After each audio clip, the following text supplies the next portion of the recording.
The Doomsday Game arrives on Blue Star. Humans and various races coexist on the same plane. Lifespan has become the only currency for passage. To gain powerful abilities, one must consume lifespan and spin the wheel of fate. Some sacrifice 10 years of lifespan. Draw out BGM audio to enhance combat power. Some sacrifice 100 years of lifespan to draw out succubus maidens for growth assistance. Some sacrifice 1,000 years of lifespan, yet draw out a terrifying beast's nest to slaughter the entire city. In my previous life, I accumulated 1,000,000 years of lifespan to spin the golden wheel, but was wiped out by a golden light, returning to the early days of the apocalypse. At this moment, I lie in a dim and damp basement, looking at my data panel, named Jiang Chen, etc. Lifespan of 1 year and 38 days. At this point, 1 month after the apocalypse, the longevity pill I drew has been stolen by my girlfriend Lu Ruyan. My roommate Ji Boda, who repaid kindness with enmity, has been rescued by me at the risk of my life from the beast's nest.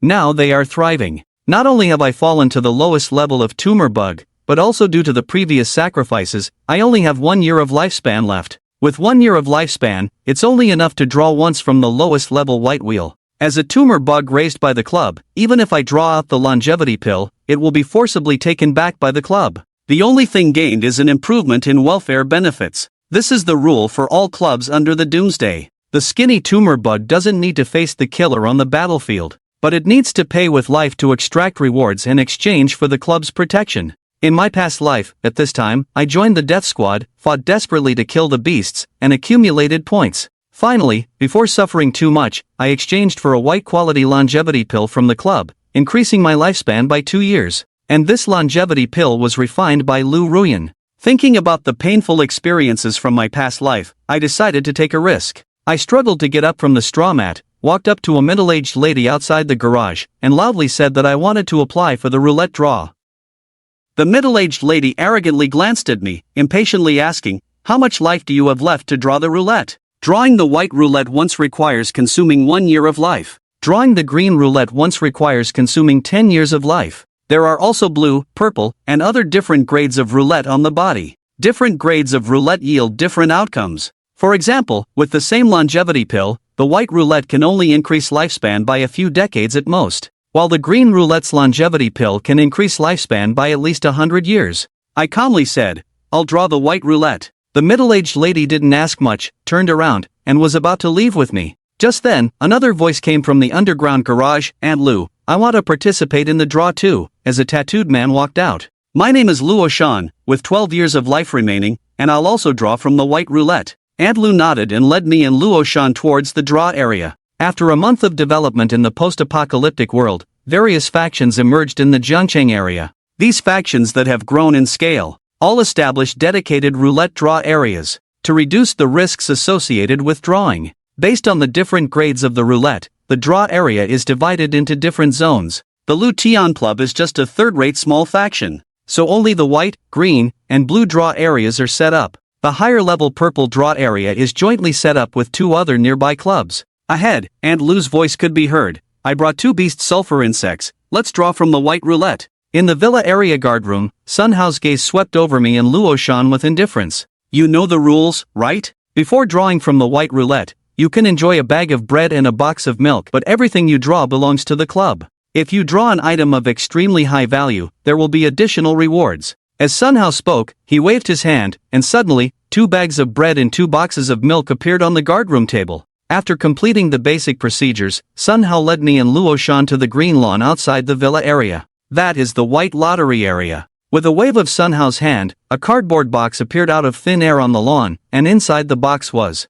a white turntable, each the size of a bowl. These turntables are collectively known as fate turntables, only obtainable by defeating monsters. Each fate turntable is disposable and will be discarded once used. On each fate turntable, there are 10 options with varying probabilities. Due to the different options, fate turntables are divided into 6 different qualities: perfect, premium, high, medium, low, and trash. A perfect turntable refers to one where all options are of high-quality positive effects. A premium turntable has at least 8 positive effects out of the 10 options, with 6 or more being high-quality positive effects. The higher the proportion of positive effects on a turntable, the higher its quality. Usually, high-quality turntables are obtained by ordinary people. They will either keep it for personal use or resell it at a high price. Therefore, The turntables provided by the club for the residents are the unwanted low-quality and trash turntables. You can directly draw a turntable of your choice. Sun Hao lazily yawned and said. Luo Shan's eyes lit up as she carefully selected from the box, ultimately choosing a turntable with an option to increase all attributes by 1.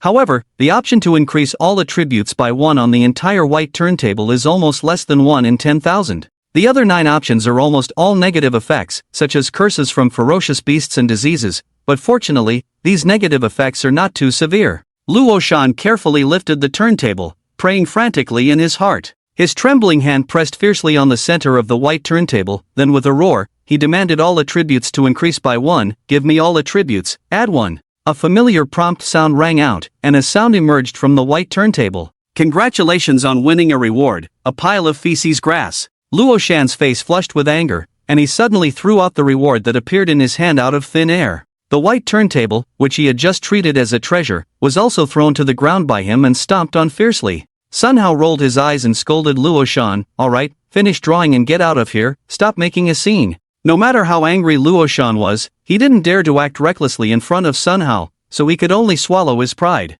However, he didn't leave but muttered, let's see what this kid can draw. When he referred to this kid, he was naturally talking about me. I didn't really expect to draw anything. Having lived 2 lives, my heart had long been numb. As long as I didn't hold hope, I wouldn't be disappointed. However, the next moment, when my hand touched the white turntable in the cardboard box, a prompt suddenly came to mind. Please select the turntable you want to specify. Reward, a kick, 2 oral ulcers, 3 days of weakness. What the heck is a specified turntable reward? Damn, it shouldn't be what I'm thinking. Before confirming, I simply couldn't believe this was real. Holding on to a faint glimmer of hope, I decided to give it a try. If rewards can truly be specified, these low-quality white turntables, you really have to pick carefully. Firstly, exclude physical props. In comparison, rewards like adding 1 to all attributes, directly affecting the lottery participant, are the only chance for a life-changing opportunity. Once chosen, this is it. I raised the white turntable in my hand. Roshan hurried over to take a look, only to see that there were 9 negative effects on the turntable, with the only positive effect being the elixir of life. This kid took a long time to choose carefully, but ended up picking a whole one. Of course, the elixir of life is good, but if you can't control it yourself, what's the use? Does this kid think his lifespan is near its end and has given up on himself? I held the selected turntable, ready to start the draw, when suddenly a voice came from not far away. Lao Sun, come over and help. Sun Hao looked over in the direction of the voice, only to see a well-mannered young man waving at him. He then asked in confusion, what's the matter? The well-mannered young man waved the white turntable in his hand, asking for help to protect the law. In the options of the Destiny turntable, dangers that one cannot control may appear, prompting the need to ask for help. The protector Chengdu asked Sun Hao for help, and that's the reason why. Sun Hao furrowed his brow slightly, but still walked over, muttering to himself, what danger could there be with this white turntable of yours? The white turntable in Chengdu's hand was obviously of much higher quality than the one used by the skinny sulfur worm, with 6 out of 10 options being positive effects, especially the longevity pill and space ring. Both are considered quite good in the high-quality options. Sun Hao immediately guessed with just a glance, you kid want to draw the space ring, right? Chengdu nodded shyly. Sun Hao continued, you asked me to be the protector because you're worried about drawing the illusion butterfly skirt. Chengdu explained, the fragrance emitted by the illusion butterfly has a hallucinogenic effect, and the scale powder on the butterfly's wings can paralyze people. I can handle it within 10 fingers, but I don't know the scale of this butterfly skirt. Sun Hao expressed understanding. Alright, you draw it, I'll watch from the side. Chengdu fell silent, clasped his hands together in prayer for a moment. Then, carefully pressed the button in the middle of the white turntable, and calmly shouted draw. Soon, a voice emerged from the center of the white turntable, congratulations, you have drawn the reward illusion butterfly group. Sun Hao's reaction was extremely fast, as a black fishing net flew out from his palm as soon as he raised his hand.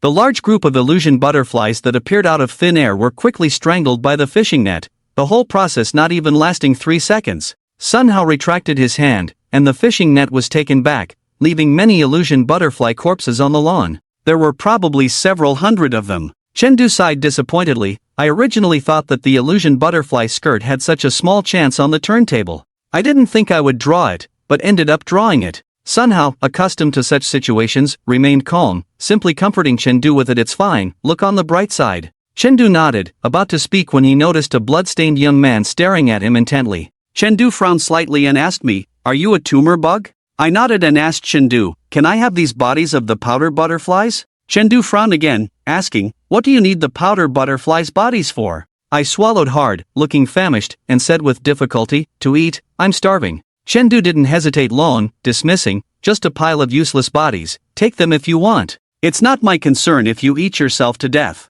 A glint of surprise flashed in my eyes as I quickly thanked Chengdu. I then picked up the bodies of the illusion powder butterflies and placed them in a bread bag. Sun Hao didn't say much, but impatiently urged, "Alright, it's your turn now. Hurry up and finish, then scram." I nodded repeatedly and then placed my hand on the center of the white turntable. In my mind, the familiar prompt sounded again, "Please choose your desired reward. 1. Abnormal birth. 2. 3 days of insomnia. 3. Blood drum group. 4. Fighting chicken eyes." Before the prompt finished, I silently chose in my heart, I picked 3, the blood drum group. After my silent decision, the center of the white turntable sounded a prompt, "Congratulations, you have drawn a reward." The bloodthirsty group actually drew a designated reward. Possessing this heaven-defying ability, just thinking about it makes one feel hopeful. Other people's roulette draws are like gambling with their lives. And my draw is like robbing a mall, getting whatever I want. As long as I keep drawing, doesn't it mean I'm invincible? After a brief moment of joy, I quickly controlled my emotions. I only have 38 days left to live. I can't even manage to draw from a white roulette once. I must stay calm, slowly adjusting my mindset. After calming down, my gaze fell on the bloodthirsty group. They look like enlarged red maggots, almost completely lacking in attack power. They also have no amplifying effect. In the current stage of players' understanding, they are considered a negative effect. Looking at the bloodthirsty group, I asked Sun Hao, "Sun Boss, can I also deal with these bloodthirsty creatures myself?" Sun Hao rolled his eyes directly upon hearing this. "Can you stomach such disgusting stuff? Suit yourself." My tense heart finally relaxed. I quickly stuffed the blood bone into an empty bottle, now having the blood bone and the illusion powder. Now I just need the firefly. Thinking of my plan, following my past experiences, I joined the fearless squad with Luoshan. The world today is fragmented, scattered, and drifting in a vast ocean. All lakes and rivers have formed channels, through which humans and ferocious beasts can enter each other's worlds.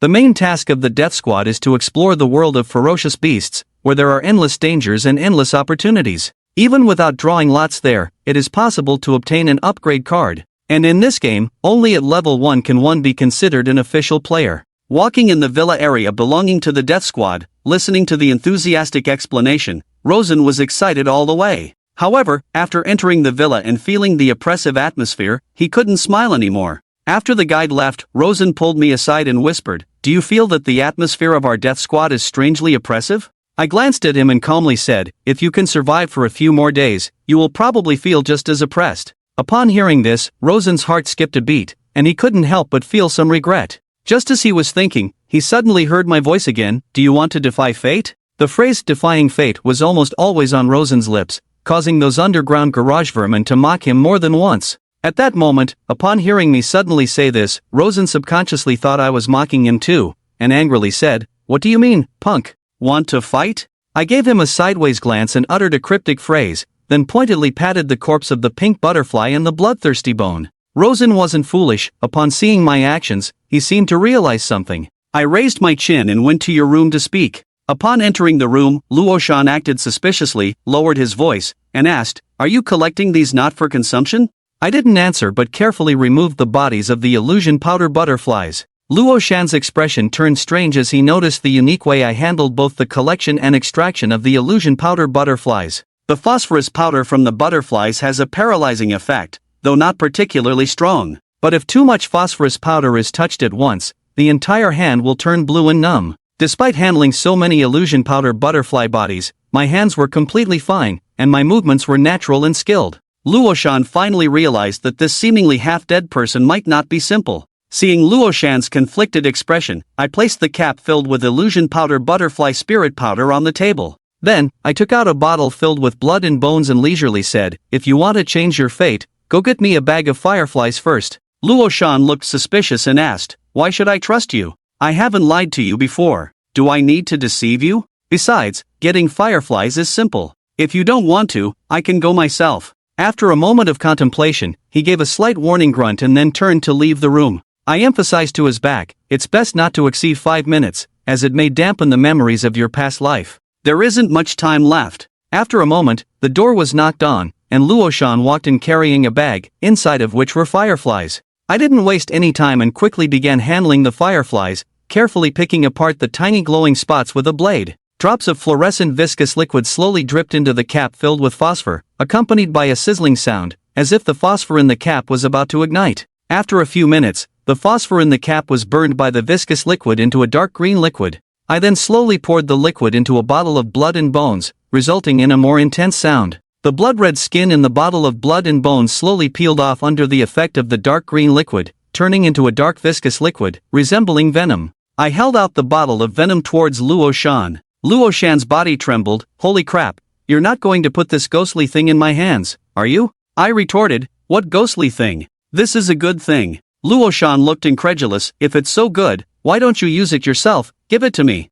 I turned around to pour the liquid from the bottle onto my own hand. Fine, I'll use it myself, don't regret it. Seeing my determination, Luo Shan immediately regretted it. Wait, let me use it instead. I then turned the bottle and poured the dark liquid into Luo Shan's palm. As I leaned over, I asked, how do you feel? Luo Shan was stiff all over, her voice rigid. I nodded slightly, thinking it should be fine, then instructed Luo Shan to apply the liquid all over her body. After this procedure, about 5 minutes passed, and I asked again, how do you feel now? At this point, Luo Shan's face was slightly red, her voice slightly panting, feeling a bit feverish, and her muscles slightly sore. I still nodded. This is a normal reaction. However, Luo Shan became increasingly uncertain in her heart because by this point, she had already realized that I was clearly using her as an experiment. Luo Shan was muttering to herself, on the verge of an outburst, when I suddenly said, now look at your data panel. Luo Shan was stunned and immediately called up the data panel in her mind. Then, she suddenly blurted out a curse. What the hell, you just increased all my attributes by 5 points.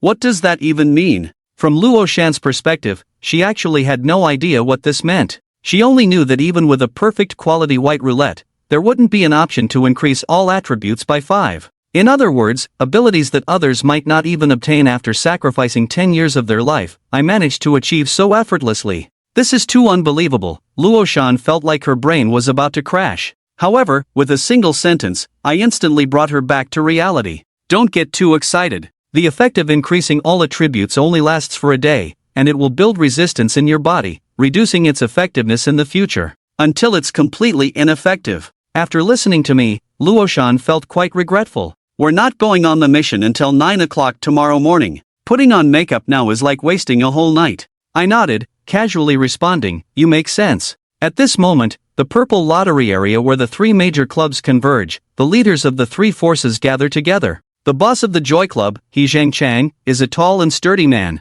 Before the apocalypse, he was a security guard in the villa area. The boss of the Mountain and Water Club, Yang Miao, was a high school senior before the apocalypse. The boss of the Blood Flame Club, Wang Shuiyan, is a rare female powerhouse in the apocalypse. The 3 big shots are gathered here at this moment because of the agreement they made when forming an alliance. Anyone who wants to activate the purple roulette will need all 3 parties present to protect it together. And this time, the one who will be drawing from the purple roulette will is Wang Shuiyan from the Blood Flame Club. Yang Miao joked with Wang Shuiyan, saying, Sister Wang, your strength is remarkable, you're actually going to draw from the purple roulette wheel. Yang Miao appeared to be joking, but he was actually probing Wang Shuiyan's strength. Wang Shuiyan naturally wouldn't reveal it. With a gentle voice, she said, it's not me this time, it's my brother. A handsome young man stepped forward. This person named Zhou Yiming is Wang Shuiyan's boyfriend, a top-tier fresh meat in the entertainment industry before the apocalypse, and Wang Shuiyan is his die-hard fangirl.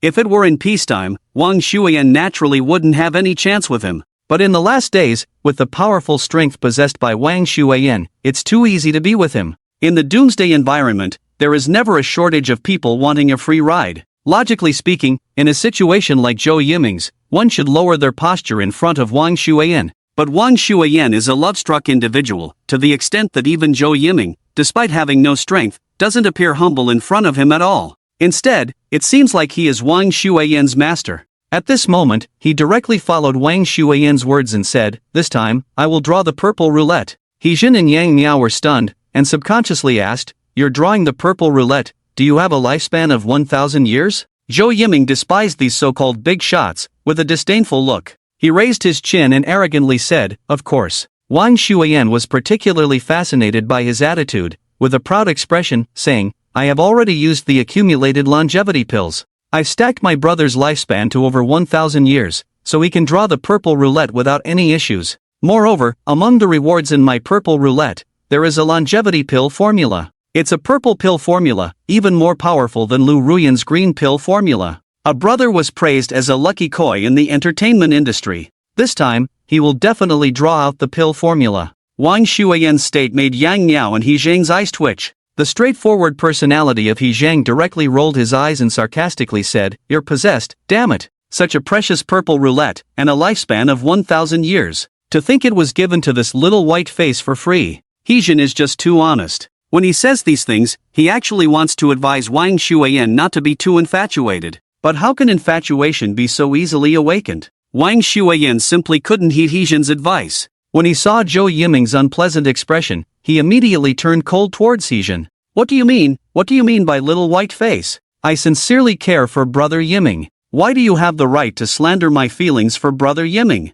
The atmosphere at the scene became tense for a moment, but fortunately, Yang Miao intervened and reconciled both sides with kind words. The three of them then continued to prepare for the lucky draw. Zhou Yiming stood aside, just thinking about drawing the elixir of eternal life, which made his blood boil with excitement. However, before he officially drew the prize, Wang Shuiyan continued to instruct Yiming, "Remember, if the will indicates you drew a damp item, you must immediately use the prepared teleportation stone. It can transport you to a safe place. And the positioning compass I prepared for you, Yiming, you must not lose it." Zhou Yiming appeared to be attentively listening, but inwardly he was cursing. Even if he did draw a damp item, it was all because of this jinx. After a while, Wang Shuiyan finally finished giving instructions. He gestured, threw a blessing halo to Zhou Yiming, and said, "Yiming, you can begin now." Zhou Yiming finally waited for this moment. He prayed to all kinds of gods and Buddhas before placing his well-maintained hands on the center of the purple roulette. In this instant, everyone simultaneously stopped focusing, only to hear a ding sound coming from the center of the purple roulette. "Congratulations, you have drawn a waterlogged prize." Zhou Yiming and everyone else were dumbfounded. Really? He actually drew a waterlogged prize. The other three people's expressions were also extremely unpleasant. Especially Wang Shuiyan, who reacted the fastest, immediately exclaimed to Zhou Yiming to quickly use the teleportation. Zhou Yiming then realized and used the teleportation given to him by Wang Shuiyan in advance. Just 2 minutes after Zhou Yiming left, a deafening sound spread throughout the nearby three clubs. Jiang Chen was originally lying on his single bed in his room, resting his eyes. Upon hearing a loud noise, his eyes snapped open, filled with calmness and alertness. Luo Shan, unwilling to waste the +5 attribute effect, was downstairs exercising with a strong man. He did over 100 push-ups in one go, not even out of breath, astonishing the strong man next to him. Just as he was thinking of taking this opportunity to strike up a conversation with the strong man, they heard the loud noise. He jolted, involuntarily blurting out, "Oh my god." The strong man beside him also paled, saying, "Something's happened." What happened? Luo Shan panicked. The strong man shot him a look and said, "How the hell would I know? Let's wait for news." "Wait." Luo Shan was about to ask again. The strong man cut him off, explaining, "Among the official players, they can use the chat system of the Fate Plate to quickly pass on messages. Although Gao Chang is not an official player, as the captain of the death squad, he should have contact with at least one official player." As they spoke, they heard hurried footsteps coming down the villa stairs. Along with Gao Chang's urgent and loud voice, "Assembly! Assembly! Everyone in the villa, gather around." As if worried that others wouldn't listen, he added, "Liao Gu Liao Yuanfeng from Team 7 sent me a message." Obviously, the name of the official player Liao Yuanfeng carried more weight than Gao Chang himself. Soon, various footsteps echoed, and the 9 members of this team gathered in the first floor hall within 2 minutes. Jiang Chen blended in, showing no signs of abnormality. It was Luo Shan who, upon seeing the other members, felt a sense of alarm. These members of the death squad. Each one of them seemed too worn out, and there were 2 or 3 with injuries. It was at this point that Luo Shan felt a wave of fear. Was joining the death squad really the right decision? No, there's no need to doubt. It must be the right decision, because now, he had the effective +5 to all attributes. Now, within this entire death squad team, perhaps even Gao Chang wouldn't be his match. And all of this. Luo Shan glanced at Jiang Chen. Then, he quietly sat down next to Jiang Chen. Gao Chang tapped the table and took out a map, speaking rapidly, just received news that in the purple roulette zone, the Blood Swallow Club has summoned a beast tide. What? A beast tide? And it's a beast tide summoned from the purple roulette zone? In an instant, the previously lifeless members of the death squad reacted intensely. A purple-level beast tide, scarier than the one at Hanjian University before, 10 times more terrifying, right? 10 times. What's the concept of that? It's like the difference between 100 years and 1,000 years, seemingly just 10 times apart. But in reality, who the hell here has a 100-year lifespan? Even having a 10-year lifespan is already good enough. And now, they want us, mere cannon fodder with only 10 years of life, to resist a purple-level beast tide summoned from a 1,000-year lifespan? We are the Death Squad, not actually wanting to die. Clearly, the members of the Death Squad were vehemently reacting to the sudden appearance of a purple-level beast tide, filled with complaints. Gao Chang wasn't surprised by this situation. He banged on the table, quiet. Rest assured, everyone. Although this beast tide is of purple level, our club's big shots Zhang, as well as the big shots from the mountain and water clubs, Yang Miao and Wang Shuiyan of the Blood Swallow Club. These 3 big shots have made thorough preparations for this beast tide. The loud noise you just heard wasn't caused by a savage beast. It was a trap set in advance by the big shots to kill the savage beasts. So, even though this wave of beasts is far beyond the one at Hanjian University, but the strength of our 3 major clubs also surpasses that of the students at Hanjian University before.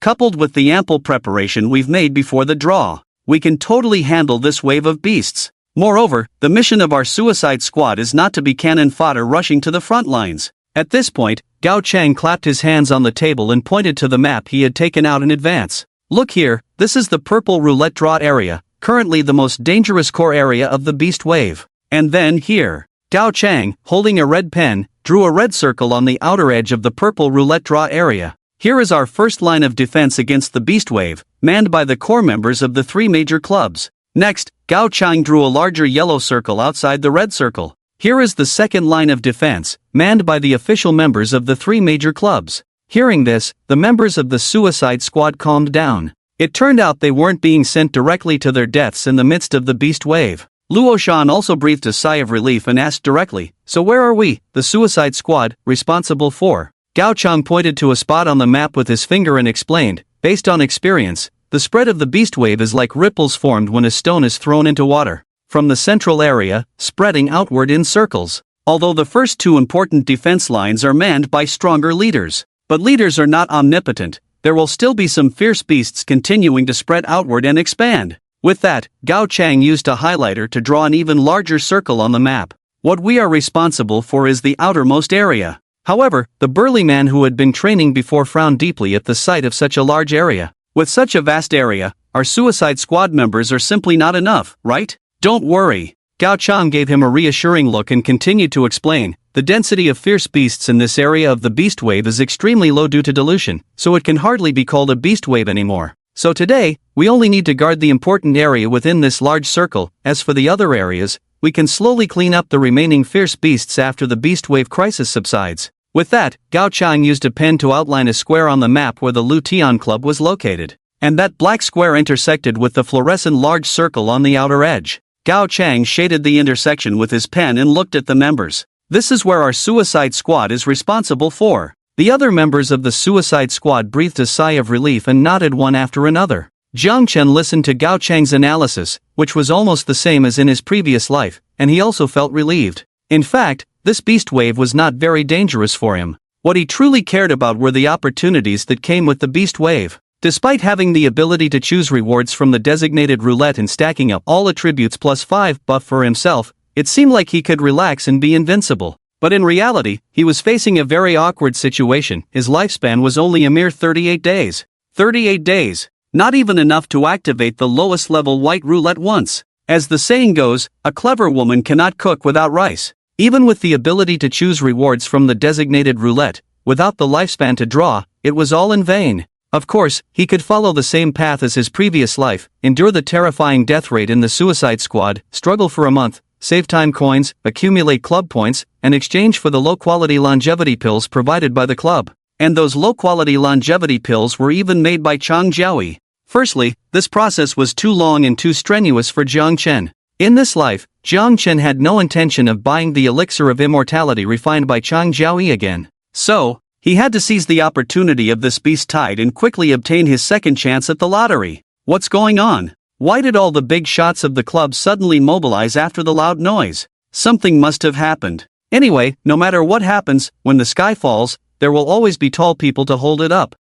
These longevity bugs, are definitely carefree. The news of the beast tide did not reach the longevity bugs in the underground garage. They only heard some commotion, then saw people from all walks of life in the club rushing out. This momentum clearly indicated that something was wrong. However, these longevity bugs showed no signs of nervousness. Some idle ones even ran outside the garage to watch the excitement. Suddenly, a voice rang out, "Damn! Look over there! Isn't that Luo Shan? How come he's walking with the Suicide Squad? Wow! Luo Shan! Has he lost his mind and joined the Suicide Squad? I knew he wouldn't come back early after drawing a prize. Look, that's Gao Chang. He joined Gao Chang's team. He must be desperate to change his fate. He doesn't care about his life anymore. And that useless Jiang Chen also joined the Suicide Squad. For the likes of them, joining the Suicide Squad? It's like an old man hanging himself, tired of living." Exactly. They've only been in the Suicide Squad for a few hours, right? They have no experience at all, and they're already going on a mission. They're going out standing up, but they'll probably come back lying down. Come back? They won't come back at all. If they die out there probably won't even be a body left. For those close to them, better take a good look now. In the future, they probably won't even have a chance to see a corpse. In my opinion, it's better to be a longevity bug. No need to suffer, no need to risk your life, just lie down and live a decent life. Exactly. People like Luo Shan and Jiang Chen, working hard and sacrificing, end up living worse than us, not as long as us. Purely thankless hard work. I saw through it before the apocalypse. Selling your life to capital is far less enjoyable than lying down and living carefree. Exactly. Those people, working hard all their lives, being slaves to capital, what good does it bring in the end? Can't afford a house. Can't afford medical care. Living like dogs, worthless. Anyway, I've been lying down and living carefree since before the apocalypse. Being a longevity bug now is just perfect. Most longevity bugs were content with their current situation, looking down on Luo Shan and Jiang Chen's choices with disdain and mockery. On the other side, Chen Liang, enjoying a single-room treatment in the greenhouse, also caught a glimpse from afar of Jiang Chen's figure mingling in the Suicide Squad. Just with a distant glance, his heart suddenly skipped a beat. In his mind, memories suddenly flooded back of the brave and powerful man when the apocalypse had just arrived. Jiang Chen. It was indeed Jiang Chen. Chen Liang felt a wave of inexplicable panic just by looking at that figure from behind. However, he quickly shook his head vigorously, cursing and thinking Jiang Chen's past strength was just a stroke of luck, drawing a powerful ability. But his ability at that time had a time limit. Once the 7-day limit passed, he was now nothing but a complete waste. Yes, a waste. A waste even inferior to Chen Liang. And this waste dared to join the Suicide Squad. He was now going on a mission with the Suicide Squad. There was no way he could come back alive. Yes, no way he could come back alive. Chen Liang kept reassuring himself in his heart, trying hard to suppress that inexplicable panic. Meanwhile, Jiang Chen at this moment naturally paid no attention to those scrutinizing gazes. He followed the bustling crowd and headed towards the northwest direction of the villa area. It was the area marked on the map by Gao Chang, where the beast tide spread intersected with the club. It was a well-landscaped camping site with a fairly wide field of vision. Holy crap! What the hell is that? Luo Shan, on his first mission, was still not used to it. He could see a wriggling black shadow approaching from afar, which made his face pale with fear. This exclamation naturally earned him some disdainful looks. Gao Chang kindly explained, "That's the white silk spider, also known as the Black Widow. When you get the chance to go on missions in the Beast World later, you'll find that these things are very common there." Another member of the Daredevil team added, "Black Widows are fast, so it's normal for the first wave to arrive here. But there's no need to worry too much. They may look scary, but their combat power is actually quite weak. As long as you're careful not to get entangled and strangled by their white silk, there won't be much danger." Gao Chang nodded, but this is only the situation in the early stages of the beast tide. As time goes on, other types of beasts will continue to spread over. During your battles, never let your guard down. This was mainly directed at Luo Shan and Jiang Chen. After all, they were the newcomers in his team. Luo Shan nodded to show he remembered, then asked, "So, does this Black Widow have any weaknesses?" As he spoke, he observed the Daredevil teams already engaged in battle. He quickly noticed Gao Chang's Daredevil team was indeed a bit short-staffed, with only 9 people including him and Jiang Chen. The other Daredevil teams had an average of nearly 20 people, and those already in battle mostly attacked the Black Widows in groups of 4, targeting the spider legs. Of course, there were also a few groups of 3, 2, or even 1 person. Luoshan wasn't stupid and instantly figured out those in groups of 2 or even 1 person clearly had some strength. Just as he was thinking, Gao Chang explained to him again, as you can see, creatures like the Black Widow are considered trash even in the beast world. So, to deal with them, we don't need to consider weaknesses. Just work together to cut off the spider legs and then smash their heads. Luoshan nodded, but then realized, but Jiang Chen and I. He wanted to say that neither he nor Jiang Chen had weapons. Were they supposed to fight the Black Widows barehanded? However, before he could finish, an impatient voice came from behind. You two are just a bunch of troublemakers at most. It was Sun Hao's voice. Seeing Sun Hao appear there, Luoshan was surprised. Wasn't Sun Hao in charge of the tumor worm lottery? How come he was here? While he was puzzled, Sun Hao just gave him a disdainful look and then addressed all the Daredevil teams. Same rules apply, those without their own weapons, come to me to get one. Perhaps considering the presence of newcomers like Luoshan and Jiang Chen in the team, Sun Hao added, after the beast-tide crisis is over, you must return the weapons you received. This process seemed familiar to the other Daredevil members. Many of them immediately rushed to Sun Hao to get their weapons. Luoshan noticed, in all the Daredevil teams, some had almost everyone with their own personal weapons, so they didn't need to get them from Sun Hao and could start fighting directly.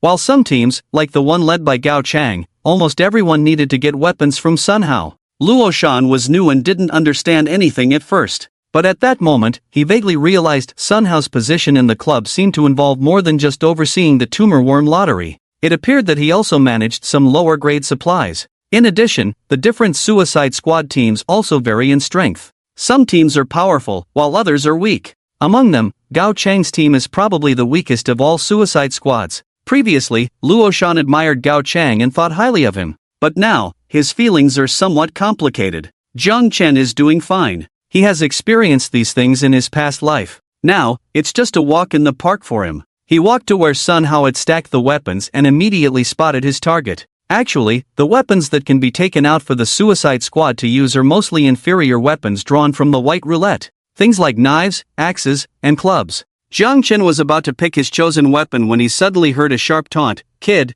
you don't think that the compound bow, which others dare not choose, can be picked up by you, do you?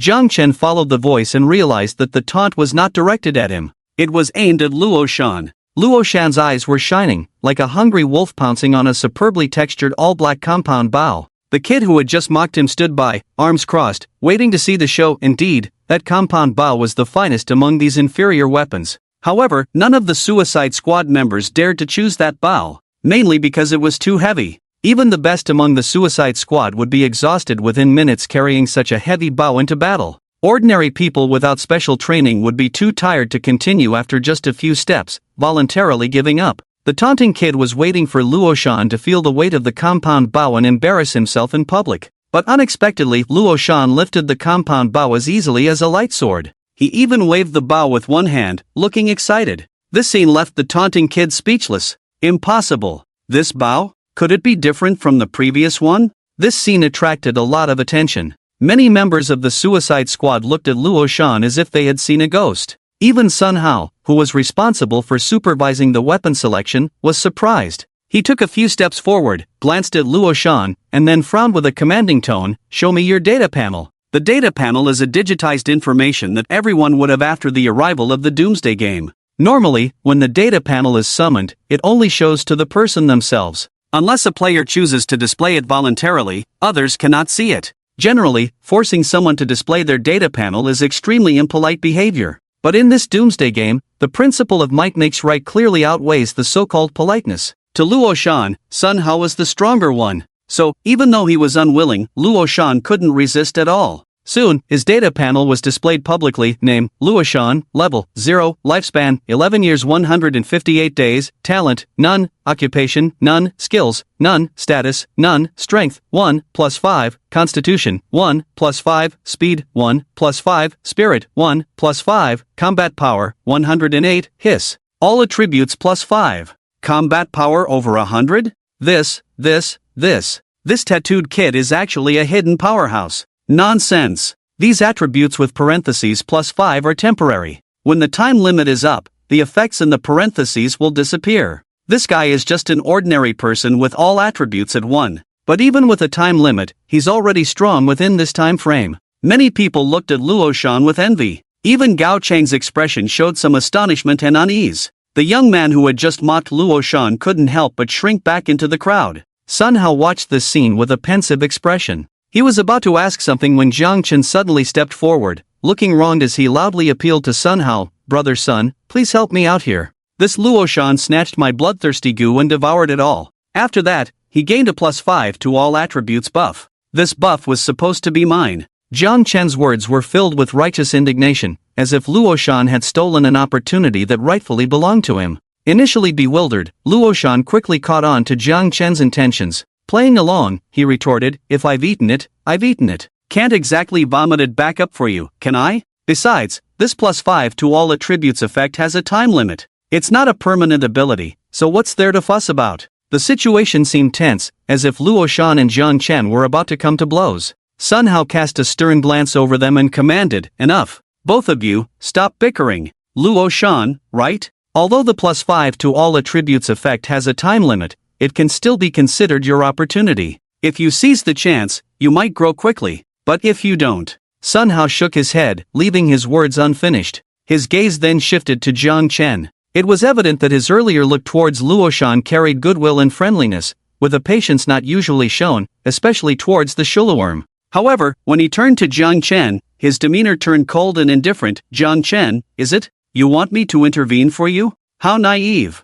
Remember, in this world of the Doomsday Game, might makes right. The fact now is that Luo Shan has consumed the bloodthirsty goo. He gained the +5 to all attributes effect, while you remain a waste. If you're a waste, then accept it. You have no right to point fingers at the strong." Sun Hao's words were weighty. The onlookers from the Daredevil team whispered among themselves. If it were an ordinary person, they might feel wronged and resentful, even uttering harsh words like 30 years on the east bank of the river, 30 years on the west bank, do not bully the young and poor. But Jiang Chen, having lived 2 lives, had a heart tempered like steel. He knew that Sun Hao was right. In this Doomsday Game, strength indeed reigned supreme. Might was the only truth. He believed that if he were to reveal his own secret of +5 to all attributes at this moment, Sun Hao's attitude towards him would change. So, rather than seeing Sun Hao targeting him, it was more like him targeting the weak. Jiang Chen had no thoughts on the matter. However, Sun Hao's words made Luo Shan feel quite embarrassed. He was hesitating whether to speak up for Jiang Chen when Jiang Chen took the initiative and said, "It was my own misunderstanding regarding the bloodthirsty goo, but I still hope that Luo Shan can compensate me in some way." As soon as he said this, Sun Hao's expression turned cold again. He was about to reprimand, but unexpectedly, Luo Shan interjected, If there's anything you need help with, just say it. As long as it's not too outrageous, I can agree to it." With Luo Shan himself saying this, Sun Hao naturally didn't say much. Jiang Chen glanced at Luo Shan. He thought to himself that this guy was far stronger than the ungrateful wolves like Tang Ku and Chen Liang. Luo Shan didn't consider his actions particularly noble. After all, he only had the +5 to all attributes buff thanks to Jiang Chen. Feeling grateful was just human nature, right? Of course, if Jiang Chen made any particularly unreasonable demands, he would definitely not hesitate to refuse. After all, repaying kindness is a common human sentiment, but it doesn't mean one can be saintly bound by morals. However, Jiang Chen's request left everyone present dumbfounded. He pulled out a shovel from the pile of weapons and solemnly said to Luo Shan, "Since you have high attributes, help me sharpen the tip of this shovel." Luo Shan immediately had a puzzled expression like an old man looking at a phone. The onlookers were first puzzled, then began to think. Could Jiang Chen be intentionally humiliating Luo Shan with such a request? His mindset, his demeanor, isn't this too low? Even Sun Hao thought that Jiang Chen was out of line and was preparing to reprimand him. But then, Jiang Chen earnestly repeated to Luo Shan, "I'm not joking, I really intend to use the shovel as a weapon. But I find the tip of this shovel not sharp enough, so I want you to help me sharpen it."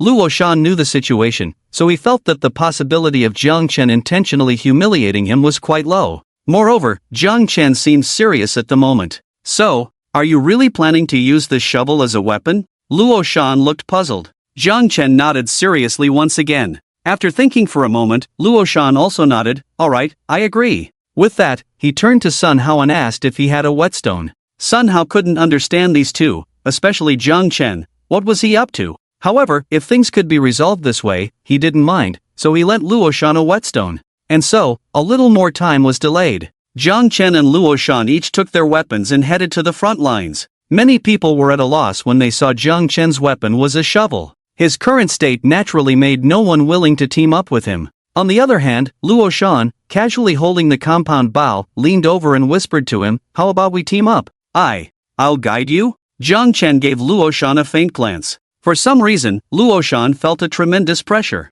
He was starting to believe more and more that Jiang Chen was indeed the strong individual who led the students of Hanjiang University out of the beast tide. Although his formidable abilities had lost their effectiveness, that aura on him was undeniable. As expected, Luoshan was not surprised when he heard Jiang Chen's refusal. "With your all attributes +5, handling 2 Black Widows in battle alone is no problem, why team up with others?" That was a clear rejection. Luoshan tactfully dropped the idea of teaming up. However, he kept an eye out and deliberately positioned himself next to Jiang Chen in the front line composed of the Suicide Squad. At this time, the beast tide had not been around for long. Many ferocious beasts had not yet spread to their location. So, their defense line was relatively relaxed at this moment. After observing for a while, Luoshan suddenly drew his bow. With a whoosh, a sharp arrow shot straight towards the head of a Black Widow. Then came a bang. Headshot. Luoshan raised his chin with some pride, feeling excited about the powerful sensation coursing through his body.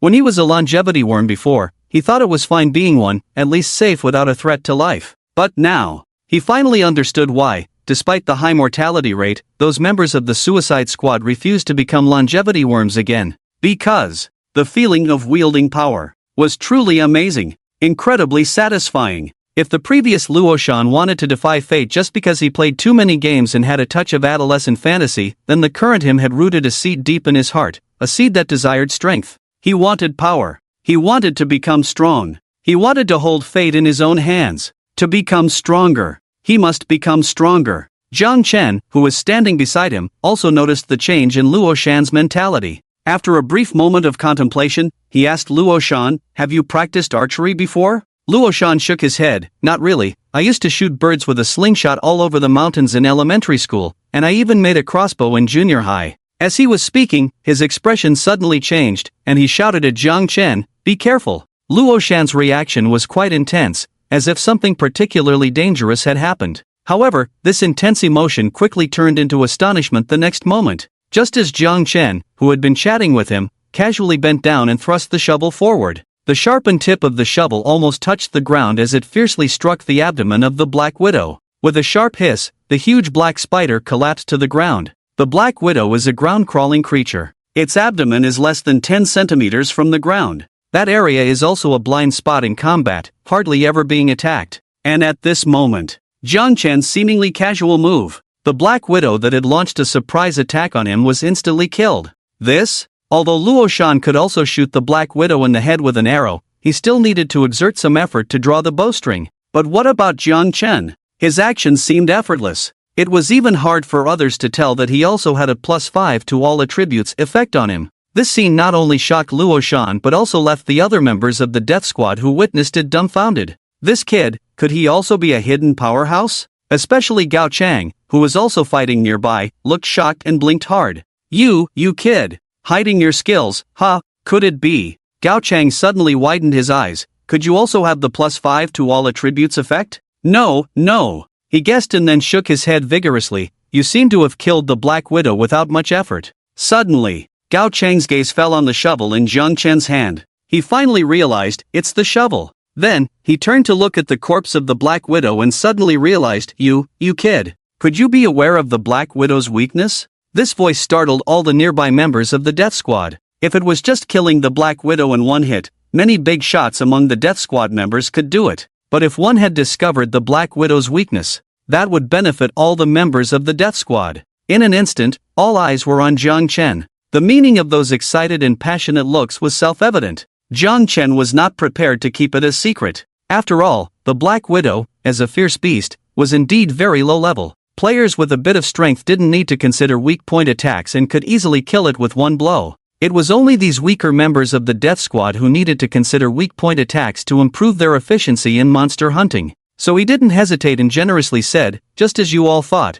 The reason I could kill the Black Widow in one blow was by precisely targeting its weak point. These Black Widows have a pair of protrusions on their abdomen called spinnerets. There are many spinneret tubes on them, connected to the silk glands inside their bodies. And those spinnerets are precisely the Black Widow's weak point. In fact, the reason Black Widows crawl close to the ground is also to protect their weak points. Everyone listened with realization. I see. But even though the Black Widow crawls so close to the ground, it seems not that simple to hit its weak point accurately. Saying that, their gaze finally fell on the shovel in Jiang Chen's hand. Here, these people finally understood. It turns out that Jiang Chen asked Luoshan to help him polish the shovel, not to make things difficult on purpose. It's because this shovel is really effective in dealing with the Black Widow's weakness. So, after hurriedly thanking Jiang Chen, the group of people then ran to Sun Hao to apply for a weapon exchange. Sun Hao's location is considered the rearmost of this battle line. He is quite far from Jiang Chen, naturally unaware of what happened there. He only saw dozens of people running over, all reselecting long-handled weapons like shovels and spades.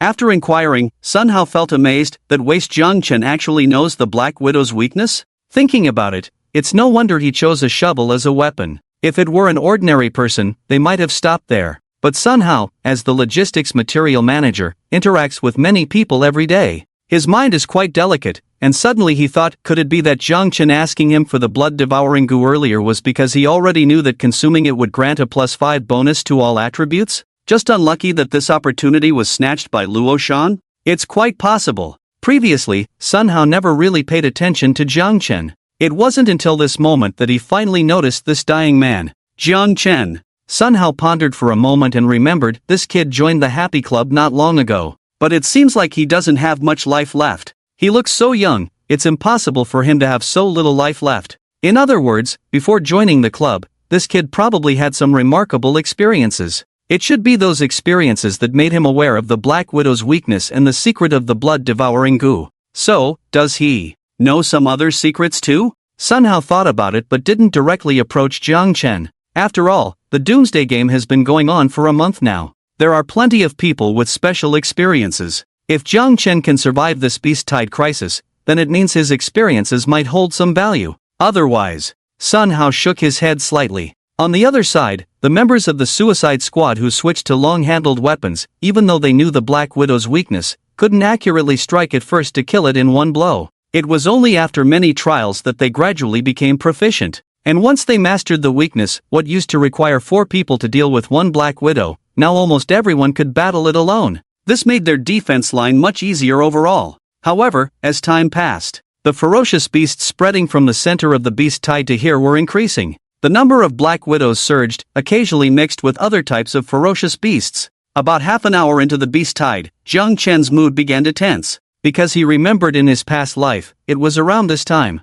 the first casualty appeared in the Suicide Squad. Sure enough, the trajectory of fate once again overlapped with his past life. In what was originally a relatively relaxed atmosphere of monster hunting, a scream suddenly rang out, Zhang Biao. This scream was still some distance away from where Jiang Chen was. He waited for a while before hearing the news reach his side. Someone died over there. Seems to be a ferocious beast more agile than the Black Widow. It's said that not only is it agile, but the ferocious beast's concealment is also excellent. It kills and instantly disappears. I heard that the deceased Zhang Biao was not weak. Even before knowing the Black Widow's weakness, he could take on opponents alone. Yet, he was silently taken out. What should we do? Even Zhang Biao was taken out silently. Does that mean we are powerless to resist? Don't worry. It's said that Fan Hu's team has already started investigating the mysterious ferocious beasts. It should be resolved as soon as possible. Fan Hu's team was among the top 3 teams in terms of overall strength among all the Suicide Squads.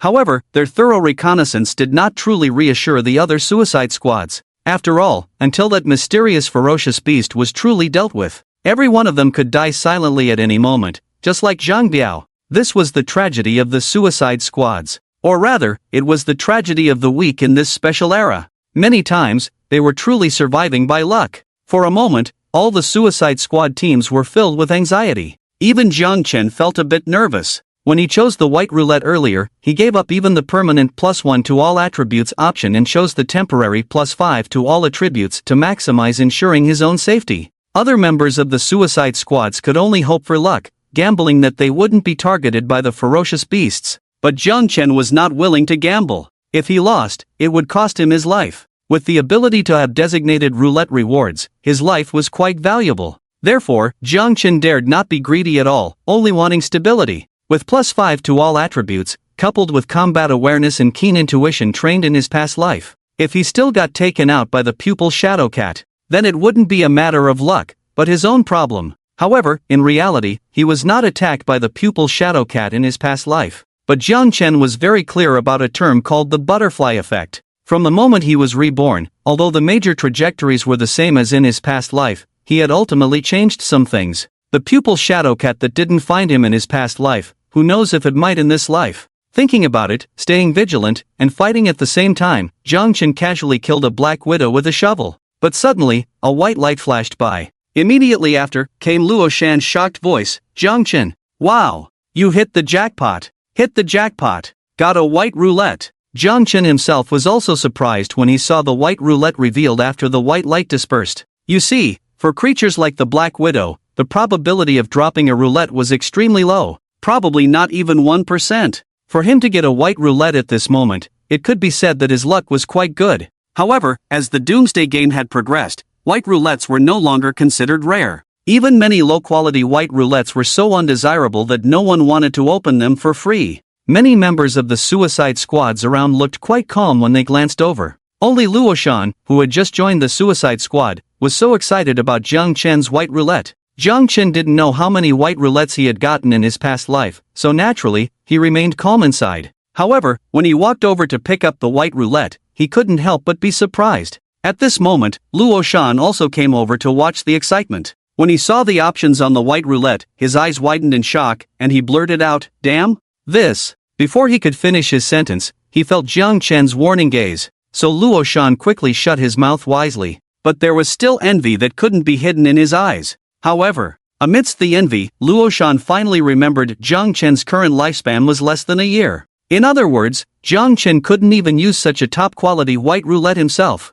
So, how would he deal with this white roulette? As Luo Shan was thinking, he suddenly heard Jiang Chen's calm voice, "You stay here for a while, I'll go to the rear to find Sun Hao." With that, Jiang Chen took the white roulette and headed towards the logistics area in the rear. Shortly after, at the logistics area in the rear, Sun Hao saw Jiang Chen's figure and instinctively frowned. "Why aren't you guarding the defense line over there? What are you doing here?" Jiang Chen held the small white disc in his hand and said, "I just defeated a monster and got this white disc." "A white disc?" Sun Hao raised an eyebrow, his tone tinged with disdain. Even the members of the Daredevil squad remained calm at the sight of the white disc. Someone like Sun Hao, who managed low-level resources, naturally didn't think much of a mere white disc. He thought Jiang Chen was ignorant of the situation and lazily explained, "The white disc obtained by Daredevil squad members can be handled personally or turned into the club. Depending on the quality of the disc turned in, the club will reward a certain amount of club points. The club points that can be earned from a white disc will not exceed 10 points at most. Accumulated club points can be exchanged for items from the club's warehouse." Moreover, Sun Hao glanced meaningfully at Jiang Chen. Club points can even be exchanged for the elixir of immortality. Clearly, he knew that Jiang Chen's remaining lifespan was short and he urgently needed to accumulate points to exchange for the elixir of immortality to extend his life. However, what surprised Sun Hao was that when Jiang Chen heard the words elixir of immortality, he remained calm. In fact, he said seriously, "I don't intend to exchange this white disc for club points. I want to make a trade with you, Manager Sun," he added. Hearing this, Sun Hao burst into laughter. "A trade with me? Do you really think a mere white disc can catch my eye?" Before he could finish his sentence, Sun Hao's mocking smile froze on his face. His reaction was almost like Luo Shan's, his eyes widening in shock. Even the usually composed Sun Hao couldn't help but curse, "Damn! This!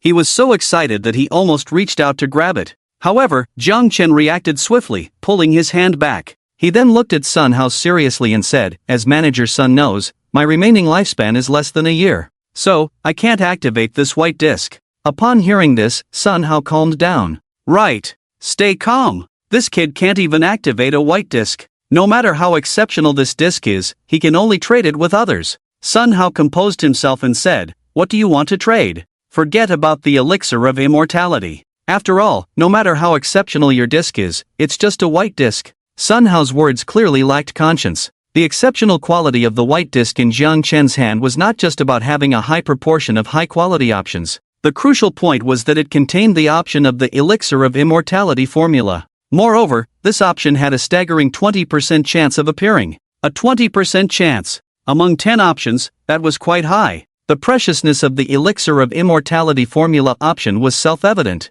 In the entire Jiang City area, there were millions of people. Even after the apocalypse, there were still hundreds of thousands. And each person could spin the disc multiple times. Among all those people who spun the disc countless times, only one person managed to get the Elixir of Immortality formula. This showed how difficult it was to obtain the Elixir of Immortality formula. The main reason was that discs containing the Elixir of Immortality formula option were extremely rare. And even among these rare discs, the proportion of this option was hardly ever more than 1%. Any disc with the Elixir of Immortality formula option would naturally be more valuable than a regular disc. On Jiang Chen's exceptional white disc, the Elixir of Immortality formula had an astonishing 20% chance of appearing. Its value was undeniable. Without exaggeration, if Sun Hao were to put this white disc up for trade in the official player trading area, maybe someone would really be willing to exchange this roulette for a low-quality longevity pill. However, Sun Hao certainly wouldn't proactively mention these reasons to Jiang Chen.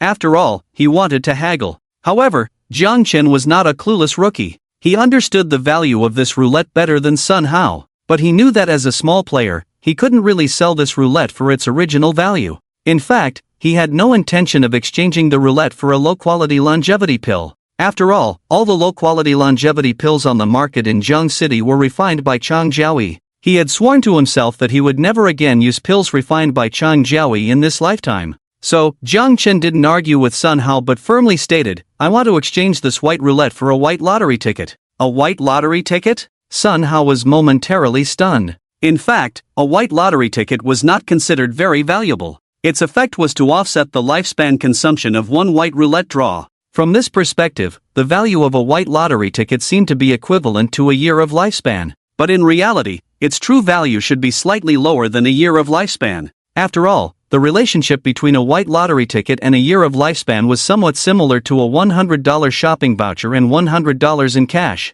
Sun Hao thought that Jiang Chen, this kid, must be eager to extend his lifespan. Yet he chose to have a white roulette lottery ticket. As the steward of low-grade resources, Sun Hao naturally had white roulette lottery tickets. However, he hesitated whether to agree directly or to haggle with this kid. Before he could make up his mind, he heard Jiang Chen's resolute voice again, "Right now, I only want a white roulette lottery ticket. If Boss Sun is unwilling, I can find someone else." With that, he really seemed about to turn and leave. Sun Hao couldn't possibly let go of such a top-quality roulette. After a moment of thought, he spoke up, all right, I'll agree to this deal since you're quite clever, kid." Sun Hao's decision didn't surprise Jiang Chen at all. After all, exchanging such a top-quality white roulette for a white roulette lottery ticket was definitely a win for Sun Hao. Soon, the two completed the transaction. Sun Hao handed a white roulette lottery ticket to Jiang Chen, and in return, he received the top-quality white roulette. Although he had come into contact with countless white roulettes, this particular top-quality one was the most enticing to Sun Hao.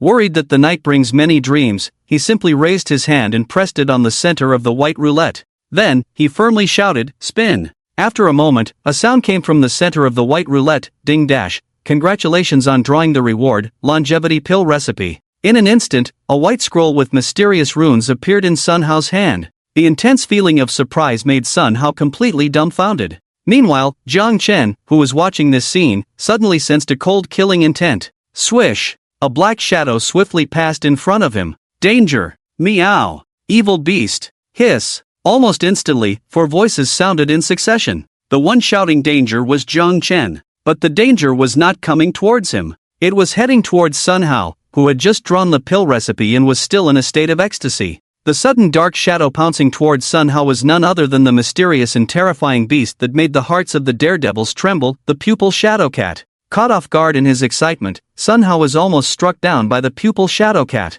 Fortunately, a sharp blue light flashed by, causing the reckless pupil shadow cat to let out a hiss and fall to the ground abruptly. At that moment, Sun Hao could almost be said to have taken a trip to the gates of hell. Having survived the ordeal, he was panting heavily, clearly shaken to the core. Just as the green light flashed by, a mocking voice suddenly came from that direction. "How can a mere pupil shadow cat scare our steward son like this?" The one who came, or rather the one who saved Sun Hao, was a young man in his early 30s.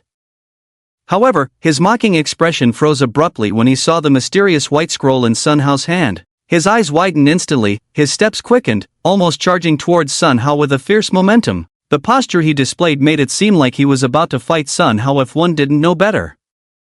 In reality, they almost came to blows, all for the sake of the precious longevity pill formula in Sun Hao's hand. Fortunately, Sun Hao's reaction was lightning fast. Before Liao Yuanfeng could reach him, he swiftly tore the white scroll apart. Then, the torn white scroll turned into white dots and merged into Sun Hao's brow. Watching this scene, Liao Yuanfeng gritted his teeth in frustration and bluntly said, "If I had known you would casually take out the longevity pill formula, I wouldn't have bothered saving you. I could have let you be taken out by that pupil shadow cat, and I could have picked up this precious formula." Liao Yuanfeng's words were heartfelt, sounding nothing like a joke. Sun Hao, feeling relieved, shot him a glare. Liao Yuanfeng quickly regained his composure, enviously and jealously saying through gritted teeth, "To think that you actually drew out the longevity pill formula. Old son, you're on the path to greatness. For saving you just now, you should at least give me a few hundred longevity pills as a thank you gift, right? A few hundred?" Sun Hao rolled his eyes. "Why not say a few billion? That would be great." Liao Yuanfeng laughed as if Sun Hao was really going to give him a few billion longevity pills. Sun Hao rolled his eyes again and tossed a small bottle to Liao Yuanfeng, saying, "Just this one, don't ask for more." Liao Yuanfeng took the bottle, chuckled, and persisted, "Anyway, old son, your future is definitely bright. When you're living the high life in the future, don't forget the favor I did for you." The two big shots bantered back and forth, and Liao Yuanfeng happened to notice Jiang Chen, casually asking, "What's this kid doing here?" At this moment, Sun Hao finally remembered Jiang Chen. Regardless, it was Jiang Chen who provided the top-tier roulette that drew out the longevity pill formula. To prevent Jiang Chen from feeling resentful, Sun Hao hesitated for a moment before speaking to him. "In light of drawing out the longevity pill formula, I'll make you a promise. If you can survive for 3 days, come find me in 3 days, and I'll give you a longevity pill for extended life." 3 days later? Longevity pill for extended life? Jiang Chen thought to himself, by then, he might have a lifespan of 100 or even 1,000 years, so why would he need Sun Hao's longevity pill for extended life? As for Sun Hao's concerns and feelings of unfairness, Jiang Chen had none. The longevity pill formula was indeed precious, enough to change Sun Hao's status in the Joy Club. Even if Sun Hao left the Joy Club for a larger faction, he would be treated with great respect and enjoy excellent benefits. However, for Jiang Chen, this held no significance whatsoever. Firstly, the white quality longevity pill formula could only produce white longevity pills. Moreover, artificially crafted longevity pills were generally of lower quality compared to those produced by the roulette. Depending on the quality, artificially crafted white longevity pills could extend life by 1 to 10 years. Additionally, crafting longevity pills manually required collecting materials, investing time and effort, and bearing the losses of failed attempts. On the other hand, even white-quality longevity pills produced by the roulette could extend life by a minimum of 10 years. The gap between these two is self-evident. Of course, for ordinary people, the probability of them drawing the elixir of immortality is simply too low. Although the white elixir of immortality produced by the roulette can increase lifespan by 10 years from the start. But even if an ordinary person spins the white roulette 100 times, they may not necessarily draw out a single elixir of immortality. Therefore, they have no choice but to pin their hopes on the inferior quality artificially refined elixir of immortality. And Jiang Chen's situation is obviously different from ordinary people. If he wants to draw the elixir of immortality, he doesn't need to consider the probability issue at all. As long as the roulette has the option of the elixir of immortality, he can directly specify to draw it out. With just a year of lifespan sacrificed, he can instantly draw out the premium elixir of immortality that adds 10 years to life. The return on this sacrifice is simply incredible. Others need time and materials to refine the elixir of immortality, but he only needs sufficient lifespan and the roulette to mass produce it in a flash. What's the point of him refining any elixir? He will never refine elixirs in his lifetime. As for Sun Hao's promise to give him an elixir of immortality in 3 days, he naturally doesn't take it to heart. Jiang Chen thought for a moment and then said to Sun Hao, "Can I exchange the promise for 3 days later for something that can be redeemed earlier?" Sun Hao was a bit displeased when he heard this. He thought to himself, "I'm giving you face, and you still dare to bargain?" But soon, he heard Jiang Chen continue, "I want to exchange it for 3 white roulettes, even the trash quality ones are fine." 3 trash quality white roulettes. This is not bargaining, it's practically offering a discount. After all, trash quality white roulettes are worthless. Even if it's 30 of them, their value is far less than that of the elixir of immortality. Sun Hao was willing to agree, but he found it strange. What do you need 3 white roulettes for? With your limited lifespan, you can only use a lottery ticket once, right? Jiang Chen had already thought of an explanation. When I just drew that premium roulette, Luoshan was watching from the side.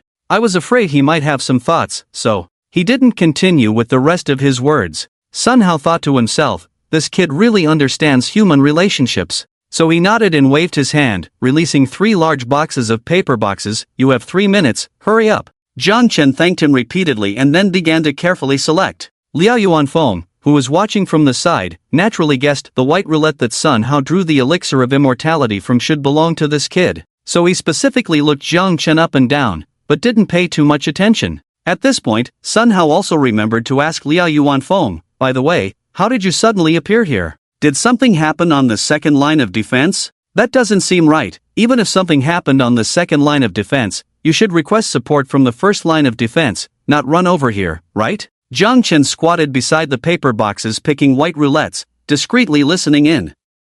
Liao Yuanfeng didn't deliberately avoid Jiang Chen's meaning and directly complained to Sun Hao, hey, I came over because I received a new mission. It's about that Zhou Ming from the Blood Swallow Club, you know him, right? Sun Hao nodded, the top star before the apocalypse? I heard he's now being kept by the boss of the Blood Swallow Club as a little white face? Liao Yuanfeng clicked his tongue and said, he's not just any little white face, the boss of the Blood Swallow Club dotes on him. This time during the Beast-Tide Chaos, that little white face was teleported to an area near our Joy Club. But he's not on the safe side of the club, he's in the chaotic area outside the club. The situation outside the club, Lao Sun, you are also aware of. Not only are there a large number of unclean ferocious beasts, but also various unaffiliated solo players. It can be said that the order is chaotic, morality is collapsing, a purely apocalyptic world. Sun Hao pondered for a moment and nodded, the ferocious beasts are not a big deal, it's those unaffiliated solo players. Although the strength of most solo players is similar to our Suicide Squad, given the large number, it's inevitable that there are some individual strong players. That's right, Liao Yuanfeng also nodded, that Zhou Yiming, now he's been teleported to that chaotic area mixed with ferocious beasts and solo players. And the task I received is to bring Zhou Yiming back to our safe zone. You know, the pressure is quite high on the second line of defense, and the manpower is already insufficient, we can't spare anyone. So I thought, why not recruit some people from the Suicide Squad, it shouldn't be a problem. Sun Hao thought for a moment and analyzed, the Joy Club still has some reputation in this area, most solo players wouldn't dare to provoke us. Just bringing people from the Suicide Squad should be enough. Alright, go recruit, but don't recruit too many, keep it under 20. Liao Yuanfeng nodded and headed towards the defense line responsible for the Suicide Squad. At that moment, Jiang Chen had just picked 3 white discs. He caught up with Liao Yuanfeng in a few steps and shouted, Liao Ge, can I join you on the new mission? You? Liao Yuanfeng turned to look at him and asked, which team are you from, and what's your captain's name? The question seemed casual, but Jiang Chen understood the underlying meaning. The Joy Club Suicide Squad had nearly 200 teams.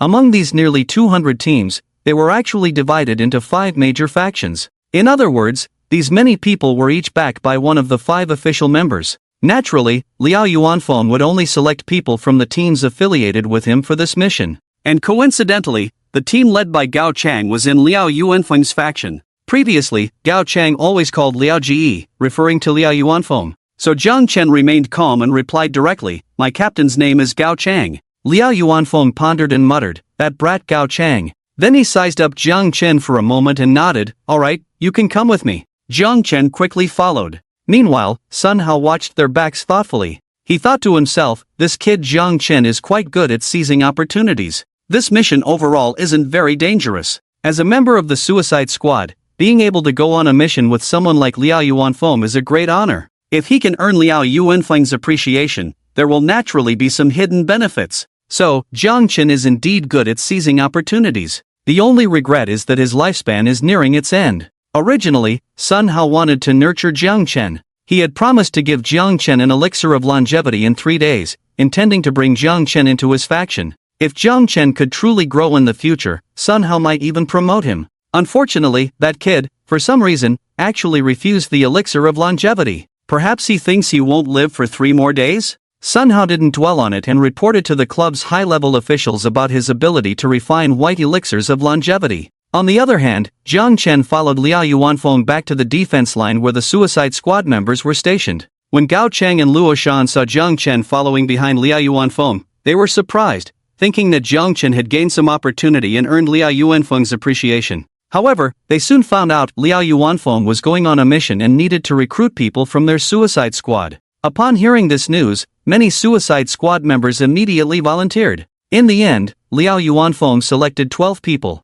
The chosen ones were similar to those from the past, with Luo Shan and Gao Chang among them. Liao Yuanfeng even noticed the compound bow Luo Shan was carrying and praised him, saying, "Not bad, young man. This compound bow, which no one in the suicide squad dares to use, is being wielded by you so effortlessly." Luo Shan was pleasantly surprised and immediately explained that he had only obtained a temporary effect of +5 to all attributes. Liao Yuanfeng was not surprised and encouraged him, saying, "You have this opportunity, which is quite good. Seize it well, and you might also gain something." Luo Shan nodded repeatedly in gratitude, making Gao Chang beside him somewhat envious. Liao Yuanfeng didn't say much more, waving his hand, and several sets of uniform clothing were piled on the ground. "For this mission, we need to leave the club's main base. To avoid unnecessary trouble, we need to wear uniforms. Now, each of you pick a set to wear, and then we will depart." This was quite understandable. Wearing uniforms represented a certain power. In places with chaotic order, ordinary people would not dare to provoke,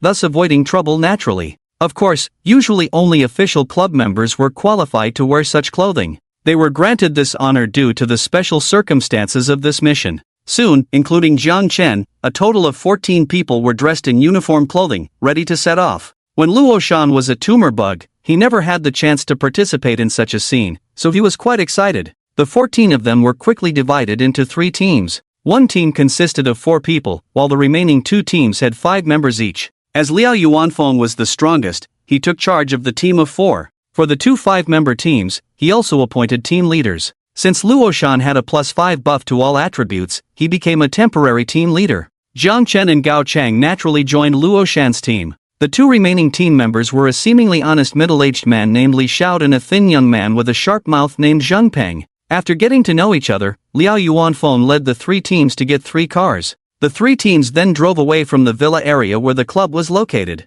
In Luo Shan's car, the young man named Zheng Peng never stopped talking. "Before I joined our club, I saw the official members of the Happy Club going on missions. Wow! I was so envious at that time. I never dreamed that I could also wear the exclusive clothing of the Happy Club, representing the club on a mission." Hearing this, Li Xiao beside him nodded in agreement. Gao Chang and Luo Shan couldn't help but touch their black suits, imagining the day they would become official club members. Meanwhile, Jiang Chen was thinking about how to secretly draw the 3 white roulette wheels he had just acquired. And also, the task of finding Zhou Yiming this time. In the past life, Jiang Chen was not chosen by Liao Yuanfeng for this task, so he was not clear on how Luo Shan had saved Zhou Yiming. However, by following Luo Shan, he had a good chance. As he was thinking about this, the car suddenly made an emergency stop. Zheng Peng, who had been chattering non-stop, was caught off guard and bumped his head on the front seat. He was about to curse, but realizing that Luo Shan was strong, he changed his words. "What's going on? Why did you suddenly brake?" Luo Shan raised his chin and pointed ahead. Liao Boss stopped the car first. So everyone in the car turned to look in the direction of Liao Yuanfeng's car. They saw another unfamiliar off-road vehicle parked in front of Liao Yuanfeng's leading car. After observing for a while, Gao Chang summed up, "It seems like there are solo players again, ready to join our club."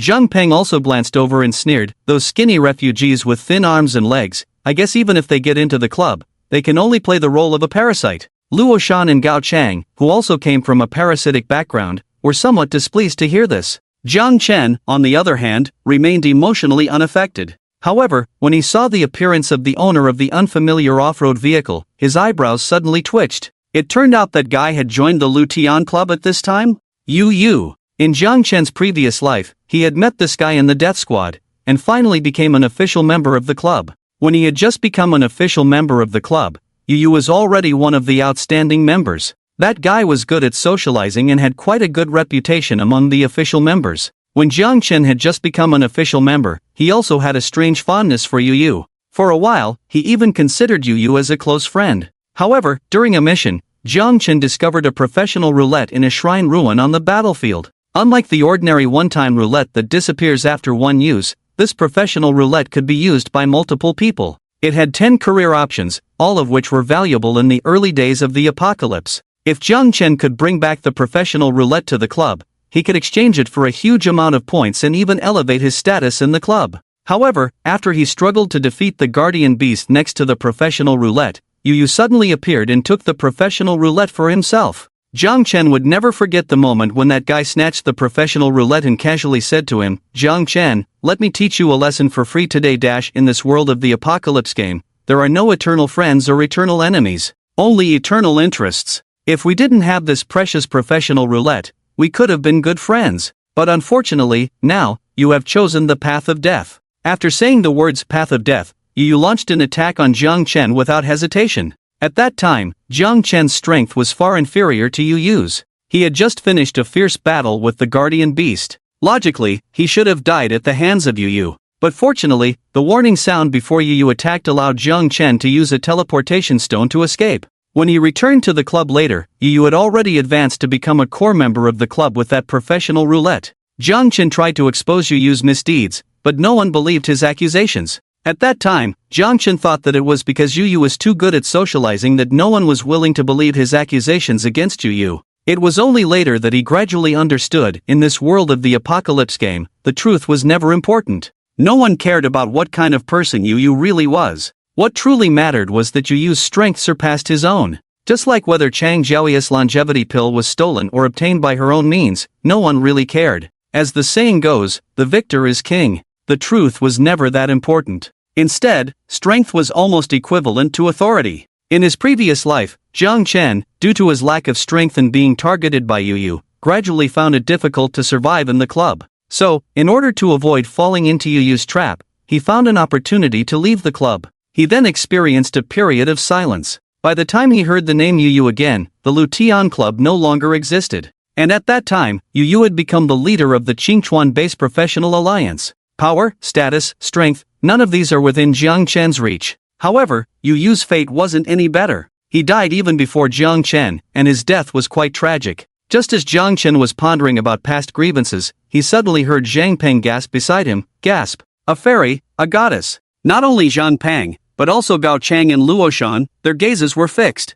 Even the middle-aged man Li Xiao had a somewhat dazed look in his eyes. Jiang Chen wasn't surprised. He casually glanced over and saw a slender and fair young girl beside Yu. The girl had a delicate and exquisite figure, exuding a clean aura, giving off the vibe of a pure and innocent girl next door. Even from a distance, one could vaguely see her exquisite and elf-like features, pure and lively, the kind that most men would find irresistible. Speaking of the past, Jiang Chen and Yu were like brothers, partly because Yu was good with people, and partly because of this girl, Yu Shui. At that time, Jiang Chen thought it was human nature to appreciate beauty, which made him quite fond of Yu Shui. Later, upon learning of Yu's death from the forum, he found out that the girl, Yu Shui, who always accompanied Yu, was not his sister. More accurately, she wasn't human. She was a succubus. Yu's popularity and Jiang Chen's fondness for him were all related to the succubus. Even Yu's rise to the position of the leader of the Qingchuan-based professional league should have been aided by the succubus.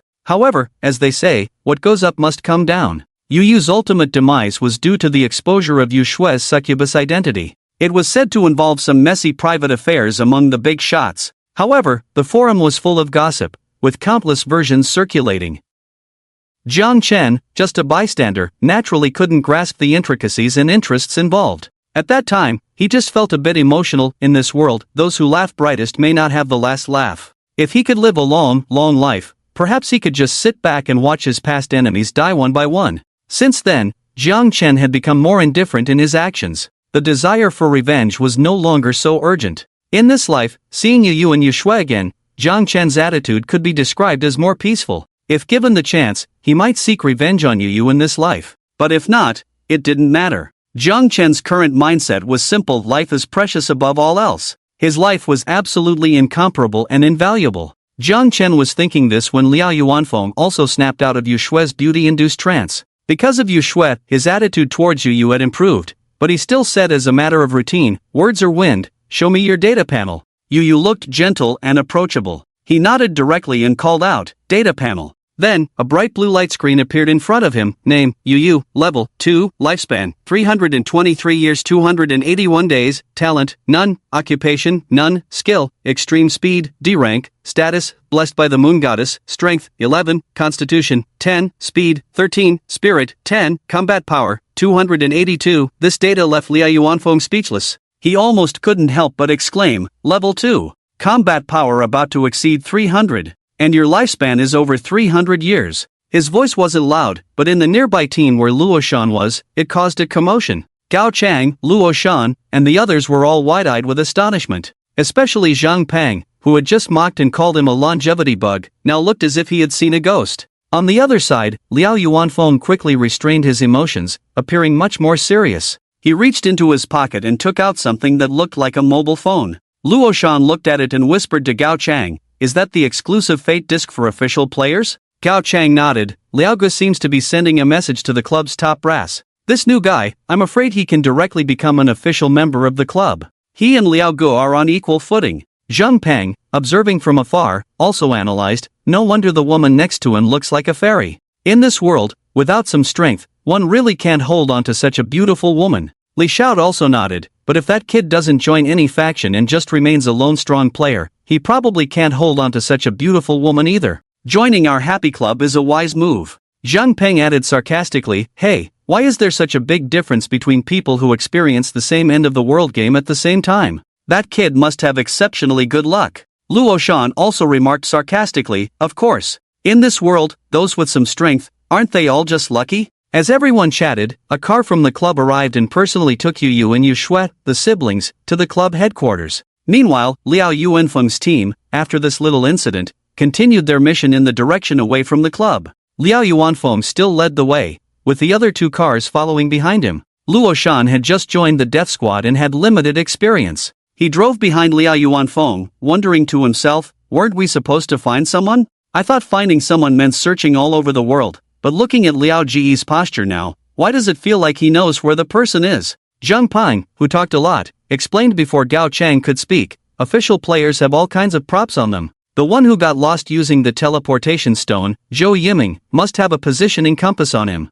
And Liao Ge probably already has the coordinates of the positioning compass in his hands. Luo Shan frowned upon hearing this, so, our mission is not actually to find someone, but to pick someone up? Just go to the designated location and bring the person back? Zhang Peng said, exactly. What else did you think? Luo Shan had thought that finding someone would be thrilling and adventurous. But now it seemed like it was just going out to see the world and then returning home? Although this mission was much simpler than he had imagined, he felt a sense of disappointment. Zhang Chen, sitting in the passenger seat, felt that this mission might not be so simple. If it was just going to a designated location to pick someone up, then the credit should go directly to Liao Yuanfeng. In his past life, Luo Shan would not have been able to owe Zhou Yiming a life-saving favor. Indeed, Zhang Chen's thoughts were correct. About half an hour later, Liao Yuanfeng's convoy stopped at a commercial street. He took out a compass, and the pointer on the compass pointed to this commercial street. Since vehicles couldn't pass through this area, he asked all the death squad members to get out of the car.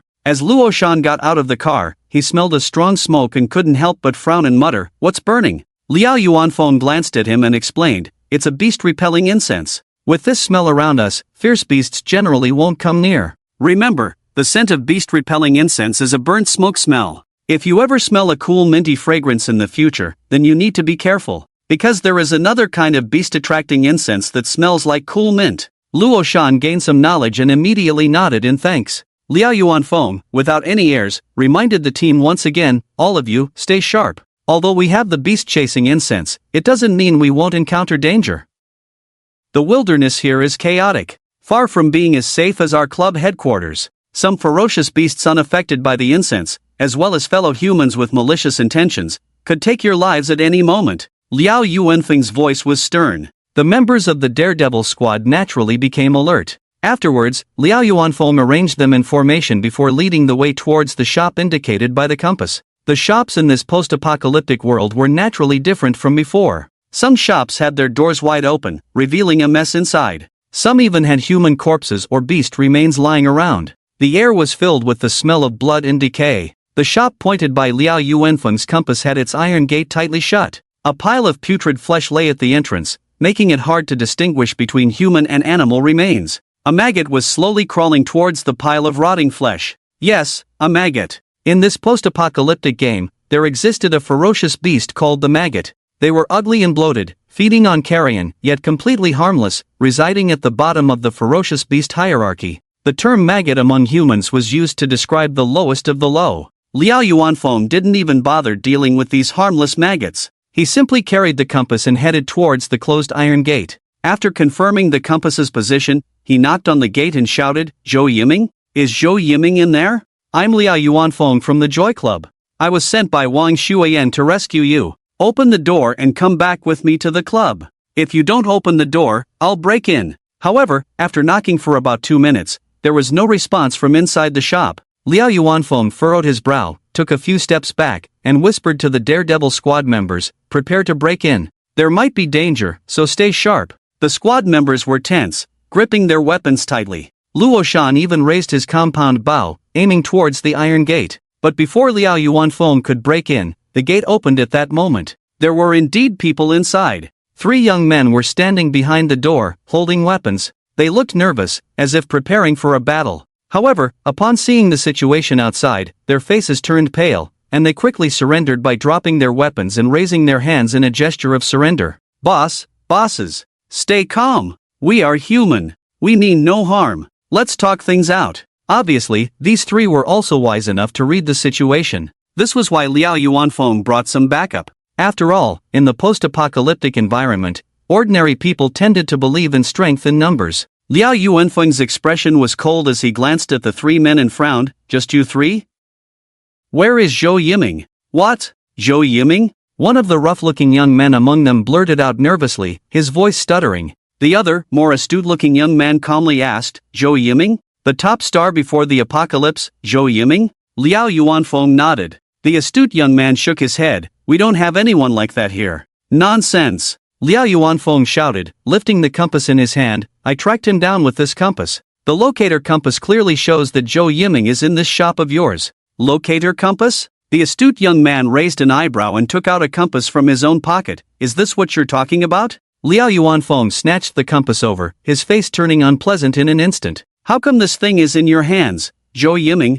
Jiang Chen understood the situation at once. The positioning compass was found, but Zhou Yiming was nowhere to be seen. After this, the rescue mission might truly turn into a search mission. Just as Jiang Chen had expected. After questioning the clever young man holding the compass, Liao Yuanfeng learned some information. These 3 young men were originally part of a small group called the Green Bay Team. The Green Bay Team got its name from an internet cafe called Green Bay. The members of this Green Bay Team were mainly students and troublemakers who frequented the internet cafe. When Doomsday arrived, they were all at the internet cafe and naturally formed a team. Initially, the Green Bay Team had over 50 members. However, as time passed during Doomsday, there were casualties and conflicts, leading to the gradual disintegration of the team. Now, there were only about 8 or 9 people left. These 3 young men had recently left the Green Bay Team due to a dispute over interests. According to the clever young man himself, the team leader of the Green Bay Team had deceitfully given him a green spinner. When he found something good from the spinner, the shameless team leader snatched it back, claiming the item belonged to him.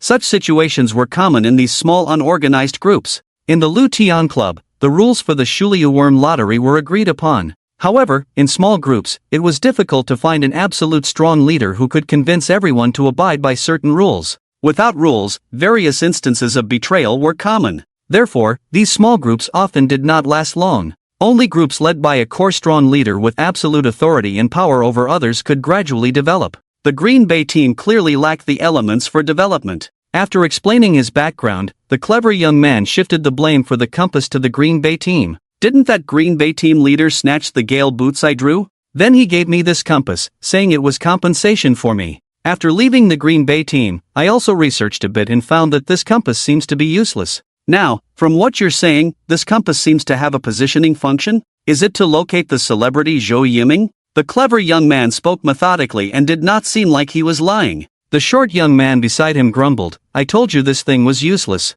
It would have been better to throw it away. If we had thrown it away earlier, we wouldn't have gotten into such big trouble." The clever young man quickly patted him, signaling him to be quiet, then turned to Liao Yuanfeng and said, "Don't listen to him. If we can help Captain Liao, we don't think it's troublesome. It had to be said that the clever-looking young man not only remained calm but also knew how to handle people well. His words made Liao Yuanfeng, who was originally quite irritable, feel much better. At this moment, Liao Yuanfeng was actually quite conflicted. If it were just ordinary people, not finding them would be normal. After all, it was doomsday, and disappearances and deaths were common. But unfortunately, Wang Shuiyan from the Blood Swallow Club truly loved Zhou Yiming. The task she assigned came with a generous reward. Clearly, her determination to find Zhou Yiming was unwavering. In this case, Zhou Yiming couldn't be treated as an ordinary person. At least, seeing is believing, right? After a brief moment of contemplation, Liao Yuanfeng made a decision. He then asked the clever young man,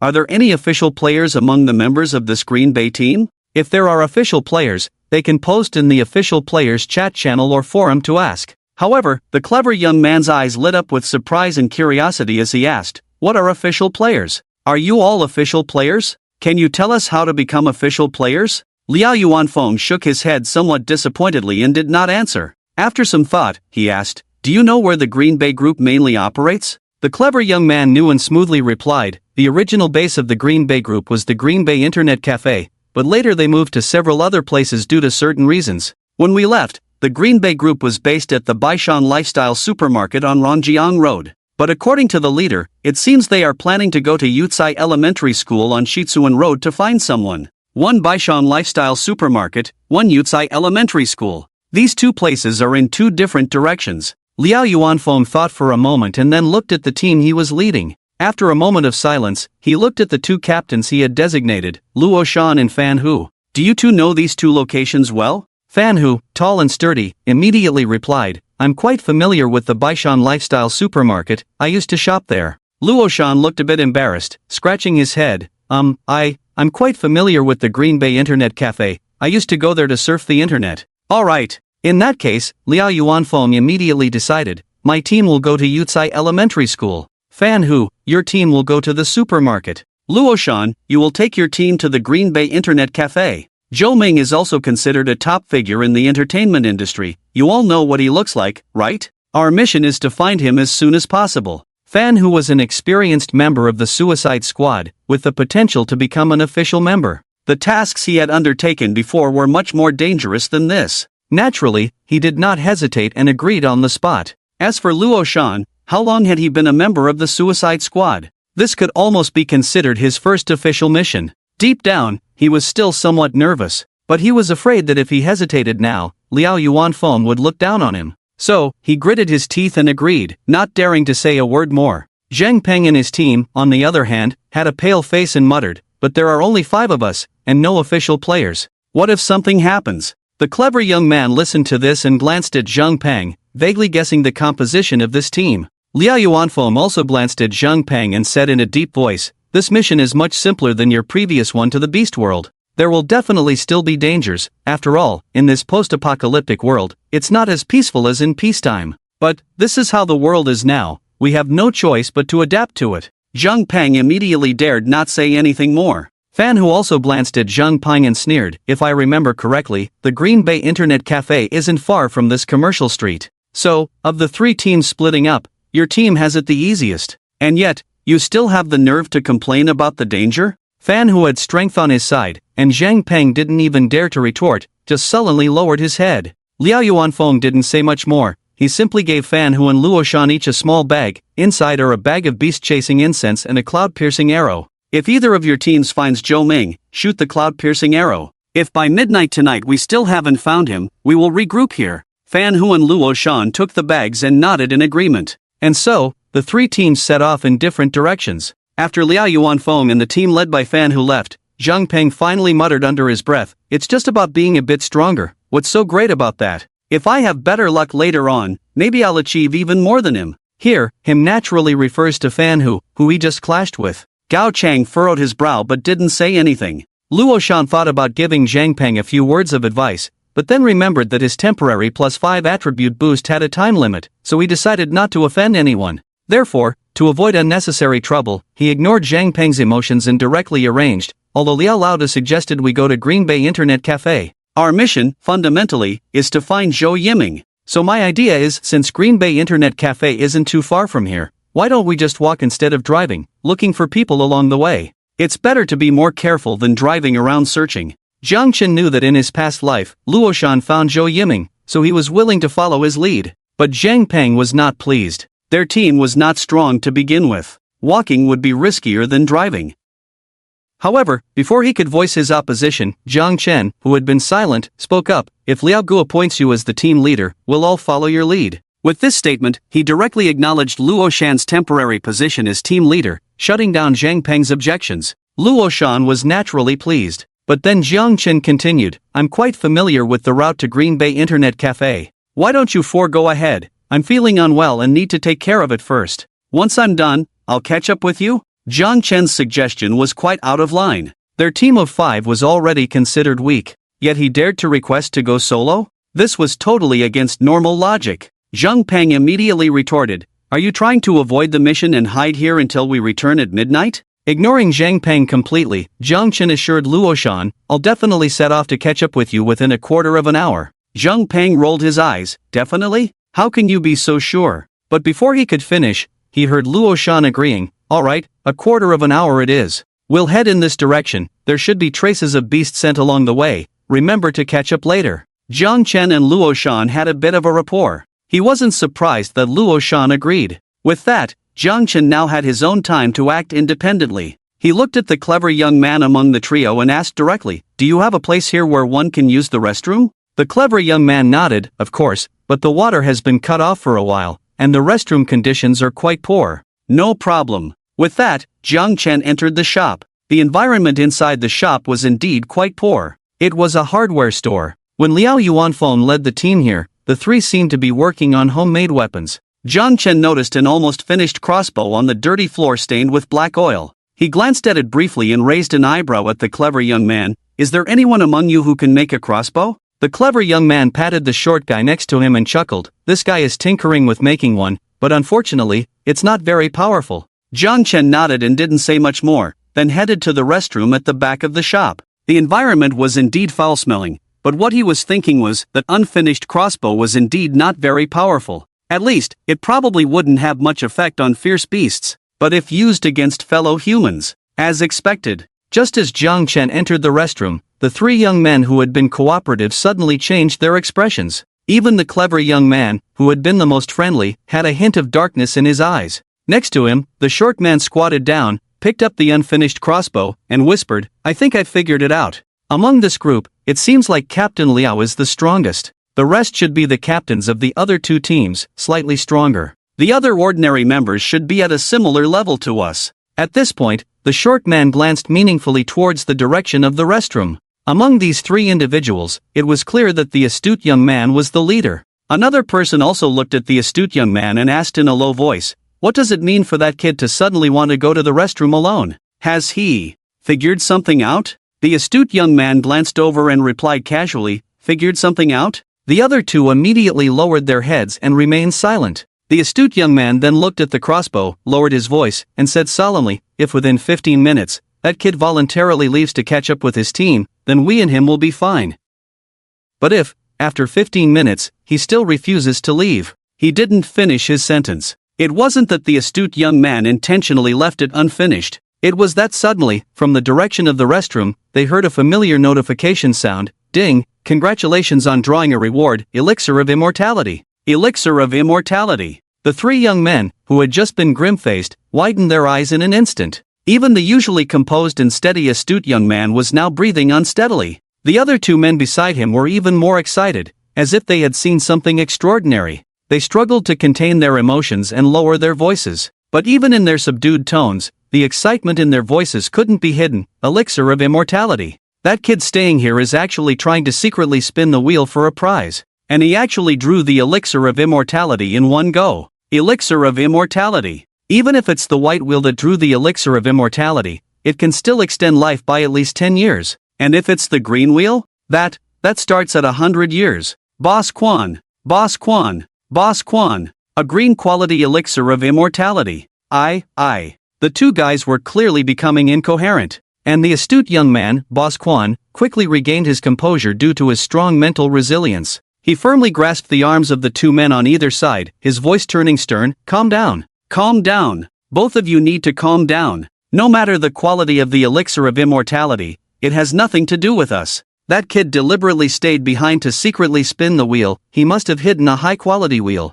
Otherwise, he wouldn't have drawn the elixir of immortality in one go. With such thorough preparation, the moment he draws the elixir of immortality, he will consume it immediately. Once something has been ingested by someone else, we shouldn't even think about it. Yes. The two emotionally charged men quickly realized this. The kid who drew the elixir of immortality must be even more excited than them. He wouldn't even care if he was in the restroom. He would immediately consume the elixir of immortality. No matter how envious, jealous, or resentful they were, they couldn't retrieve something that someone else had already ingested. So, stay calm, stay calm. The two men also learned a thing or two from Boss Quan and soon forced themselves to calm down. The astute-looking Boss Quan then warned in a low voice, "When that kid comes out of the restroom later, let's pretend we don't know he drew the elixir of immortality and be a bit clever about it." The two younger brothers nodded in agreement, indicating they would follow Boss Quan's lead. However, they thought Jiang Chen, who had finished drawing the prize, would come out. But instead, they heard another familiar sound of the wheel spinning. Ding, congratulations on drawing a reward, spatial watch.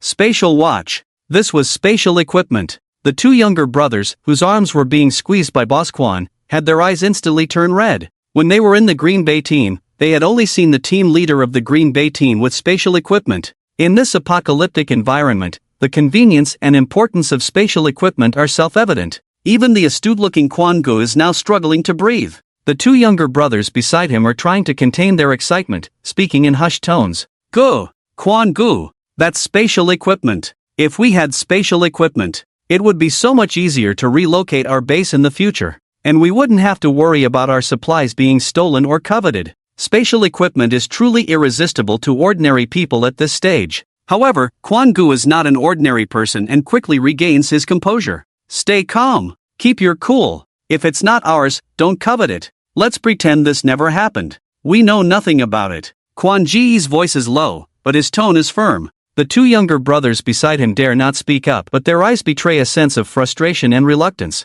When they glance towards the restroom, it's as if they could pierce it with their gaze. Quan Gu knows they are not content and sternly advises, "Listen to me on this matter. I won't harm you." The two younger brothers remain sullen. Just then, from the direction of the restroom, another sound echoes as if it would never end. Ding, congratulations on drawing a reward, teleportation scroll. Teleportation scroll. Quan Gu, this kid has drawn something good again. A teleportation scroll. This is a life-saving item. Even Captain Liao, who is powerful, said it. The world has changed. No matter how strong someone is, they could still face danger. But Quan Gu, think about it, if we have a teleportation scroll, it's like having a get-out-of-jail-free card. When faced with mortal danger in the future, we can use the teleportation scroll to escape. It's a life-saving item, Quan Gu. The eyes of the two younger brothers are almost filled with desire. Clearly, the impact of 3 consecutive lottery draws has overwhelmed their rationality. At this point, who cares about damn rationality?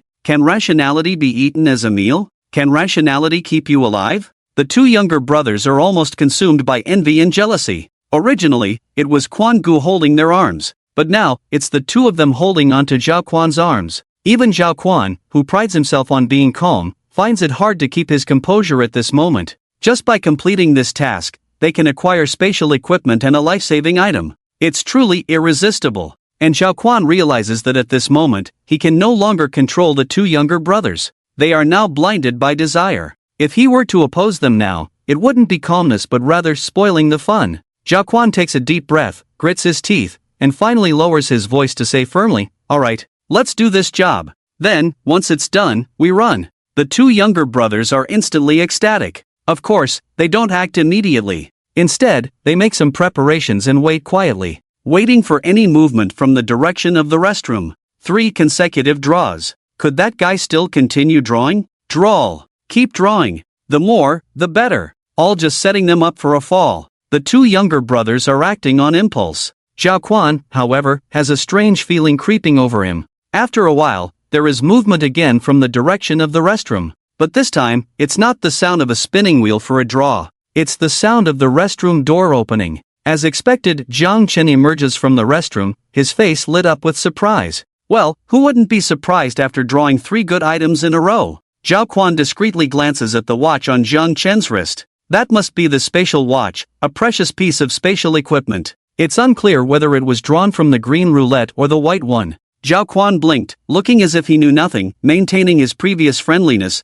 and asked Jiang Chen in a friendly manner, "Is it resolved?" Jiang Chen also smiled, "All settled. I'm off to catch up with my teammates so they don't get too impatient." The phrase "get too impatient" carried a hidden meaning. However, at that moment, none of the three noticed. They only saw Jiang Chen looking ecstatic as if he had hit the jackpot 3 times in a row, completely off guard. 1 step, 2 steps, 3 steps. He walked slowly towards the shop's entrance. Just as he was about to step out of the store, the three inside exchanged glances. In an instant, there was a swift sound. A razor-sharp cold arrow shot straight towards the back of Jiang Chen's head. At the same time, Zhao Quan and one of his men, one wielding a fire axe, the other swinging a large knife. 3 directions, 3 extremely fierce killing intents, almost enveloped Jiang Chen layer by layer. However, just when the three thought they had it all under control, Jiang Chen seemed to have eyes on the back of his head. With a casual raise of his hand, he caught the arrow that was shot at him. Even more effortlessly, he shot the arrow back at the assailant.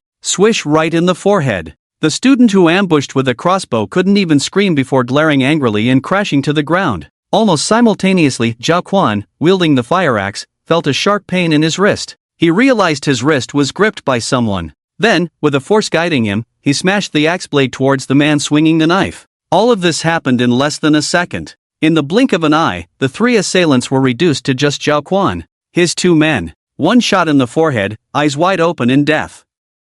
The other's head split open by his own axe. No matter how composed he tried to be, a strong sense of fear instantly filled Zhao Quan's mind. It was only then that he finally realized, You did this on purpose. Jiang Chen, who had just killed 2 people, showed no sign of abnormality. His expression seemed even more amiable and friendly than when facing Liao Yuanfeng earlier. He even patiently said, "On purpose? I just prefer self-defense over premeditated murder." Self-defense. Clang. The axe in Zhao Quan's hand fell to the ground. In that moment, all the cunning and scheming in his eyes vanished, replaced only by deep fear and regret. You. He looked at Jiang Chen but couldn't bring himself to beg for mercy. It was at this moment that he finally realized the self-proclaimed cunning man had ultimately committed a grave mistake that most people would make. That is, looking down on others. He had underestimated this person because Jiang Chen was inconspicuous in the team. At this moment, Zhao Quan also recalled the times he was suppressed and targeted by the captain in Green Bay team. He had sworn deep down, one day, he would return in glory. He wanted to tell that captain who looked down on others never to underestimate anyone, even if they seemed as insignificant as ants. But what was the result? He never got to experience the reversal of fortunes, and he probably would never have the chance to tell the captain who once looked down on him. What's even more ridiculous, the bullets he once wanted to shoot out were now hitting him right in the forehead. Was this considered shooting oneself in the face? Zhao Quan felt a deep sense of desolation. However, Jiang Chen did not easily kill him like the other 2. He casually flicked Zhao Quan's hand and knocked him to the ground. Then, as if chatting with an old friend, he smiled lightly and said, "My Captain Liao may look fierce, but deep down, he's too gentle. If I were the captain, from the moment I appeared in this shop, you wouldn't have the courage to lie." Jiang Chen's smile looked exceptionally gentle, harmless. But Zhao Quan, looking at his smile, suddenly felt his pupils contract and his whole body tremble. Obviously, he understood Jiang Chen's meaning. Jiang Chen liked communicating with intelligent people, no need for too much explanation. So he squatted down again, casually weighing Zhao Quan's axe while continuing to smile. "So now, clever you, why don't you tell me again, how did you get that positioning compass, and do you really know about Zhou Yiming's whereabouts?" He slowly wiped the blood off the axe blade, commenting, "Sharpened quite well." Then, he looked up at Zhao Quan and continued to smile. "Of course, you should be able to figure out your next words will directly determine your own life or death." This made Zhao Quan's heart skip a beat. "Will you spare me?" Jiang Chen didn't answer directly but hinted, "Truly smart people will always find countless ways to keep themselves alive." After a moment of contemplation, Zhao Quan's gaze suddenly became firm, and he said in a deep voice, "I did indeed withhold some information from Captain Liao. I know where Zhou Yiming is." Upon hearing this, Jiang Chen felt certain. Zhao Quan then explained further, "In fact, if Captain Liao had gone to find the leader of the Green Bay group, he would also know where Zhou Yiming is. And the reason I guided Captain Liao to find the leader of the Green Bay group myself." Zhao Quan paused, looking into Jiang Chen's eyes. "You should understand the reason." Jiang Chen nodded and uttered 4 words, "Using another's hand to kill." Zhao Quan smiled. Communication between intelligent people was this easy. the leader of the Green Bay group. He had seriously offended Zhou Yiming before. If he knew that Captain Liao was looking for Zhou Yiming, there would definitely be a conflict. With his foolish and arrogant nature, he would definitely not fare well in the hands of Captain Liao. In this way, Zhao Quan effortlessly used Liao Yuanfeng's hand to teach his former enemy a lesson. Of course, in the end, Liao Yuanfeng would probably also get information about Zhou Yiming from the leader of the Green Bay group,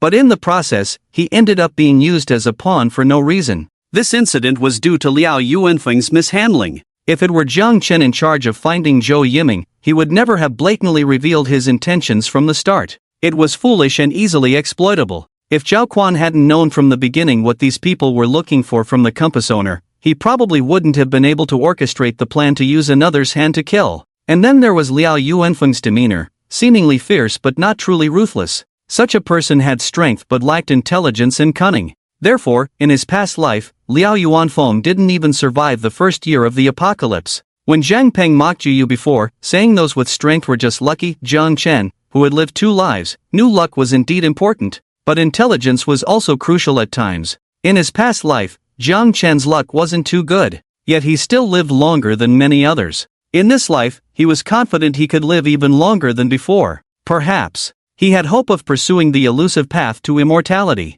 Regaining his composure, Jiang Chen looked at Zhao Quan with a calm gaze. So now, you can just tell me directly, where is Zhou Yiming?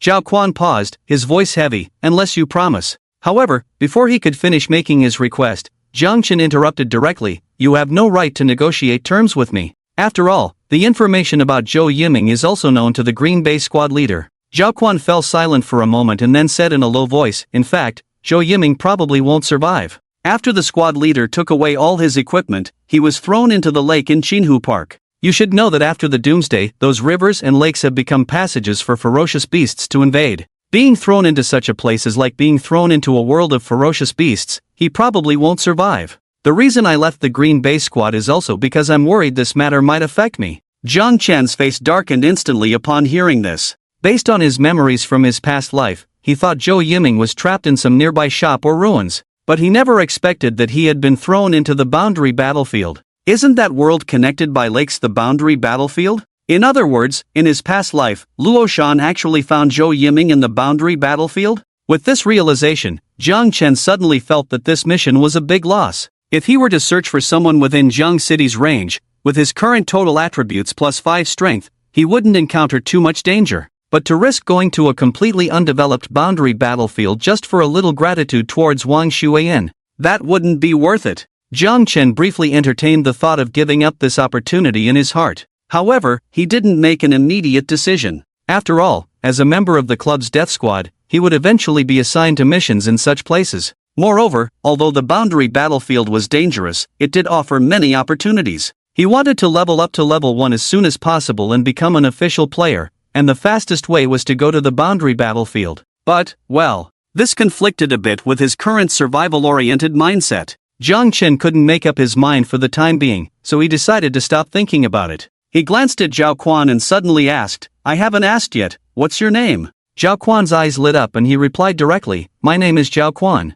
Jiang Chen's eyes also lit up upon hearing this name. Unexpectedly, this passerby he met on the way to find Zhou Yiming was actually a prominent figure from his past life. After Jiang City was developed into the Qingchuan Basin in his past life, there were 7 major powers balancing each other. The 7 major powers were the City Lord's Mansion, 2 major guilds, and 4 major alliances. And the steward in charge of the City Lord's Mansion was named Zhao Quan. Jiang Chen didn't have the opportunity to interact with the steward of the City Lord's Mansion in his past life, so he naturally didn't know if this Zhao Quan was the same person. However, after some thought, he asked again, do you still have any unclaimed roulette discs on you? Zhao Quan instinctively wanted to say no, but he felt that Jiang Chen seemed to have seen through him from the moment he heard his name. Thinking about this person's cunning and methods, he ultimately didn't dare to lie and confessed, I have 1 hidden roulette disc. I secretly kept 1 roulette disc. With that, he lifted the hem of his shirt. There was a thick bandage wrapped around his waist and abdomen. The bandage still had traces of blood on it. Zhao Quan unwrapped the bandage, revealing a blue roulette disc almost embedded in his muscle. A blue roulette disc, even more precious than the green roulette disc. When Jiang Chen saw that hint of blue, his eyelids twitched. Unfortunately, to draw from the blue roulette disc, one had to sacrifice 100 years of life. After using the white roulette disc to draw out the longevity pill, which only added 23 years to his life, he had only 21 years left. Even with the green roulette disc, he could only draw twice. He was still 80 years away from being able to draw from the blue roulette disc. However, it's okay. Lifespan is something he can accumulate sooner or later. This blue roulette will also come in handy sooner or later. Without any hesitation, Jiang Chen took the roulette off Zhao Quan's body. Zhao Quan stared at the roulette intently, hiding his unwillingness, and pledged loyalty to Jiang Chen. "Boss, I'm willing to follow you. From now on, your command is my only law. Follow me, ha." Jiang Chen casually held the blue roulette in his hand, his words nonchalant. His gaze swept over the options on the roulette, then slowly landed on Zhao Quan. Zhao Quan's eyes were sincere and loyal, as if he was truly willing to be Jiang Chen's most faithful dog. However, in the next moment, with a loud bang, Jiang Chen casually swung the hand holding the fire axe. Zhao Quan's head blossomed under the blade. Dead beyond death. Indeed, Jiang Chen liked dealing with smart people, because it saved him a lot of unnecessary talk. But most of the time, he also disliked dealing with smart people, because he had experienced too much in his past life. He was well aware you can never truly know what's hidden in the twisted minds of smart people. As an old saying goes, many are the dog-slaughtering kind under the guise of righteousness, and the unfaithful are often the literati. It's a simple truth. The dog-slaughtering kind sees a dog as a dog, and injustice as injustice. But the overly clever literati, they see the person behind the dog and calculate the gains and losses behind the injustice. Smart Zhao Quan was the literati that Jiang Chen couldn't trust. Of course, Jiang Chen, who slaughtered dogs, eventually became a literati himself. When he deliberately let those three know that he had drawn good things 3 times in the lottery, he never thought of letting any of them survive. Whether Zhao Quan was a character in his past life or not, whether he was called Zhao Quan, Zhao Gao, or Nicholas Zhao For. Damn it, he had to die all the same. Once Jiang Chen made a decision, it wouldn't change. After a simple search of the 3 bodies revealed nothing useful, he stored the fire axe, homemade crossbow, and a long knife in his spatial watch. The spatial watch drawn from the white roulette had a space of less than 1 cubic meter. But it was enough to store some simple things. After quickly dealing with the scene and the bodies, Jiang Chen left the shop and headed in the direction of Luoshan. Just now, he had already figured it out. Isn't it just going to the boundary battlefield early? They would have to go there sooner or later anyway. And if he could level up to level 1 early, then, when he obtained the exclusive Destiny Disc and became an official player, he could quickly use the various functions of the exclusive Destiny Disc such as chat, forums, and trading. Only then would he truly unlock the proper way to play this doomsday game. He could also use the trading area to grow faster, instead of being stuck like now, having a blue roulette but unable to use it. After chasing for more than 10 minutes, Jiang Chen followed the scent of the fleeing beasts and the smell of burnt smoke, and caught up with Luoshan and the others. However, upon getting closer, he discovered that the 4-person team seemed to be in conflict. Even if you're the team leader, you can't be so domineering and unreasonable, right? Our Suicide Squad missions have always been based on the rule that the profits created through teamwork belong to the team as a whole. You're just a temporary team leader. Do you still want to break the rules? Jiang Chen just approached and heard Zhang Peng's aggressive voice. And his target of accusation was naturally the temporary team leader, Luoshan. Luoshan's expression was a bit ugly, but in the end, he didn't retort. Instead, he asked Zhang Peng with a cold face, "So what do you want to do? How should we divide this one roulette among the 4 of us?" Zhang Peng raised his chin slightly, speaking matter-of-factly, "It's simple. The roulette also has its own value. Either we divide the points based on the club's system, like handing over the spinner to the club and sharing the points equally among the 4 of us," Zhang Peng said. "Or we calculate in time coins, sell this spinner for time coins, and divide the time coins equally among the 4 of us. Anyway, it's absolutely impossible for you to monopolize the benefits relying on the captain's position." Zhang Peng's tone was firm, as if Luoshan was the kind of scoundrel who exploited the team members' interests by abusing his captain status. With a glance, Jiang Chen vaguely understood what was happening. He intervened directly, saying, "Why just 4 of us? Shouldn't our team consist of 5 people?" Zhang Peng looked at Jiang Chen, speechless. "Come on. When we were fighting monsters just now, you weren't even there. If you weren't present, why do you have the right to share our benefits?" Jiang Chen's gaze fell on the golden-backed rolling groundhog and smiled. But on the body of that monster, there are only the marks left by Luoshan's composite bow arrows. In other words, Luoshan single-handedly killed this fierce beast from start to finish. The 3 of you didn't contribute at all, yet you can share the benefits. And just because I wasn't present, I can't participate in the division? Zhang Peng's expression stiffened momentarily at these words. Luo Shan had wanted to monopolize the green spinner that the golden-backed rolling groundhog had dropped because he was the one who had killed the monster alone. It wasn't like Zhang Peng had described, exploiting the team members based on his captain status. He was almost swayed by Zhang Peng's words. But now, after hearing Zhang Chen's words, he began to realize. Seeing Luo Shan's strange expression, Zhang Peng was infuriated. In the end, he backed down. Not to Luo Shan, but to Zhang Chen, saying, all right, let you share the spoils with us? After conceding with a condescending attitude, Zhang Peng couldn't help but curse, you, a poor and despicable person who likes to take advantage, will never amount to anything in your life. Zhang Chen was speechless, seriously suspecting if this guy was actually insulting himself. Gao Chang and Li Xiao did not refute Zhang Peng's words. After all, if they followed Zhang Peng's plan, they would also benefit. But Zhang Chen couldn't stand such a person. He sneered and said to Luo Shan in a deep voice, as the saying goes, a kind person is easily taken advantage of. Some people never change their habit of bullying the weak and fearing the strong. I know you don't want to offend anyone because the +5 to all attributes effect is temporary. But you should know, some people are like this. Before Luo Shan could react, Zhang Chen turned to Zhang Peng, coldly scolding, what kind of person are you to dare to show off in front of the strong? Are you tired of living? Even if the golden-backed rolling groundhog was killed by Luo Shan alone, even if it was a team effort, and he monopolized the team's benefits, what can a useless person like you do?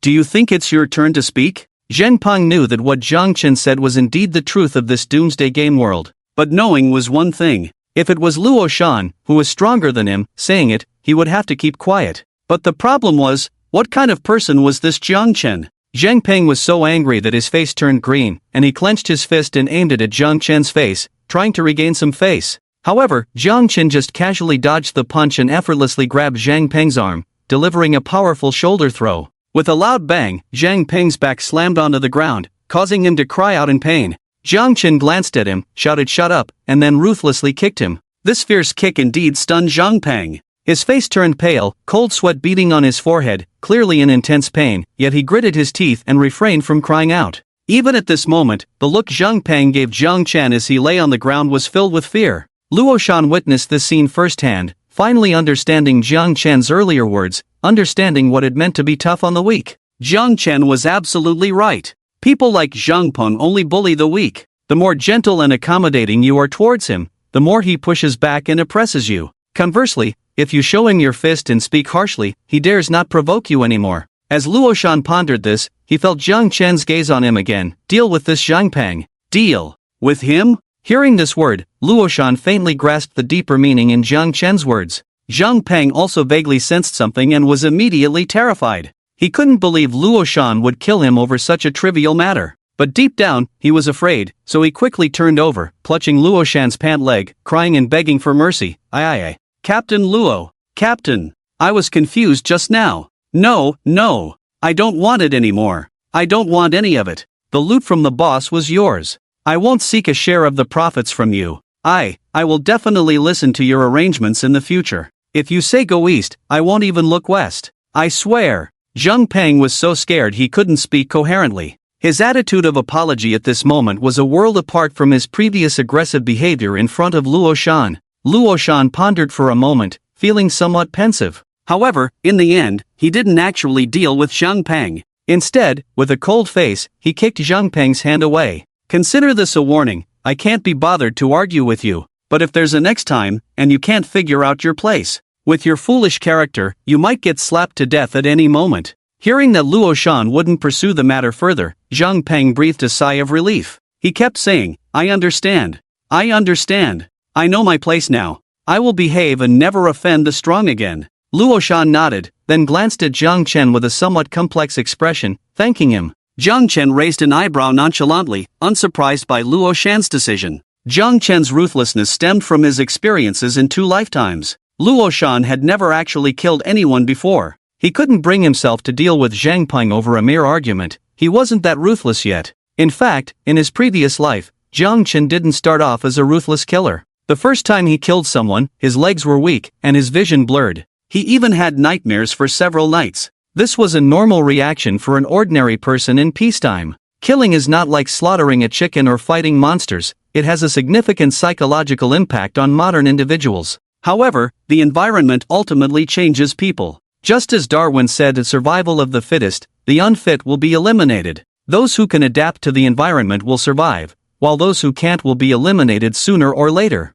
At this early stage of the apocalypse, many people are still adapting to the changing environment. They need some time. Although Luo Shan didn't directly kill Zhang Peng, his whole demeanor became much stronger, somewhat resembling a captain. Holding the green spinner in his hand, he looked at Cao Chang and Li Xiao, calmly asking, "What do you think? Should this spinner belong to me, or should we share it as a team?" Li Xiao, who looked very honest, didn't hesitate to say, "Of course, it should belong to you, Captain. After all, it was the captain who killed the golden-backed groundhog. We didn't contribute at all." Gao Chang's expression was somewhat complicated, but he nodded repeatedly. "Yes, this turntable should be handled by you, Captain." Gao Chang had never called Luo Shan captain before. Obviously, this small conflict had quite an impact on him. Luo Shan nodded and put away the green turntable. With only 11 years of lifespan left, it would take a full 10 years to draw from the green turntable. He certainly couldn't make a lottery decision lightly. Moreover, to avoid danger, general turntable draws had to be done in a special lottery area under the protection of strong guards,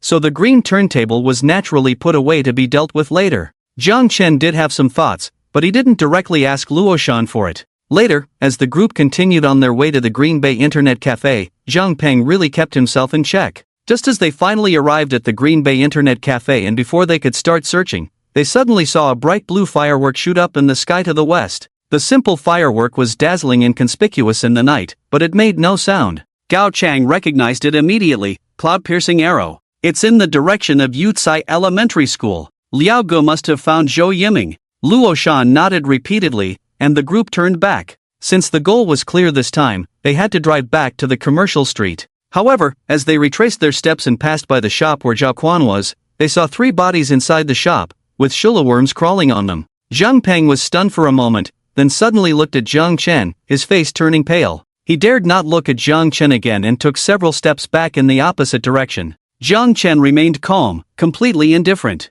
Luo Shan didn't ask much either, and went straight to his car. Half an hour later, the 5-person team arrived at Yucai Elementary School where Liao Yuanfeng was supposed to be. However, when they arrived at the school, Liao Yuanfeng was not there. It was a team led by Fan Hu parked the car near the school and waved towards Luo Shan, shouting, "Liao Ge went to the nearby Qinhu Park. We don't need to go to Yucai Elementary School, let's go directly to Qinhu Park." Luo Shan agreed and followed Fan Hu's car to Qinhu Park. In Qinhu Park, there was a Qin lake that had turned into a passage for ferocious beasts after the apocalypse. As a result, the ferocious beasts near Qinhu Park were more concentrated than in other areas. However, Liao Yuanfeng had already arrived there before them. In addition, there were several teams of monster hunters gathered near Qinhu Park. Fan Hu and Luo Shan's team did not encounter any danger when they went over. The 2 teams parked their cars at the entrance of Qinhu Park. Fan Hu keenly noticed that the atmosphere of Luo Shan's team was different from before. Especially Zhang Peng, who had been quite lively before, was now very quiet.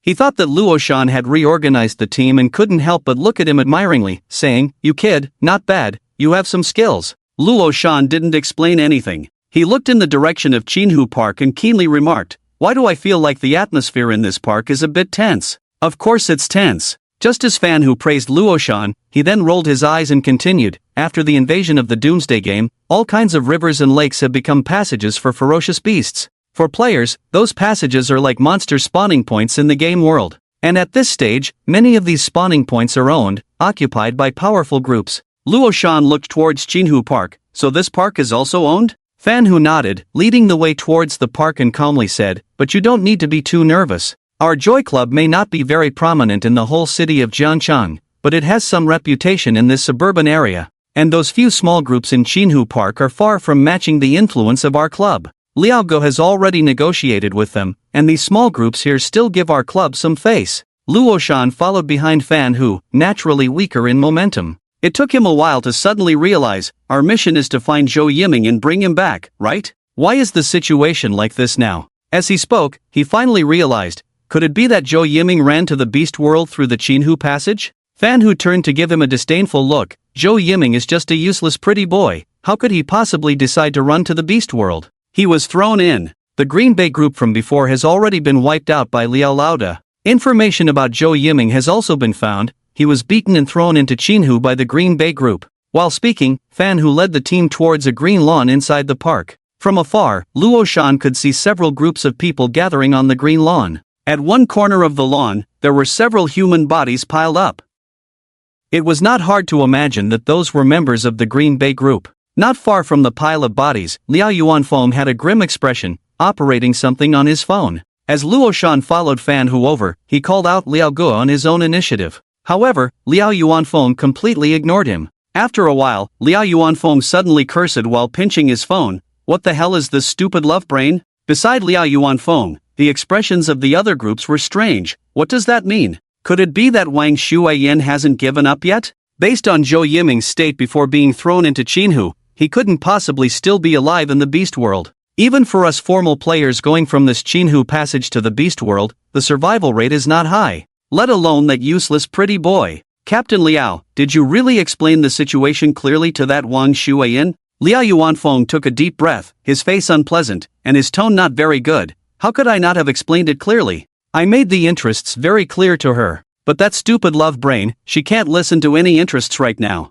That stupid girl's attitude is very tough now. She wants to see the person alive, or see the corpse dead. Even if Zhou Yiming's body has been eaten by the beasts, she still wants to find the beasts, cut them open, and retrieve the body. The conversation reached this point. On the green lawn, the captains of various groups looked at each other in disbelief, various expressions of incredulity. No way? Is it this exaggerated? I've heard of some brainless star chasers before the apocalypse, but now, can there really be someone so brainless for star chasing? Is there really such a brainless person in this world? And they even established a club for it? This is too surreal, isn't it? It's probably just pure luck. Those kinds of people can become strong. Truly. Speechless. Normal people simply couldn't understand Wang Shuiyan's way of thinking. Liao Yuanfeng couldn't understand it either, otherwise he wouldn't have angrily called Wang Shuiyan a stupid love brain. He took another deep breath and looked at everyone present. Indeed, Wang Shuiyan's way of thinking is truly difficult for ordinary people to understand. But when it comes to Zhou Yiming, she is genuinely concerned and willing to pay any price for it. In a recent private chat, Wang Shuiyan has clearly told me she will never give up on finding Zhou Yiming. Not long from now, members of the Blood Swallow Club will come to the Qinhu Lake Passage to the Savage Beast World to find someone. I hope the 3 captains stationed at Qinhu Lake can be accommodating. Qinhu Lake is actually not very large. The 3 teams stationed here are not dominant either. Each of the 3 teams only has a captain with an official player status. The strength of the other team members is basically similar to that of the Blood Swallow Club's Suicide Squad members. Therefore, teams of this level naturally cannot afford to provoke the Blood Swallow Club. Among the 3 captains, Captain Wu Su has a slightly stronger momentum. He asked Liao Yuanfeng with a serious face, "Do you know what the Blood Swallow Club means?" Jiang Chen followed the team of Luo Shan, feeling invisible among these people but still listening attentively. Liao Yuanfeng scanned the people present and slowly said, "According to Wang Shuiyan, the people sent by the Blood Swallow Club are definitely going through the Qinhu Lake Passage to the Savage Beast World to find someone.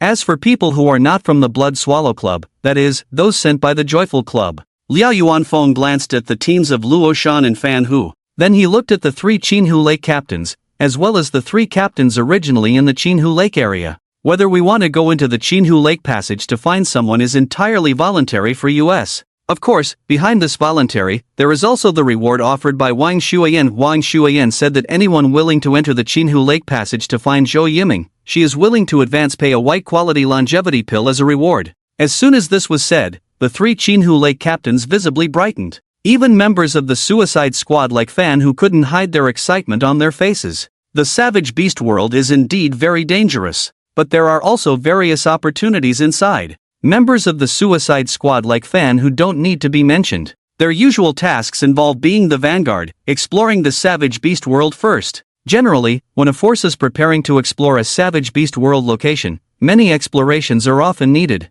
The first 3 explorations are usually assigned to members of the Suicide Squad. The Suicide Squad is like the first person to eat crabs. Various forces will further understand the Savage Beast World based on the information brought back by the surviving members of the Suicide Squad. After collecting enough relevant information, various forces then send formal members to explore, minimizing the losses of formal members as much as possible. Fan Hu, as a member of the Suicide Squad, is very clear about the basic process of exploring the Savage Beast World. In other words, members of the Suicide Squad like them are supposed to explore the Savage Beast World first. And this time, exploring the savage beast world connected by the Chinhu Lake Passage can even get a white-quality longevity pill. For the Suicide Squad, that longevity pill is like picking it up for free. So, Fan Hu almost instantly decided he wanted to go to Chinhu Lake. The other members of the Suicide Squad had the same idea in mind. Only Luo Shan, who had just joined the Suicide Squad and was not very clear about the task process, felt a bit confused.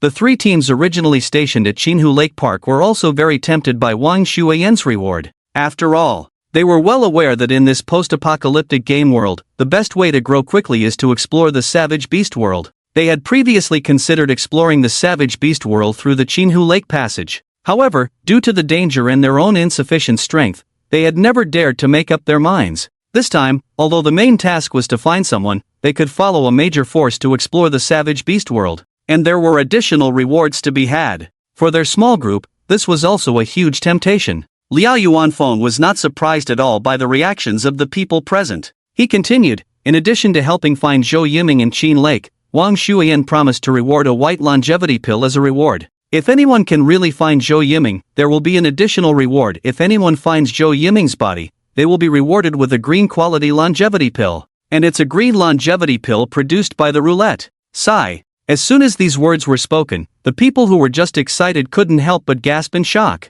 Some with weaker mental fortitude even turned red on the spot. A green quality longevity pill produced by the roulette. That's something that can extend life by at least 100 years. Such an item, even in the eyes of the core members of the club, is considered a top resource. And now, just finding Zhou Yiming's body could earn such a resource reward. Damn it! Luo Shan was one of those who turned red with anger. Deep down, he thought indignantly, damn it, I, a living person, am not even worth a dead pretty boy's body. A single body can be exchanged for a green quality longevity pill that can extend life by at least 100 years. And his own lifespan is only a little over 10 years. It's really unfair. People are just incomparable. It's infuriating. Others had similar thoughts, once again experiencing the horror of love-struck brains. And that's not all. Because Liao Yuanfeng continued, and if someone can find Zhou Yiming alive and escort him all the way back, then Wang Shuiyan promises to reward a blue-quality longevity pill. And you can freely choose 3 items from the Blood Swallow Club's points warehouse.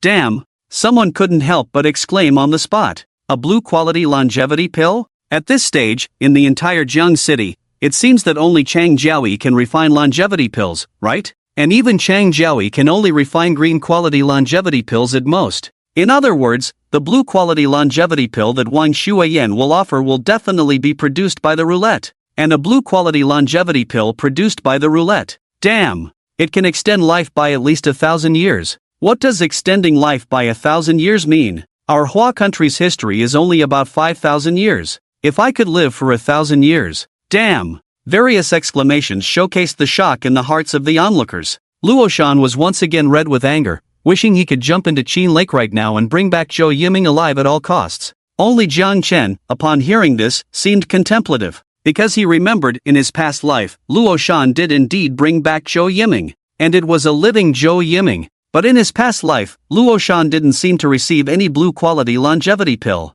let alone picking 3 items from the Blood Swallow Club's points warehouse. The rewards offered by Wang Shuiyan clearly weren't fulfilled by Luo Shan. Jiang Chen was unaware of the past events. But if he guessed correctly, there were probably 2 scenarios in the past. Either Wang Shuiyan thought Luo Shan was too weak and reneged on her promise, or other members of the Joy Club, like Liao Yuanfeng, took the rewards that originally belonged to Luo Shan. Both scenarios were possible. After all, in the world of the Doomsday Game, strength is revered. And in his past life, Luo Shan was simply too weak. He didn't have the strength to make the strong keep their promises to him. So in this life, if Jiang Chen finds Zhou Yiming and brings him back, will Wang Shuiyan really fulfill her promise? If he can't gain benefits from Wang Shuiyan, is it still necessary for him to go from the Qin Lake Passage to the boundary battlefield? Jiang Chen was feeling conflicted. In fact, there were probably more than one person with similar conflicts as him, but those with low strength had no right to question the strong. So after all the exclamations,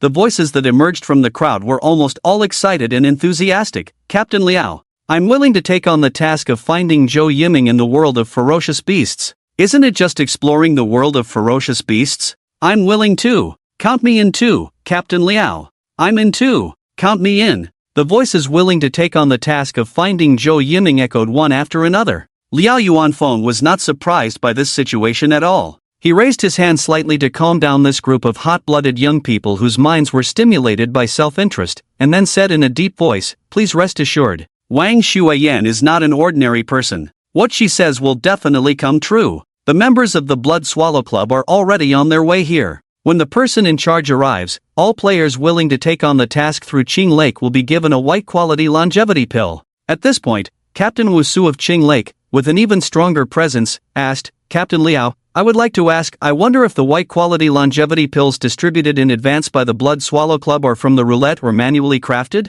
Liao Yuanfeng cleared his throat lightly. Such large-scale rewards can only be manually crafted. Wusu was not surprised either, nodding slightly. At this moment, another captain from Qing Lake said to Liao Yuanfeng, "Although our 3 teams are stationed at Qing Lake, we actually have no knowledge of the world of ferocious beasts. I wonder if Captain Liao could spare some time to give us a brief explanation of the situation in the world of ferocious beasts." Luo Shan's eyes also lit up upon hearing this. After all, he had just joined the Suicide Squad and was not very familiar with the world of ferocious beasts. Liao Yuanfeng generously nodded. "Since the members of the Blood Swallow Club have not arrived yet, I will take this opportunity to give you a brief overview. You should already know that after the arrival of the Doomsday Game, the originally connected cities were divided into separate small regions by the ocean. Various ferocious beasts mainly invade our world through natural water resources such as rivers, lakes, and seas. And those natural water resources have become two-way channels between our world and the world of ferocious beasts. Ferocious beasts can invade our world through those channels, and we can also explore the world of ferocious beasts through them. Before the Doomsday, our Jiang City was known as the City of 1,000 Lakes. So in our vast Jiang City, there are many channels for ferocious beasts, and the connected world of ferocious beasts is also diverse. Currently, the development of various forces in Jiang City is basically inseparable from the exploration of the world of ferocious beasts. As for what mysteries the world of ferocious beasts holds, I can only say that the situations in the connected worlds of ferocious beasts are all different. Firstly, the environments in the world of ferocious beasts are diverse. Some worlds are full of towering mountains and strange rocks. Some are deserts with no vegetation. And some are scorched earth, with no daylight, only darkness. In short, you may encounter all sorts of strange environments. Besides that, the ferocious beasts that may appear inside are also diverse. Just because the strength of the invading ferocious beasts in our world is not strong, don't assume that the types and strengths of the ferocious beasts in the world of ferocious beasts are limited. In fact, the types of ferocious beasts in the world of ferocious beasts are diverse, and their abilities are also peculiar. Some have even been seen speaking, transforming into human forms, and impersonating humans. The ferocious beasts that invade our world are not even worth mentioning. So when encountering unfamiliar, seemingly weak ferocious beasts in the world of ferocious beasts, never judge based on appearance or feeling. You may pay with your life at any moment for your curiosity. When it came to this point, Liao Yuanfeng paused for a moment, pondered, and then added, "It's precisely because the situation in the savage beast world is unpredictable. So when major powers explore the savage beast world, it is divided into 3 stages. The first stage is the preparation stage, where a certain number of Suicide Squad members are deployed to enter the completely unfamiliar savage beast world for exploratory purposes, accumulating enough information about the savage beast world through quantity. This stage also has the highest fatality rate. Our Happy Club even had a situation where all the Suicide Squad sent into the savage beast world in this stage were completely wiped out." With these words, the 3 teams in Chinhu Park couldn't help but gasp in shock. Even Luo Shan couldn't help but feel a tremor in his heart. Complete annihilation. In other words, the exploration of the savage beast world by the Suicide Squads purely depends on luck. If one has bad luck and enters a catastrophic level savage beast world, there is simply no way out. No wonder the Suicide Squads are called Suicide Squads. They truly dare to die. Liao Yuanfeng was not surprised by the reactions of the 3 teams, and he continued, "However, the major clubs have already summarized some experiences. Generally speaking, for small lakes like Chinhu, the danger level of the connected savage beast world is unlikely to reach the level of wiping out all the Suicide Squad members. The chances of success in our exploration are still quite high." Saying this, Liao Yuanfeng pointed at Fan Hu. Take our Suicide Squad member Fan Hu, for example. He has explored 3 different savage beast worlds and successfully returned from all of them. Now, his strength is approaching that of a formal player. Upon hearing this commendation, Fan Hu straightened up noticeably. He took over from Liao Yuanfeng and calmly stated, "Captain Liao is right. Although the situation in each savage beast world is unknown and unpredictable, there is still a certain pattern of danger. Small lakes like Chinhu, and the connected savage beast world, generally won't be too dangerous. The situation is likely similar to the game dungeons we used to conquer. As he spoke, he glanced at the three captains of Chinhu. Although Fan Hu was not yet a formal player, he belonged to the Happy Club. So, facing formal players in such a wild group, he showed no weakness in his attitude, even sounding somewhat superior. If you dare not explore even the least dangerous savage beast world, you will only be left far behind by other formal players in the future. Upon hearing this, the three Chinhu captains looked somewhat displeased. It was the captain with the strongest aura, Wusu, who furrowed his brows and gave Fan Hu a cold look. We were just asking, we didn't say we wouldn't explore. With that, he looked at Liao Yuanfeng again and continued, Captain Liao only mentioned the first stage of exploring the savage beast world. I wonder what the next two stages are. Upon hearing this, Liao Yuanfeng's eyes flickered, and he suddenly looked at Wu Su a few times, asking, Captain Wu, could it be that you are interested in joining our Happy Club? Wu Su maintained his posture, neither directly agreeing nor denying. Liao Yuanfeng smiled and continued to explain, the second stage is called the strategy stage. After the Suicide Squad has collected sufficient information, the club will arrange formal members to form a stronger team to conduct more formal exploration of the savage beast world. The exploration in this stage can also be considered a strategy, with the goal of turning the entire savage beast world into a resource for the club. And the third stage is naturally the harvest stage. At this stage, the savage beast world is basically under the control of the club. At this point, sending people in for exploration would basically pose no life-threatening danger, but rather promise long-term gains. And for members like us in the club, the reason we are willing to be loyal to the club is also driven by the resources of the savage beast world that the club has already developed. The three captains of the Chinhu team gained new insights because of these words. Luo Shan, who had just joined the Death Squad, also had a gleam in his eyes, full of anticipation for becoming an official member of the club in the future and enjoying the resources of the savage beast world. Captain Wu Su, on the other hand, was more thoughtful. After a moment of contemplation, he asked, I wonder, how many savage beast worlds has your club, the Happy Club, completely controlled at this stage? Liao Yuanfeng's face stiffened for a moment, but quickly returned to normal, smiling and saying, that is a secret of our club, not to be disclosed to outsiders. Wu Su was not foolish himself and quickly made a rough guess. After all, the Doomsday game had only arrived a month ago. It was possible that the superpowers in the central area of Jiangcheng had control over the savage beast world. For third-rate forces like the Happy Club in the suburbs, they might indeed be considered a good force for ordinary small groups, but they probably hadn't truly mastered anything in the savage beast world. In other words, what Liao Yuanfeng mentioned about the third stage was mostly wishful thinking. Of course, it was not ruled out that as time passed, the club's influence would continue to grow. The Happy Club might truly control one or two savage beast worlds, but who could be certain about those promises that had not yet materialized? Wu Su was still somewhat ambitious and hesitated in his heart. Should he join a third-rate small force like the Happy Club, or move to the central area of Jiangcheng to join a more powerful top force? Or perhaps continue to be a captain in a scattered group, free from too many constraints? He certainly did not make an immediate decision among these three choices. Just as he was about to further inquire about the benefits and constraints of the Happy Club from Liao Yuanfeng, he suddenly felt a strong momentum approaching from the direction of Chinhu Park. At the same time, on the green lawn where they had gathered, there were cries of surprise. Oh my god! 1,000-mile black cloud leopard? Is this a level 5 savage beast? Help! Quick! Captain! A powerful savage beast is on the loose. Oh my god! Wait! Look at the person sitting on the black cloud leopard. Why does it look like a human? Could it be a savage beast that can transform into a human? Savage beasts that can transform into humans should be very powerful, right? Oh my god? We're done for. Done for my foot. Liao Yuanfeng rolled his eyes and shouted sternly, silencing the clamor of these cries, before adding, that's the core member of the Blood Swallow Club, Guan Ling. As he explained, the figure riding the black cloud leopard quickly approached from a distance. It was then that everyone saw the person on the back of the black cloud leopard was indeed a human player, and she was a striking female player. In this Doomsday game, there were not many female players who could maintain their dignity. Moreover, although Guan Ling's appearance was not stunning, she exuded a strong aura, giving off a heroic and gallant feeling. In addition, her well-proportioned figure, sitting on such a handsome black cloud leopard, coupled with a tight black outfit, she appeared even more striking, like the fiercest licker and wildest horse in the world.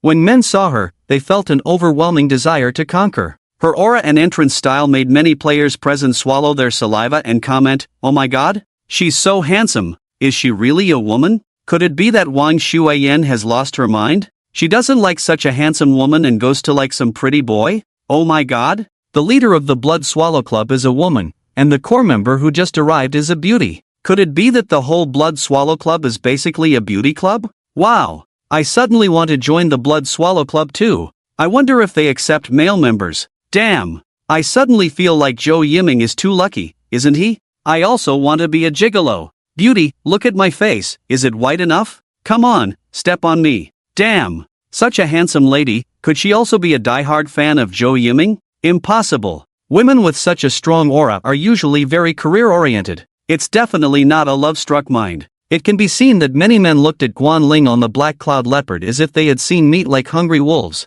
The desire and conquering ambition that couldn't be hidden at all. And Guan Ling, obviously, was not a petty and pretentious girl. Faced with those direct gazes, not a hint of emotion showed on her face. With a leap, she flipped off the Black Cloud Leopard and landed steadily on the grass. The waves at her chest were tightly controlled, stable and firm. Jiang Chen, mingling in the crowd, clearly heard a few swallowing sounds, shaking his head in silence. This kind of femme fatale is really dangerous. Guan Ling was obviously a decisive person. Her gaze, even more dominant than Liao Yuanfeng's, swept across the whole scene. The entire venue instantly fell silent, and no one dared to speak again. After calming the scene, Guan Ling spoke sharply, "The reward for the Blood Swallow Club has been posted in the trading area. Those of you who are official players can check it out with the life plate. In addition, the captain of the Joy Club, Liao, should have briefed you on some details of this recruitment mission, right?" With that, Guan Ling's gaze swept again and quickly found Liao Yuanfeng in the crowd, asking, "You are Captain Liao?" Liao Yuanfeng, who had been quite assertive before, was a bit nervous facing this powerful woman. But he didn't lose face, just nodded slightly. "Yes, Captain Guan, I am Liao Yuanfeng. Sister Wang has mentioned you to me." Guan Ling nodded slightly, then raised her hand and threw a small delicate jade bottle towards Liao Yuanfeng. "You helped find Zhou Yiming's whereabouts. This is the reward Sister Wang gave you." Liao Yuanfeng caught the reward steadily and thanked her repeatedly. Guan Ling nodded, then said to the crowd, "The situation is very urgent now. Every minute we delay entering the savage beast world of Qin Lake, Zhou Yiming's chances of survival decrease. So, without further ado, members of the Blood Swallow Club will directly guard the edge of Qin Lake. Any of you who are willing to help find people in the savage beast world of Qin Lake can receive a white quality longevity pill. Of course, those who receive the white quality longevity pill must enter the savage beast world of Qin Lake within 2 minutes. Those who eat our longevity pill but refuse to carry out the task." Guan Ling raised her hand. In her palm, a fiery red long spear suddenly appeared. She wielded the spear a few times, looking even more handsome and imposing. Then, she scanned the crowd again and continued assertively, "I will personally break his legs and forcefully throw him into the savage beast world of Qin Lake. Furthermore, anyone who takes on the task must stay in the savage beast world of Qin Lake for a full 8 hours unless they have actually found Zhou Yiming. If anyone dares to come back early as a deserter, I will still break their legs and throw them back into the savage beast world of Qin Lake. Alright, think it over now. Those who still decide to take on the task of finding people can go directly to the edge of Qin Lake and get the longevity pill from the members of the Blood Swallow Club." Some people who were temporarily infatuated were still a bit reluctant to leave at this moment. Knowing clearly what he wanted, Fan Hu didn't hesitate and headed towards Qin Lake. Someone like him, who could make a name for himself in the Death Squad, naturally wouldn't be swayed by beauty. After exchanging greetings with Liao Yuanfeng, he didn't hesitate to walk towards Qin Lake. Luo Shan watched from the side, feeling intrigued as well. He greeted Liao Yuanfeng and asked, "Hey, Liao, since we entered the savage beast world through the same passage, will we eventually be separated?" Liao Yuanfeng nodded, "Of course, you will be separated.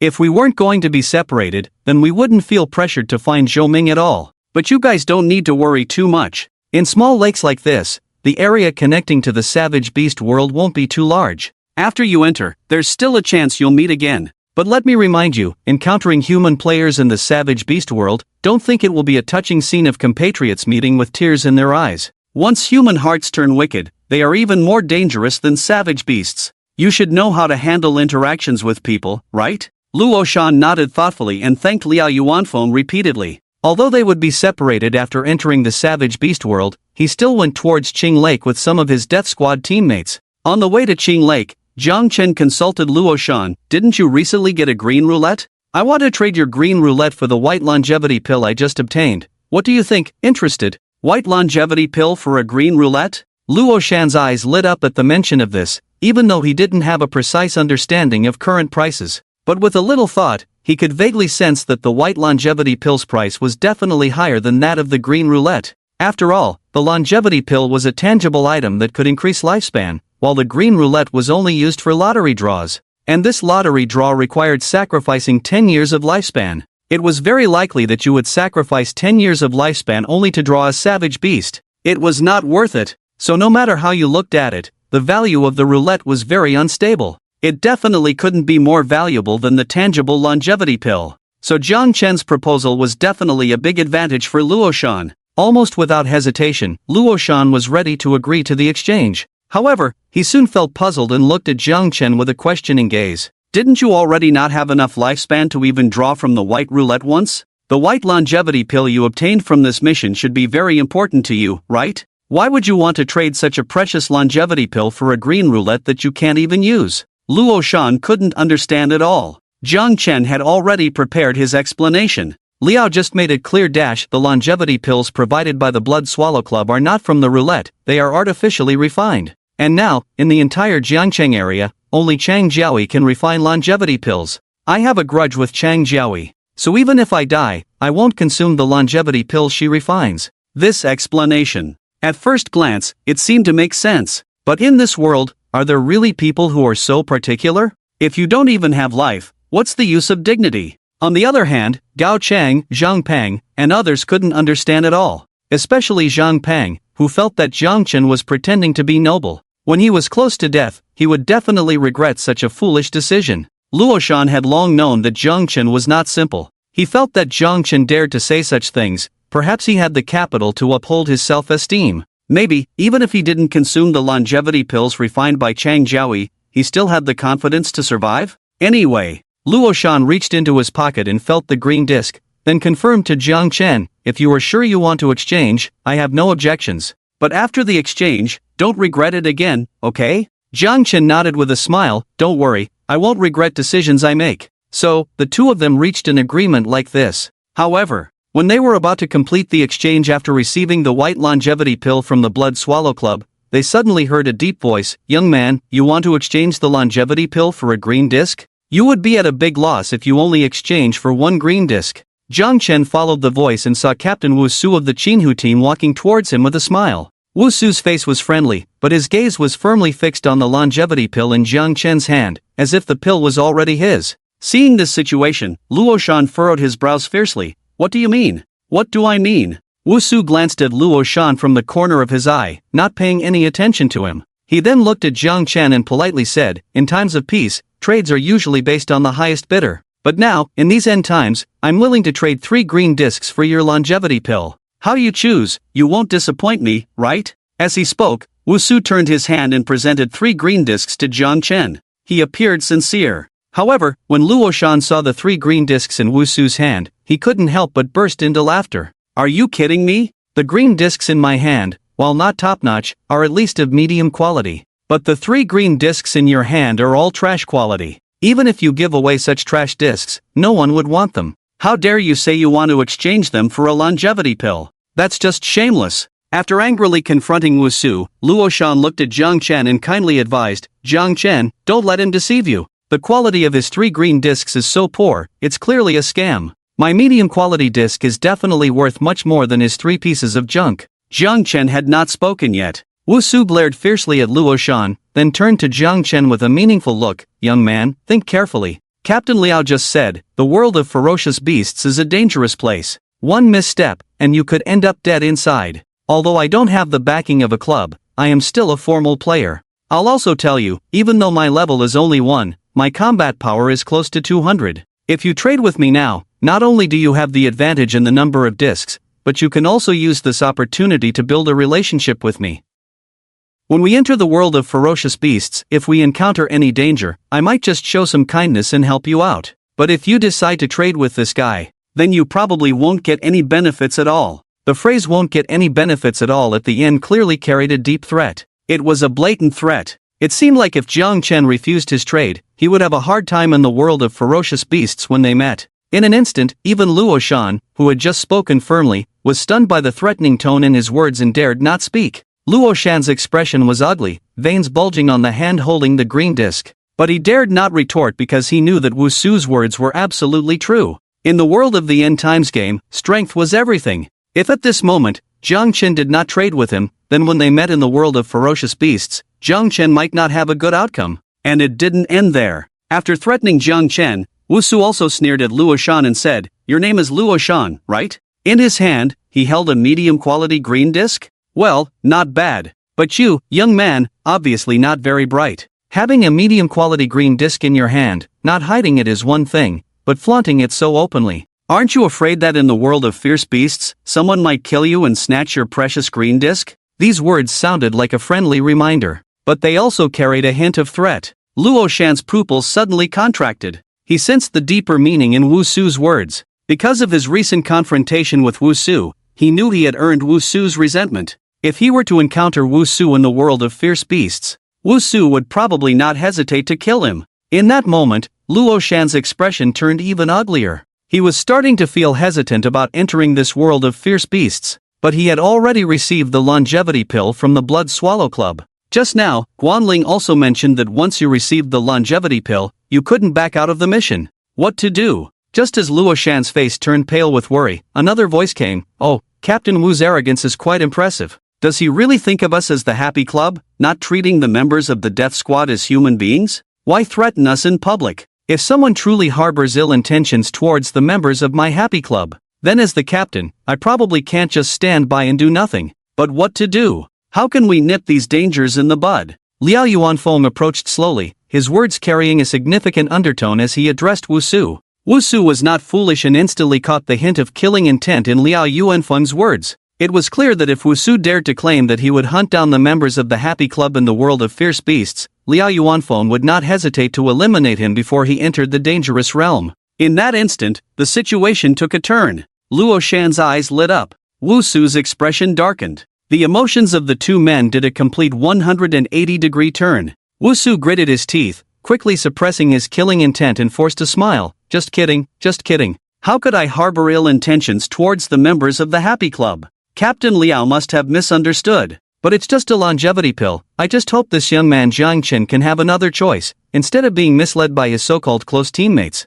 Anyway, Jiang Chen, it's up to you now. Do you want to exchange your longevity pill with my 3 green discs, or with Luo Shan's 1 green disc? Liao Yuanfeng also glanced at Jiang Chen, backing him up. Jiang Chen, you have the support of the Happy Club. The club is your backing. Whether you exchange with Luo Shan or Wu Su, follow your heart, no need to feel burdened. Hearing Liao Yuanfeng's supportive words, Luo Shan smiled slightly. He felt a stronger sense of belonging to the Happy Club. The others around also thought that joining the club was a good choice. At least they would have a support system and not be bullied by anyone. Wu Su also smiled, but it seemed forced. After all, he knew. The 3 green discs in his hand were indeed of very poor quality. Such low-quality discs were not even worth giving away for free. Jiang Chen, both emotionally and logically, should choose. I'll choose the 3 discs from Captain Wu. Ha! Wu Su was momentarily stunned, looking at Jiang Chen in disbelief. You're not joking, are you? Liao Yuanfeng also frowned slightly. Young man, have you thought this through?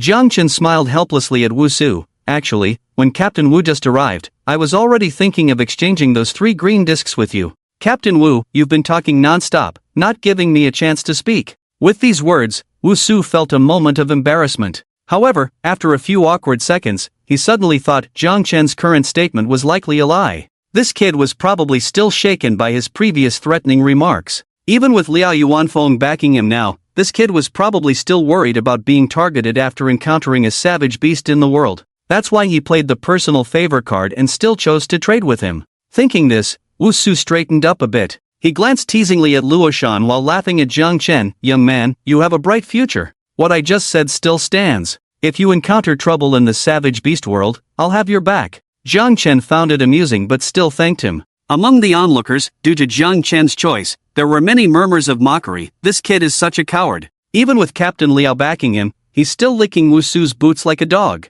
He's really embarrassing the Lutian Club. Exactly. This spineless waste of space somehow made it into the Lutian Club? They're really bringing shame to their club. Humph. This coward. He'll never amount to anything. Even if he joins the Lutian Club, so what? He's bound to die in the savage beast world on this mission. In my opinion, being flexible isn't necessarily a bad thing, right? Besides, times have changed. Sometimes, being a dog by a strong person's side is more dignified than being a person. Then you go kneel and be a dog. I, for one, want to stand tall and be a person with dignity. These mocking comments didn't bother Jiang Chen at all. Others might think he didn't dare offend Wusu, hence his outrageous choice. But in reality, to him, Wusu's 3 green discs were more valuable than Luoshan's 1 green disc. Any disc, to him, had no difference in quality. The only downside was he had approached Luoshan first, but now he chose to trade with Wusu. After exchanging 3 green discs for white longevity pills with Wusu, Jiang Chen turned his gaze to Luoshan. Luoshan's expression was visibly unnatural. However, unlike other onlookers, he didn't think Jiang Chen was afraid to offend Wusu. After all, Jiang Chen had proposed exchanging discs for longevity pills because he didn't want to take the ones made by Chang Jiaoyi. He clearly had pride deep down. How could he suddenly bow to Wusu? So Luoshan believed that Jiang Chen wasn't lying. His choice wasn't out of fear of Wusu. He truly saw value in Wusu's 3 discs, as he had said. Thinking this, Luoshan suddenly looked down at the green disc in his hand. He made a decision. Captain Liao. Liao Yuanfeng was still displeased with Jiang Chen's choice. Hearing Luoshan's voice, he frowned and asked, "What is it?" Clutching the disc in his hand tightly, Luoshan's eyes were determined. "I want to remove this green disc from my possession before we enter the savage beast world this time. I hope Captain Liao can protect me." Luoshan's words were calm but had the impact of a stone thrown into water, causing ripples in the crowd. Especially Wusu,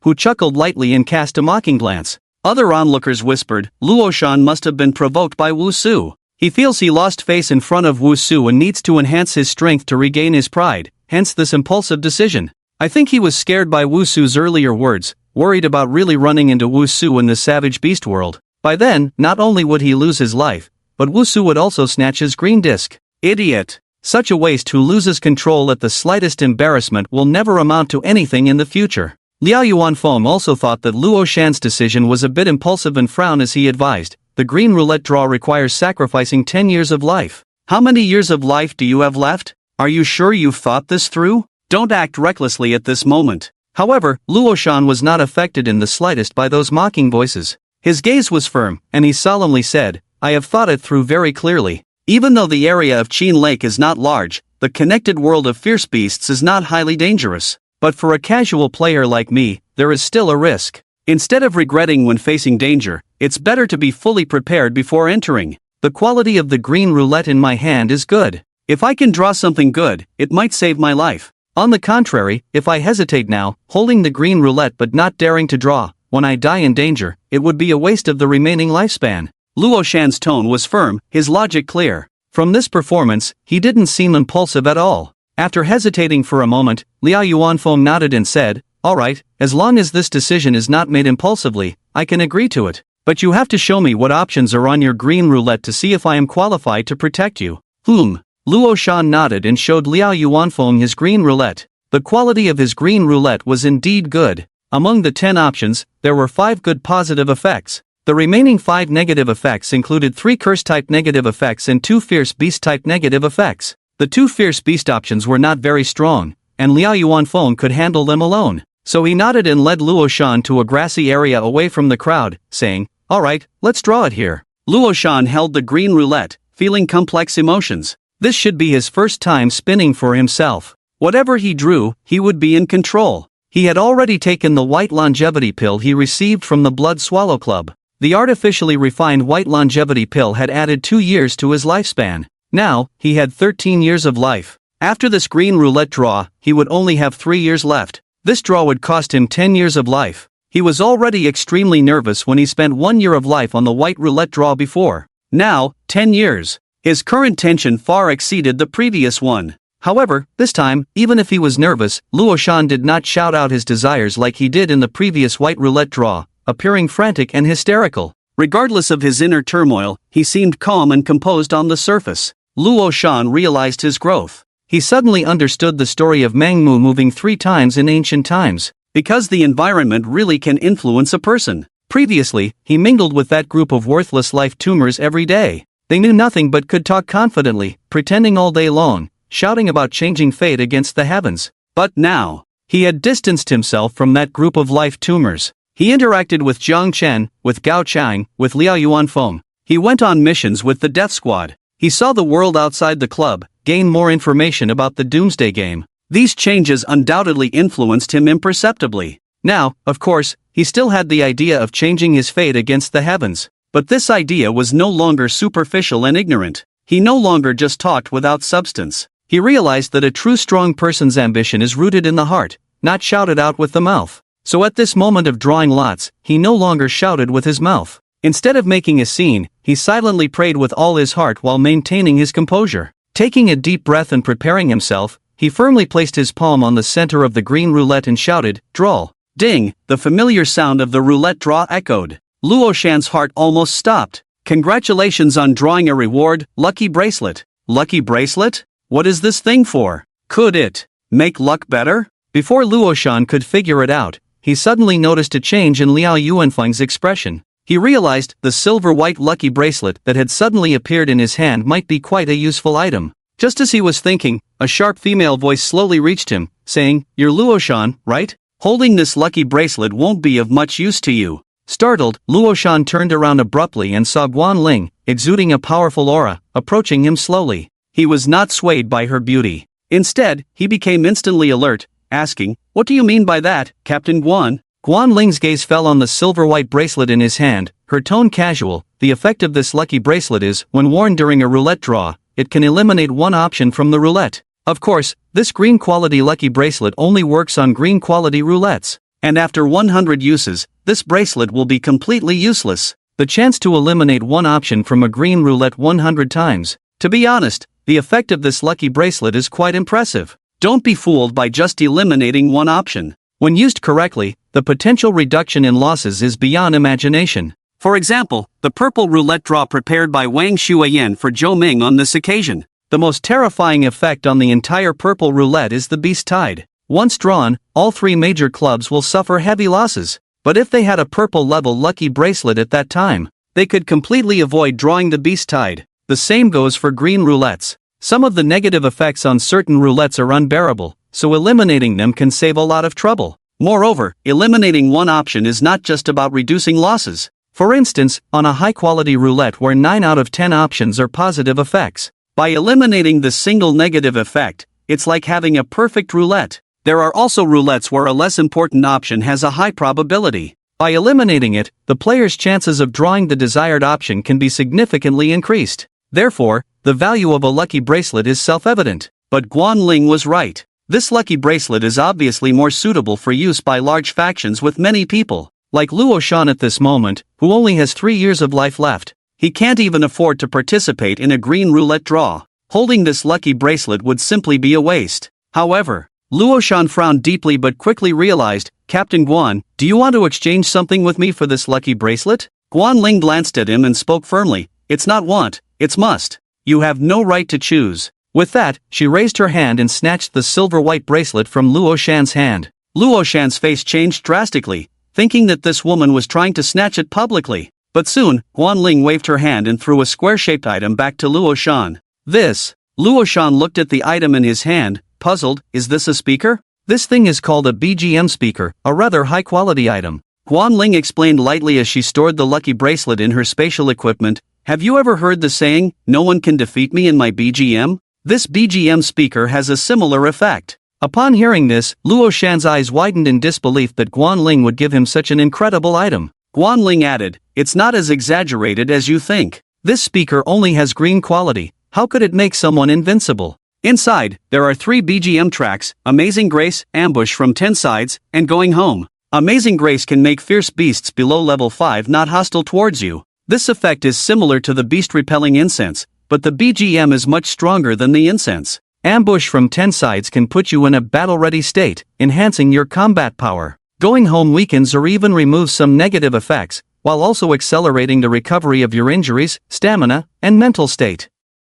This BGM speaker is quite a good item among the options that can be drawn from the green roulette. For you, it's obviously more practical than the lucky bracelet. Listening to Guan Ling's explanation of the BGM speaker, joy appeared on Luo Shan's face. This speaker, capable of both offense and defense, was indeed very suitable for him. However, he was not foolish. With a simple thought, he realized that the value of this BGM speaker probably couldn't compare to the lucky bracelet. But what could he do? His strength was simply not on par with Guan Ling's. If it weren't for the background of the Joy Club, Guan Ling would have directly snatched his lucky bracelet, and what could he have done? In this doomsday game scenario, the weak had no say. There was no talk of fairness with the strong. At this moment, Luo Shan had already seen through many things. He didn't haggle with Guan Ling but instead thanked him openly. This attitude made Guan Ling look at him again and praised, "Good mindset." Onlookers watching Luo Shan's draw were envious when he actually drew something good and received Guan Ling's praise. This kid actually drew a lucky bracelet.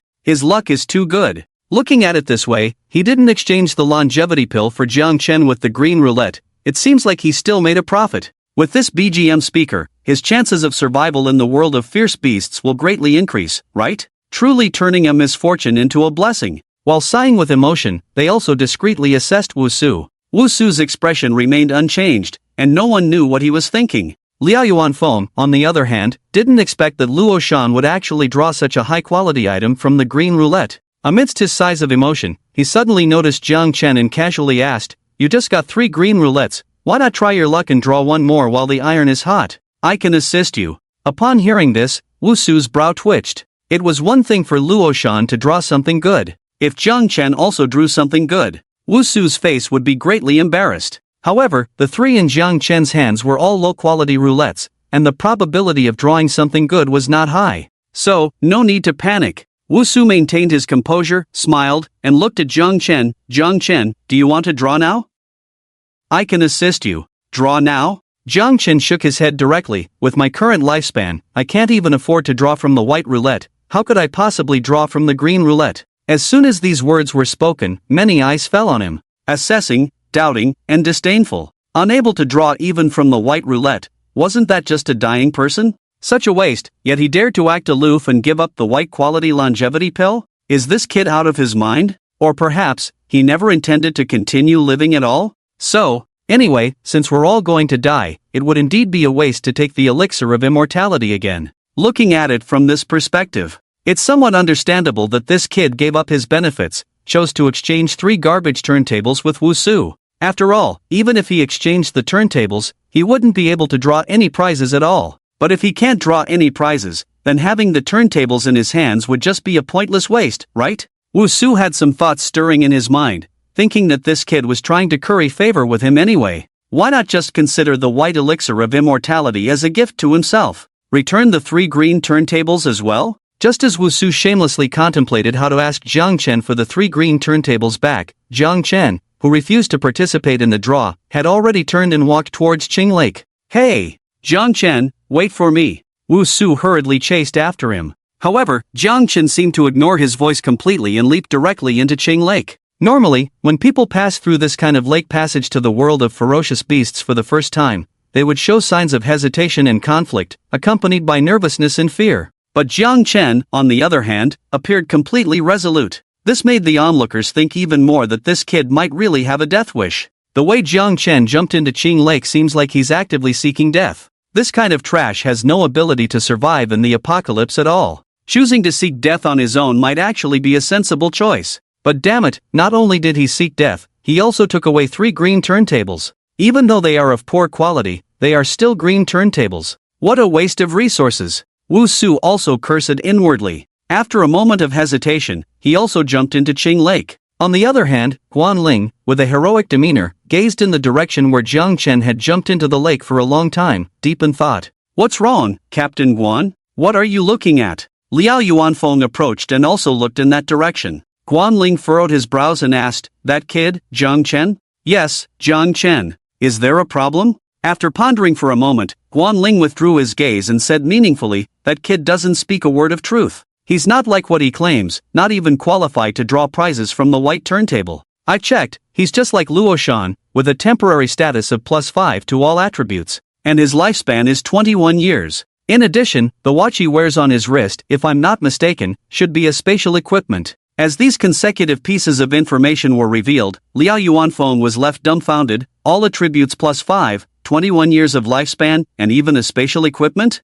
What a guy! That fellow! Is he pretending to be weak? Wait, how did you? Liao Yuanfeng suddenly looked at Guanling with a horrified expression. Guanling raised an eyebrow confidently, full of charm. I have a probing skill that can check the data panel of players whose level does not exceed mine. He said this casually. However, Liao Yuanfeng, upon hearing this, took a few steps back in shock, his expression tense and wary as if guarding against a thief. Guanling chuckled. I've already checked. Being cautious now is useless. Liao Yuanfeng's mouth twitched slightly, still showing resistance towards Guanling. Guanling then inquired, what's the background of that Jiang Chen? I just heard from the surrounding discussions that he has a grudge with Chang Jiaoyi. Liao Yuanfeng shook his head slightly. I'm not very clear either. That kid seems to have just been promoted from the tumor worm to the death squad. Even if he has any connection with Chang Jiaoyi, it should be a thing of the past before the invasion of the Doomsday Game. It's probably just one of those melodramatic love stories born out of unrequited love,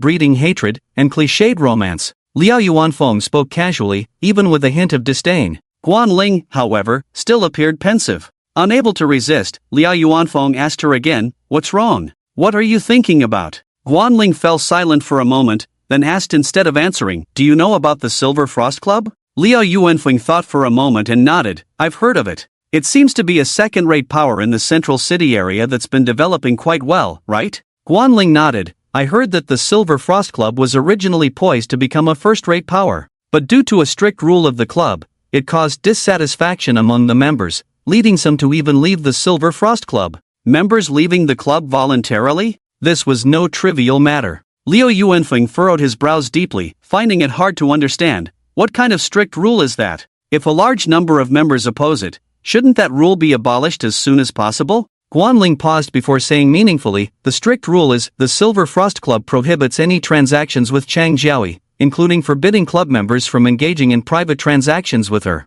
This left Liu Yuanfeng dumbfounded. What? Are you kidding me? Prohibiting transactions with Chang Jiaoyi? Currently, in the entire Jiangcheng region, only Chang Jiaoyi can refine the elixir of immortality, right? Of course, not long ago, Su Wenhao from their Lutian club also obtained the elixir of immortality formula. However, it was only a white-quality formula for the elixir of immortality, and the news had not yet spread. In other words, at present, artificially refined elixirs of immortality on the market were basically monopolized by Chang Jiaoyi. If a large power banned transactions with Chang Jiaoyi, it would be digging its own grave. Is the leader of the Silver Frost Club crazy? This is even more outrageous than Wang Shuiyan of your Blood Swallow Club. Liao Yuanfeng couldn't comprehend it at all. Guanling then added calmly, the recent new members recruited by the Blood Swallow Club were actually former members who left the Silver Frost Club. They said it seemed like the leader of the Silver Frost Club had a grudge against Chang Jiaoyi. Hearing this, Liao Yuanfeng furrowed his brows deeply again, sighing, how deep could that grudge be?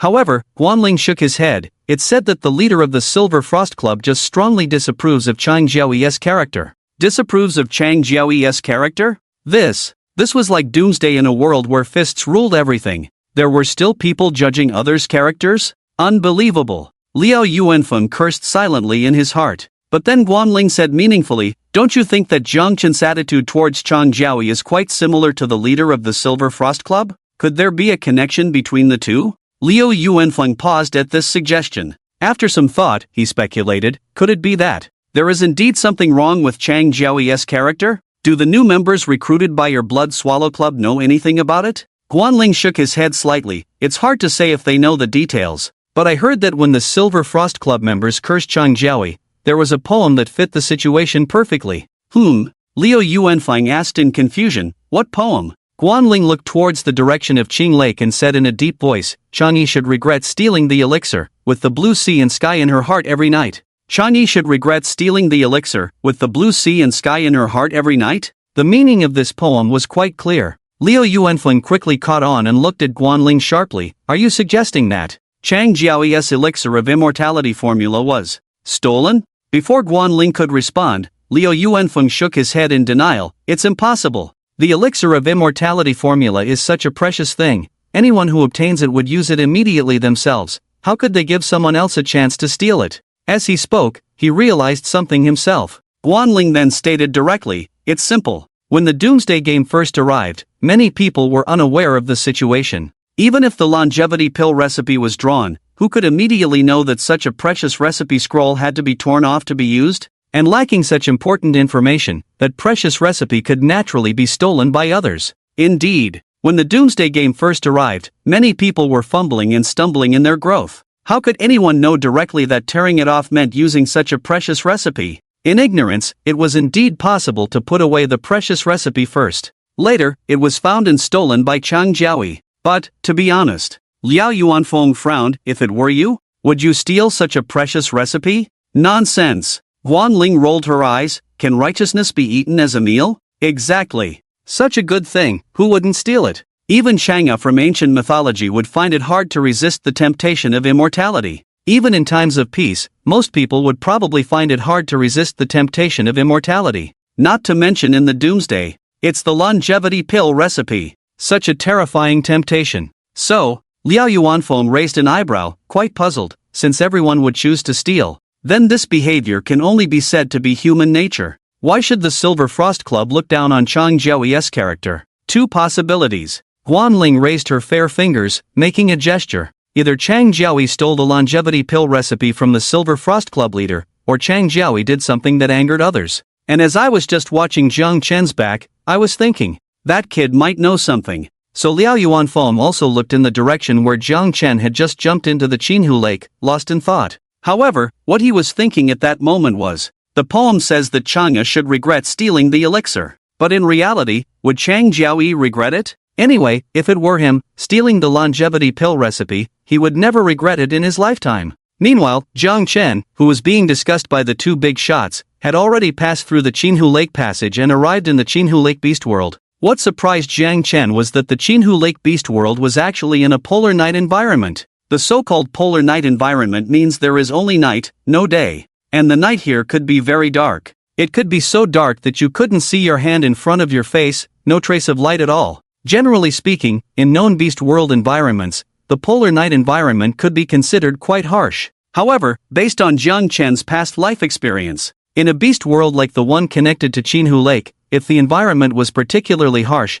the strength of the beasts would be relatively weaker. With this balance, it would match the level of danger in the Qinhu Lake Beast World. If a truly nightmarish beast world appeared in a polar night environment, that would be considered truly abnormal. In complete darkness, one could silently perish at any moment. And the Qinhu Lake Beast World. Even in his past life, Luoshan could safely return with Zhou Yiming. The level of danger was naturally not high. Zhang Chen had also experienced countless beast worlds in his past life. So facing this polar night environment, he remained calm. Almost instinctively, in the weakened visual effects, his other four senses became particularly sharp. Through his sense of smell, hearing, and touch, he quickly determined that he was in a plain area. There were some insects around, possibly with mild toxicity, but not a significant threat. Zhang Chen remained vigilant at all times. He had already planned it out. Although the beast world was dangerous, it also lacked many opportunities for secrets to be discovered. If this beast world was indeed not very threatening, he didn't mind lurking and developing in this Qinhu Lake beast world. And the first step in lurking and developing was to spin the roulette wheel. Others gamble with the roulette wheel for their lives. But when he spins the wheel, he takes off right from where he stands. Zhang Chen flipped his hand and took out the 4 roulette wheels stored in his spatial watch. Yes, 4. Besides Wusu's 3 green roulette wheels, there was one more, a blue one obtained from Zhao Quan. Zhang Chen prepared himself to draw all 4 roulette wheels in one go. And what he would draw out. His first consideration was the elixir of immortality. After all, his current lifespan was only 21 years. He had no qualifications to draw the blue roulette wheel. Among the 3 green roulette wheels, there happened to be one with the option of the elixir of immortality. Zhang Chen didn't hesitate at all and drew that particular wheel first. Please select the reward you want to designate for the roulette wheel 1. Elixir of immortality. Zhang Chen proficiently murmured in his mind, I choose 1. Elixir of immortality. As a result, the green roulette wheel emitted a familiar pleasant sound. Ding, congratulations on drawing the reward, elixir of immortality. It was as simple as that. A precious elixir that others risked their lives for and couldn't draw out. For him, it was just within easy reach. Even though it wasn't the first time he designated a roulette wheel reward. Deep down, Zhang Chen couldn't contain his excitement and joy. He directly consumed the green quality elixir of immortality that appeared in his hand. Glancing at the data panel, he saw the lifespan column soar from 21 years to 372 years in one go, a lifespan increase of over 300 years in one breath. This was the effect of the elixir of immortality produced by the green roulette wheel. The effect was simply unbelievable. At this moment, Jiang Chen thought of his old classmate Chen Liang, who had also drawn the elixir of immortality from the green roulette wheel when he was just reborn. That guy drew such a precious green elixir of immortality but only exchanged it for a big meal and a supposed increase in treatment. Such a transaction was clearly unequal, but as a life tumor carrier, he had no choice at all. And that was also the reason why the club was willing to raise life tumors. Even if life tumors lost money in 100 draws, as long as they drew the elixir of immortality once, the club would make a killing. Jiang Chen shook his head slightly and stopped thinking about it. With his lifespan now sufficient, he wasn't in a hurry to continue drawing the green roulette wheel. Instead, he held onto the more precious blue roulette wheel. The quality of the wheel that Zhao Quan embedded in his body and kept hidden was naturally self-evident. However high the quality of the roulette wheel, however good the options, in the end, only one reward could be designated. Jiang Chen was a bit conflicted at this moment. Because on this blue roulette wheel, there were two options that he really wanted. One of them was what Jiang Chen urgently needed now: upgrading the life card. As long as he obtained the upgraded life card, he could quickly advance to level 1. Level 1 was a significant turning point. Only by reaching level 1 could he obtain the exclusive life plate of the Doomsday game and become a formal player in the true sense. By then, he could use more player functions of the Doomsday game through the exclusive life plate, such as checking various leaderboards, even competing for leaderboard rewards, or obtaining more information through forums, chat channels, and more crucially for him, using the trading function of the official player home to rapidly expand the advantage of his roulette wheel draws. As long as he kept trading with people, he could acquire a large number of roulette wheels at the fastest speed. Then, he could exchange the rewards drawn from the roulette wheels for more wheels. And then, draw.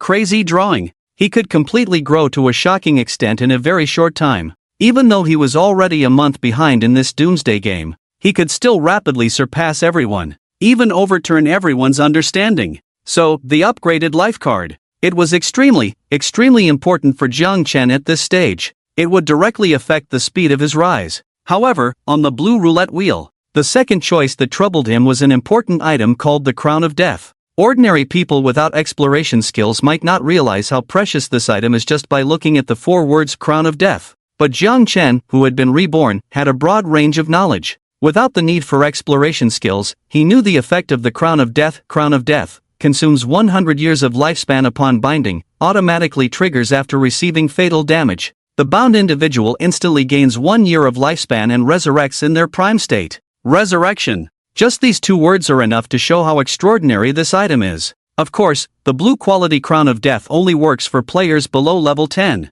Moreover, in the Doomsday game, there are death methods more advanced than fatal damage that can bypass the effect of the Crown of Death. But no matter how many restrictions there are, the extraordinary nature of this item cannot be denied, because it is equivalent to giving players below level 10 an extra life. Life only comes once. How precious it is. Even the most extraordinary item cannot be more valuable than life, right? Moreover, knowing that he could specify the roulette rewards, Jiang Chen cherished his life very much. Growth can be slower. Revenge can come later. But life must be preserved no matter what. Therefore, the option of the Crown of Death on the blue roulette wheel is also very important to him. And the Crown of Death and the upgrade life card are different in terms of acquisition difficulty. Items like the Crown of Death only appear as options on the roulette wheel. And, according to his past life experience, even in hundreds of thousands of blue roulette wheels, the option of the Crown of Death may not appear once. Even though Jiang Chen has the ability to specify roulette rewards, it is probably very difficult for him to encounter a roulette with the option of the Crown of Death in a short period of time.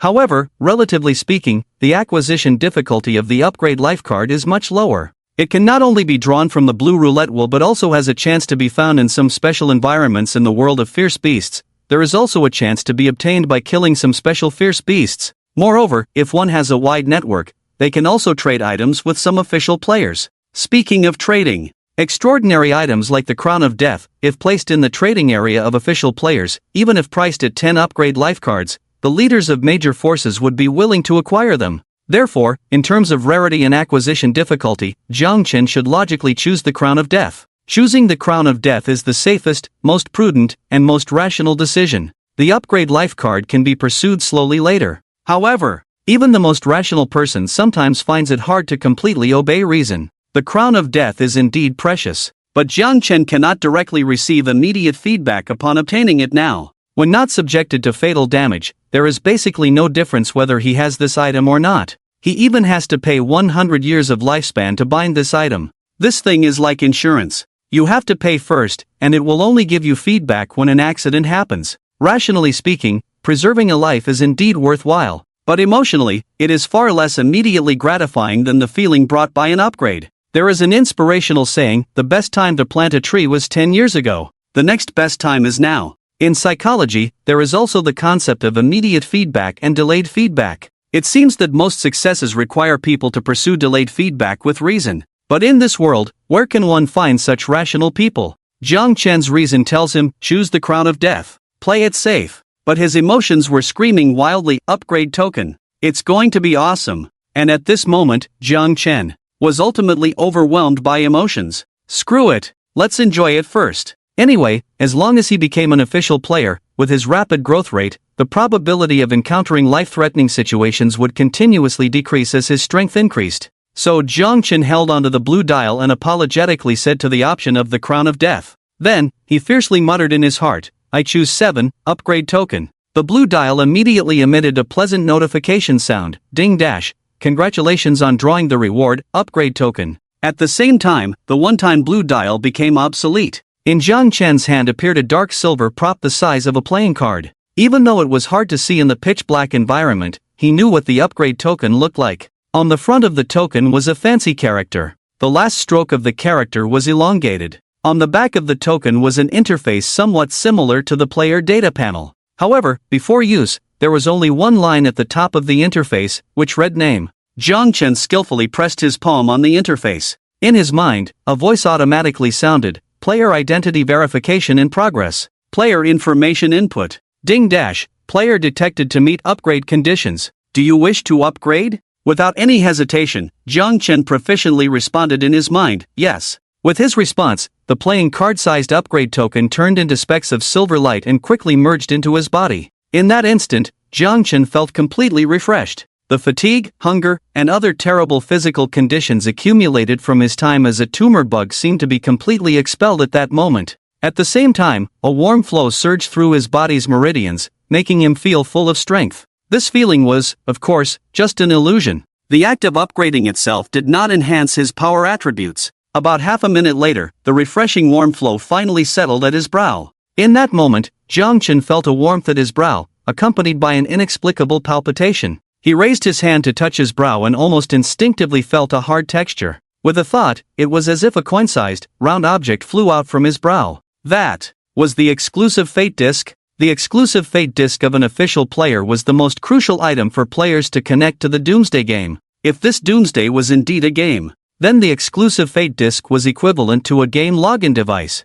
Once bound, it could not be damaged or lost, and it could transform into any appearance according to the player's thoughts. Watches, glasses, scarves, and so on, anything that a person could think of. Due to modern lifestyle habits, many official players were accustomed to transforming their exclusive fate disc into the appearance of a mobile phone. And during operation, they could conveniently use all player functions just like operating mobile apps. However, Jiang Chen, who had been reborn, could already be considered an old player. In his previous life, about half a year after the Doomsday, players' attitudes towards using the exclusive fate disc gradually shifted towards dematerialization. In other words, they no longer transformed the exclusive fate disc into physical objects. Instead, they directly integrated it into their brow. Some player functions that came with the exclusive fate disc could also be completed directly in the mind. This way, the operation was obviously more convenient and discreet than using physical objects. Therefore, Jiang Chen just felt the fate disc in his hand for a moment, then pressed it into his brow.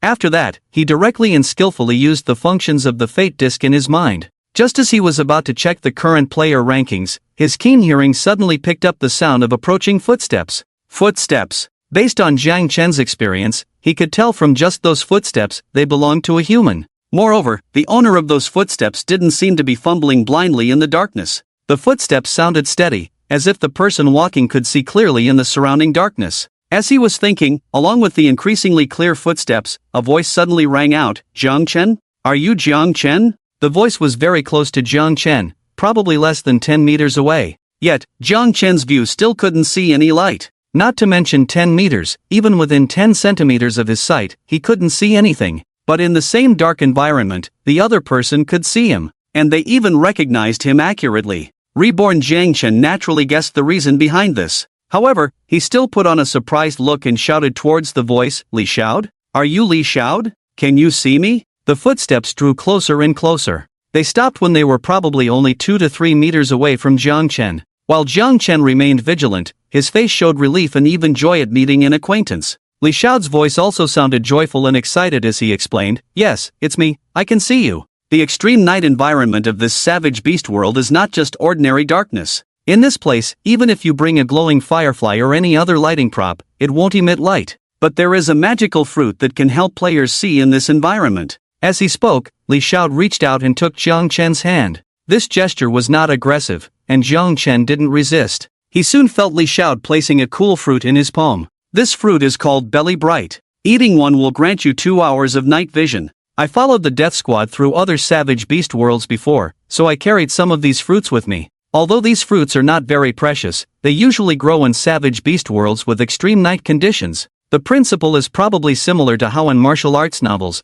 where there are poisonous snakes, there is always an antidote within 7 steps. You should eat this Belly Bright first, your eyes will clear up, and everything will be easier. Li Xiao had always appeared as a harmless and trouble-free person when with the Luoshan team. His attitude towards Jiang Chen at this moment was filled with excitement and warmth as if meeting an old friend. His words were full of goodwill. Jiang Chen appeared as if it was his first time entering a savage beast world. He didn't seem to doubt anything and swallowed the Belly Bright fruit. The cool taste was accompanied by a hint of spiciness. At the same time, a tingling sensation filled his eyes, but indeed, he could see clearly around him. Although not as clear as during the day, his basic ability to distinguish objects was guaranteed. Jiang Chen looked completely like a newbie experiencing Belly Bright for the first time, showing a face of wonder and surprise. "This is so amazing. It can really help you see in the dark at night." Li Xiao also smiled kindly. "Huh? After the arrival of the Doomsday Game, are magical things in short supply? As you grow, your experiences will broaden more and more. Oh, by the way." Just as he was speaking, Li Xiao suddenly seemed to remember something. His face lit up with excitement as he looked at Jiang Chen. After sizing Jiang Chen up, seemingly after careful consideration, he lowered his voice and said, "Little Jiang, tell Uncle Li the truth. When I saw you throwing Zhangpeng over your shoulder, your movements were swift and decisive. Do you have some martial arts skills hidden up your sleeve, pretending to be clumsy?" Jiang Chen appeared to be a rookie on the surface, but he didn't immediately respond. Instead, he cautiously asked Li Xiao, "Uncle Li, why did you suddenly ask this?" "Actually, there's no special meaning behind it. It's just that on my way here just now, I found a blue disc." Li Xiao deliberately lowered his voice, but his excitement was still evident. "It's just a pity that there's a fierce beast guarding near that blue disc. I am weak myself, and I don't have the 100 years of lifespan to spare for the blue disc, so I gave up. But now that I've met you, I think maybe we can figure out a way to get that blue disc if we work together." Li Xiao continued persuading, drawing from his experience in the Suicide Squad. "Based on what I know, blue discs are already quite precious. The discs scattered in the world of fierce beasts are generally of higher quality than the ones we usually obtain from fighting monsters. If we can get our hands on that disc, it would be quite a significant gain." Jiang Chen remained calm inside, but on the outside, he pretended to be intrigued, as Li Xiao wished. However, he didn't directly agree and hesitated. "But even if we get that blue disc, there's only one disc, and there are 2 of us." "That's not a problem," Li Xiao said cheerfully. "We can discuss as we go. The place is very close by." Jiang Chen didn't refuse and followed Li Xiao towards the northwest of the vast night plain. After walking for a few minutes, Li Xiao pointed to a tall bare tree and said, "Look at that tree, inside the bird's nest. Isn't that blue disc the one we're looking for?" Following his gaze, Jiang Chen indeed saw a blue disc inside the bird's nest on the tree. Like the discs scattered in the world of fierce beasts, they were usually obtained after the beasts died. In the world of the Qinhu fierce beasts, the beasts' levels were generally low. The fundamental reason for their level restriction was their bloodline. With low bloodlines came low intelligence. Low intelligence meant they couldn't speak or transform into human forms. The lower-level fierce beasts wouldn't bother with the fate discs and would let them scatter randomly. Therefore, in the early days of the apocalypse, players would occasionally find scattered fate discs in the lower-level fierce beast worlds they encountered. However, the situation was different in higher-level fierce beast worlds. Those noble-blooded fierce beasts were called the Beast Clan. Just like human players, the Beast Clan could use fate discs for lottery draws. Moreover, The reason the world of fierce beasts later came to be known as the domain battlefield was because human players discovered that the noble-blooded beast clan not only had intelligence equal to humans but also naturally possessed lifespans far exceeding those of humans. A human infant's lifespan could reach a maximum of just over 100 years. But some beast clan infants could have initial lifespans of tens of thousands of years. Therefore, as the Apocalypse game progressed, when human players set foot in the real domain battlefield, they belatedly realized that among the myriad races,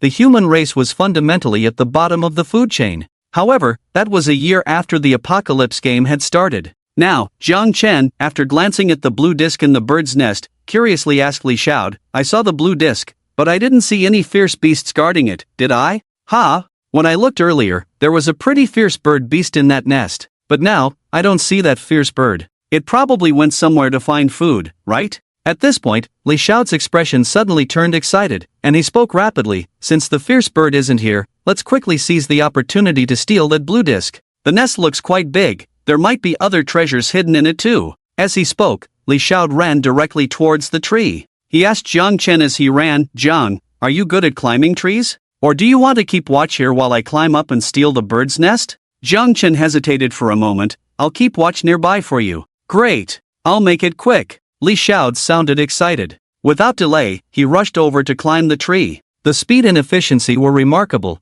as he swiftly climbed up. Despite appearing as a simple and solid middle-aged man, he climbed the tree effortlessly, moving like a rabbit. In less than 2 minutes, he had already reached the top, taken the bird's nest, and returned swiftly. "Let's go!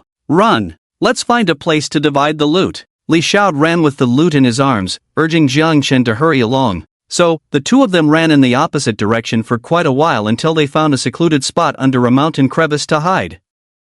Leaning against the slope, Li Xiao was panting, but his face was filled with joy as he exclaimed, "I've heard that the world of fierce beasts is full of opportunities, but I didn't expect to find a blue roulette wheel right at the beginning. Ha, and a nest of bird eggs too." Indeed, besides the blue roulette wheel, Li Xiao had also stolen a nest of pure black bird eggs. He casually set the bird eggs aside and focused on the blue roulette wheel. Upon closer inspection, he was taken aback. "Wow! This, it's top-notch. Superb quality. 10 options, 8 of them are positive effects. And Elixir of Immortality. Upgrade life card. There's even a recipe for the Elixir of Immortality. Damn! There's even an awesome talent. Unbelievable. Top-notch. This roulette wheel is extraordinary." Li Xiao's voice was filled with excitement, as if a beggar had won a 5 million jackpot. Logically, Jiang Chen had just given up the crown of Death God for the upgrade life card. At this moment, seeing the same option on another blue roulette wheel, he should have felt regretful, even remorseful. Regretting not choosing the crown of Death God on the previous blue roulette wheel and opting for the upgrade life card instead. Even if he had waited a little longer to draw from this blue roulette wheel, he would have had another choice now. However, Jiang Chen remained calm inside. Not only was he calm internally, but his expression was also serene. His composure was nothing like that of a rookie stumbling upon an extraordinary blue roulette wheel. Soon, Li Xiao, who was still excited, noticed Jiang Chen's unusual reaction. His brow furrowed as he asked Jiang Chen, "Jiang, why don't you seem excited?" Jiang Chen simply smiled faintly. He looked at Li Xiao meaningfully and said slowly, "What should I be excited about? Should I kill you, Uncle Li, and snatch this blue roulette wheel?" His words carried a deep meaning, causing Li Xiao's brow to furrow. He visibly tensed up. However, after a moment of tension, Li Xiao made a sudden decision and handed the blue roulette wheel to Jiang Chen. He spoke earnestly, "Jiang, rest assured, I'm not like that fool Zhang Pang. There's no need for bloodshed over treasures. I understand this. In this doomsday game world, good things should belong to the strong. Besides, I don't have 100 years of life to spend on drawing from this roulette wheel. Take this wheel, as long as you remember this favor, I, Uncle Li, will have no complaints." Li Xiao appeared particularly honest and sincere. His words were genuine, and his gesture of handing over the blue roulette wheel was resolute, without a hint of reluctance. Jiang Chen silently observed Li Xiao for a moment and eventually smiled as he accepted the blue roulette wheel. However, just when Li Xiao thought he was about to accept this favor, Jiang Chen was playing with the blue roulette while implying deeply along with Li Xiao's words, "Uncle Li and I have no grievances, so there should be no resentment towards me from you. But what's strange is that I have no grievances with Uncle Li either, so why do I feel murderous towards you, Uncle Li?" With these words, Li Xiao's expression changed rapidly. He appeared even more nervous than when Jiang Chen mentioned killing for treasure. His whole body tensed up, visibly stiff. After a while, he asked with a tense face, "What do you mean by that? Are you not satisfied even after I voluntarily handed over the blue roulette?"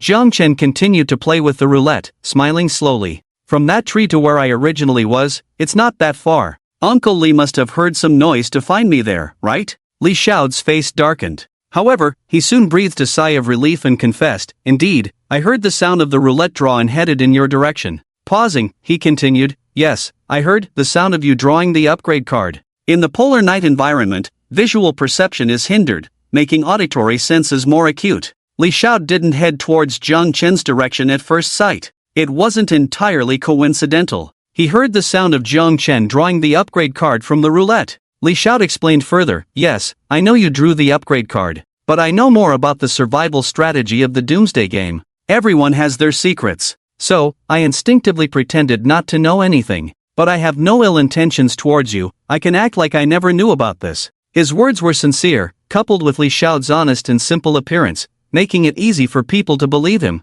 However, Jiang Chen smiled again. "No ill intentions? Then what about this blue roulette, or rather, this cursed roulette? What's the deal with it?" As Jiang Chen spoke, he stared intently at Li Xiao's expression. Indeed, at the moment he heard the words "cursed roulette," Li Xiao's pupils visibly contracted, and his eyelashes trembled fiercely. He became visibly more tense. His eyes darted around. His demeanor appeared seasoned, cunning, malicious, and sinister, nothing like his previous honest and simple appearance. And just as Li Xiao tensed up, his eyes darting around, Jiang Chen, without waiting for him to come up with an excuse, slowly smiled and said, "Why so silent? Uncle Li can explain that you don't know what the cursed roulette is. Or think of some other excuses to continue delaying time. After all, it's only a matter of minutes before the side effects of Fumanming take effect, isn't it?" Finally, upon hearing Jiang Chen's words, Li Xiao's inner sense of luck was completely shattered. He finally realized that this seemingly rookie who had just entered the world of ferocious beasts for the first time actually knew so much. He knew everything. He knew about the side effects of Fumanming. He knew about the existence of the cursed roulette. Even from the moment he swallowed that Fumanming, he had a curious look, as if he really didn't know anything. But in reality, it was all an act. Jiang Chen. He was not a rookie at all. He was a ruthless character pretending to be innocent. In fact, Li Xiao was also a ruthless character pretending to be innocent. His honest and straightforward appearance easily made people drop their guard.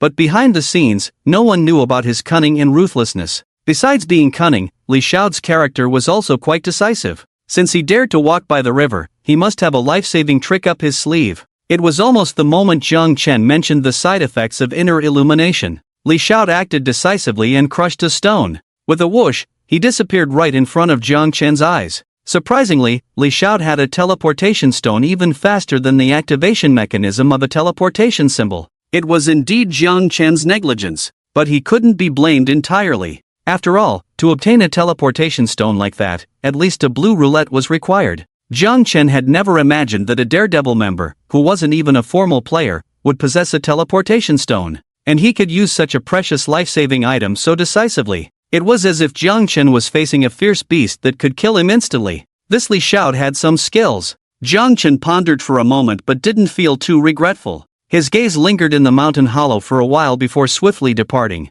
A few minutes later, he found a cluster of inner illumination and ice silk fruit in a patch of grass. He promptly consumed the ice silk fruit to eliminate the side effects of inner illumination. Just as Li Xiao had said, within 100 paces of a poisonous snake, there must be an antidote. In the polar night environment, many inner illumination and ice silk fruit grew naturally. These two fruits almost always grew together and needed to be consumed together. The effect of inner illumination, as Li Xiao mentioned, granted night vision for 2 hours. However, if a player only consumed inner illumination alone, they would feel a burning pain in their abdomen after 10 minutes. And as time passed, this burning pain would quickly spread throughout the body, affecting combat effectiveness. Only by consuming ice silk fruit within 10 minutes could this side effect be cleared. For veteran players, this was common knowledge for surviving in the world of ferocious beasts. But in the early days of the apocalypse, many rookies entering the world of ferocious beasts for the first time were completely unaware of these facts. Jiang Chen remembered that in a few months, various top powers would start establishing specialized educational institutions.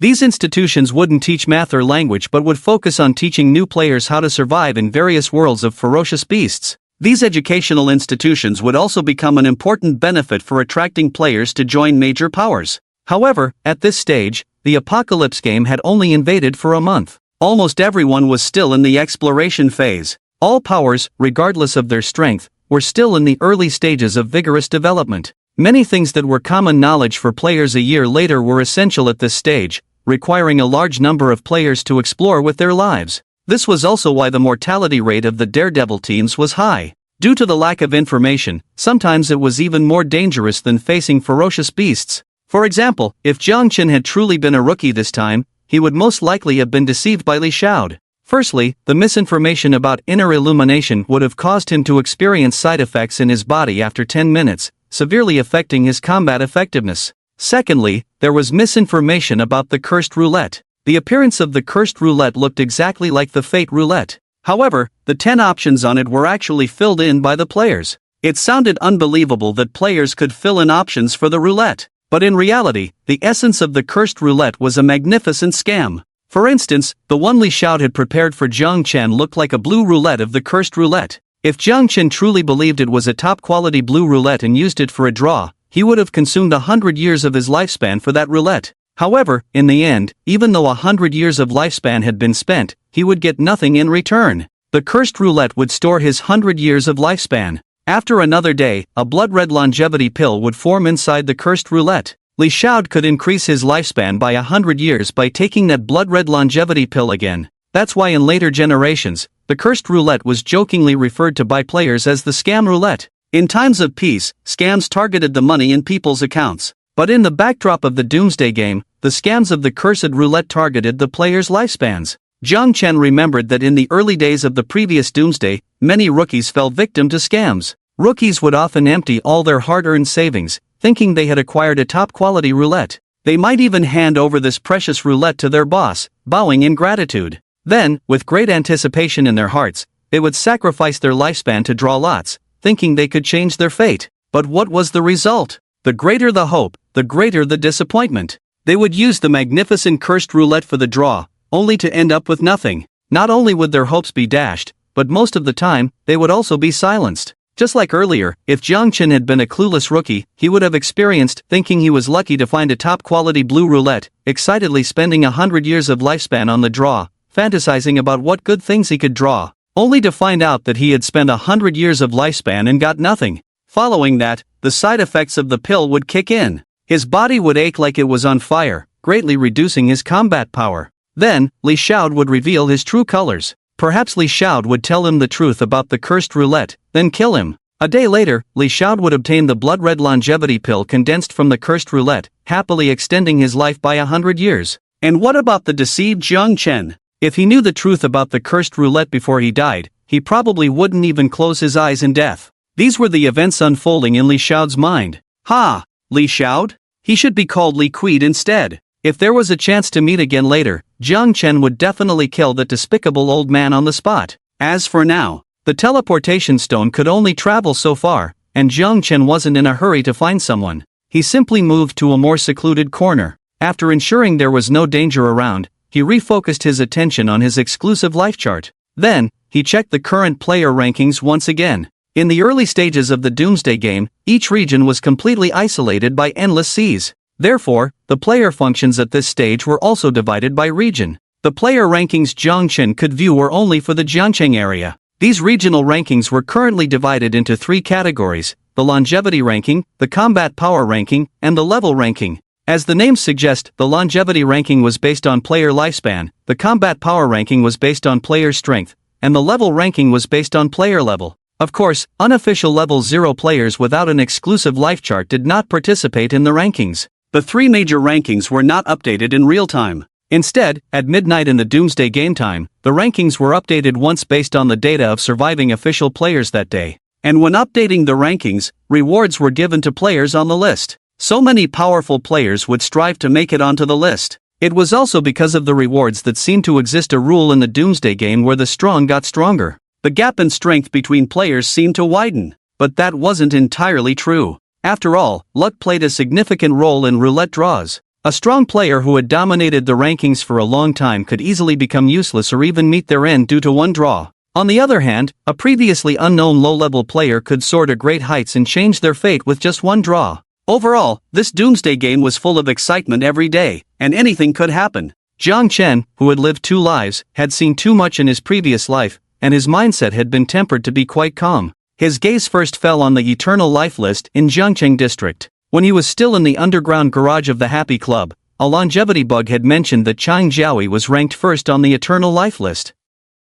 However, those longevity bugs were not even official players. What they said was just wishful thinking. They believed that Chang Jiaoi, as the only player in Jiangcheng district capable of refining the elixir of eternal life, would surely rank first on the Eternal Life list. After all, since she could refine the elixir of eternal life, she must have had her fill before selling it, right? But in reality, Chang Jiaoi was only ranked 27th on the Eternal Life list. Jiang Chen was not surprised by this ranking at all. There were 2 important reasons that influenced Chang Jiaoi's longevity ranking. The first reason was the elixir of eternal life she refined, or rather, all artificially refined elixirs. Not only did they fall short in terms of extending lifespan compared to the turntables products, but there were also stricter restrictions when consumed. Players couldn't just gobble up the elixir of eternal life like candy, expecting their lifespan to skyrocket. In the Doomsday game, that was impossible. Generally speaking, when artificially refined elixirs were consumed consecutively, it was best to wait at least 4 hours between doses, or else the efficacy would be greatly reduced.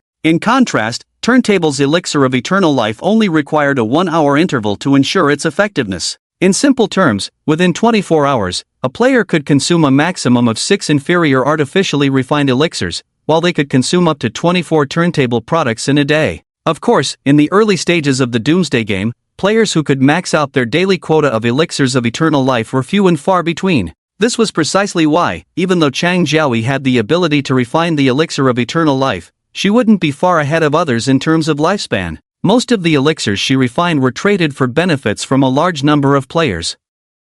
The other reason limiting her ranking on the Eternal Life list was the game's leveling mechanism. Not long ago, Jiang Chen had just reached level 1. However, the only change on his data panel was the level column, which had shifted from 0 to 1. None of the other data columns had changed. It seemed like this level up had only granted him a unique life disk, unlocking player functions. But in reality, the significance of leveling up was not that simple. The leveling system in this Doomsday game was not like typical games where you accumulate experience points, level up, and gain corresponding strength enhancements. The leveling in this Doomsday game leaned more towards a kind of real-world certification akin to obtaining a driver's license. Just having the license didn't suddenly make you a skilled driver. You had to first master driving skills before obtaining the license. The driver's license was proof that you could drive. Similarly, the levels in this Doomsday game leaned more towards a form of certification. This certification process required players to meet the leveling conditions first. When Jiang Chen reached level 1, the condition was that all attributes on the player's data panel had to be greater than or equal to 1, and lifespan had to be greater than or equal to 100. Because he met this condition, he smoothly leveled up using the leveling card. Every subsequent level up also required meeting the conditions of each level before advancing. This raised a new question: if leveling up didn't enhance a player's abilities but only served as proof of strength, then what was its purpose? Was it just for the level list? The level list was indeed a benefit of leveling up. However, the true significance of player leveling was actually the elevation of one's life level. The concept of life level was not proposed by top-tier individuals until a year after the apocalypse. At this stage, players do not understand those profound concepts. The significance of upgrading that they understand is very simple: it's about real lifespan. In this Doomsday game, everyone's data panel has a lifespan section. But in reality, the true meaning of lifespan is definitely not as simple as just a number. Does a player truly own the lifespan they gain by taking the elixir of immortality? Is increasing lifespan really as simple as just consuming the elixir of immortality? In cultivation novels, cultivators have to work hard to cultivate their strength before they can increase their lifespan. Is it really that easy here to just consume the elixir of immortality? Can't someone just stack up thousands of years of lifespan by consuming the elixir, then hide away somewhere, come out after thousands of years, consume more years, hide again, and achieve immortality? As players understand the Doomsday game more experienced players will realize increasing lifespan is not as simple as taking medicine. A player's lifespan is actually divided into 2 levels. One level is their true, real lifespan. The other level is the displayed lifespan on the data panel, the superficial lifespan. The real lifespan is what truly belongs to the player. Once the superficial lifespan is gone, it won't recover. A very straightforward example is when a player suffers a fatal injury. their lifespan will instantly decrease sharply. For example, with a severe injury on the brink of death, the lifespan will decrease to just a few days, hours, or even minutes. But if the player uses a healing potion to restore themselves from the severe injury to their peak state, their lifespan will recover as well.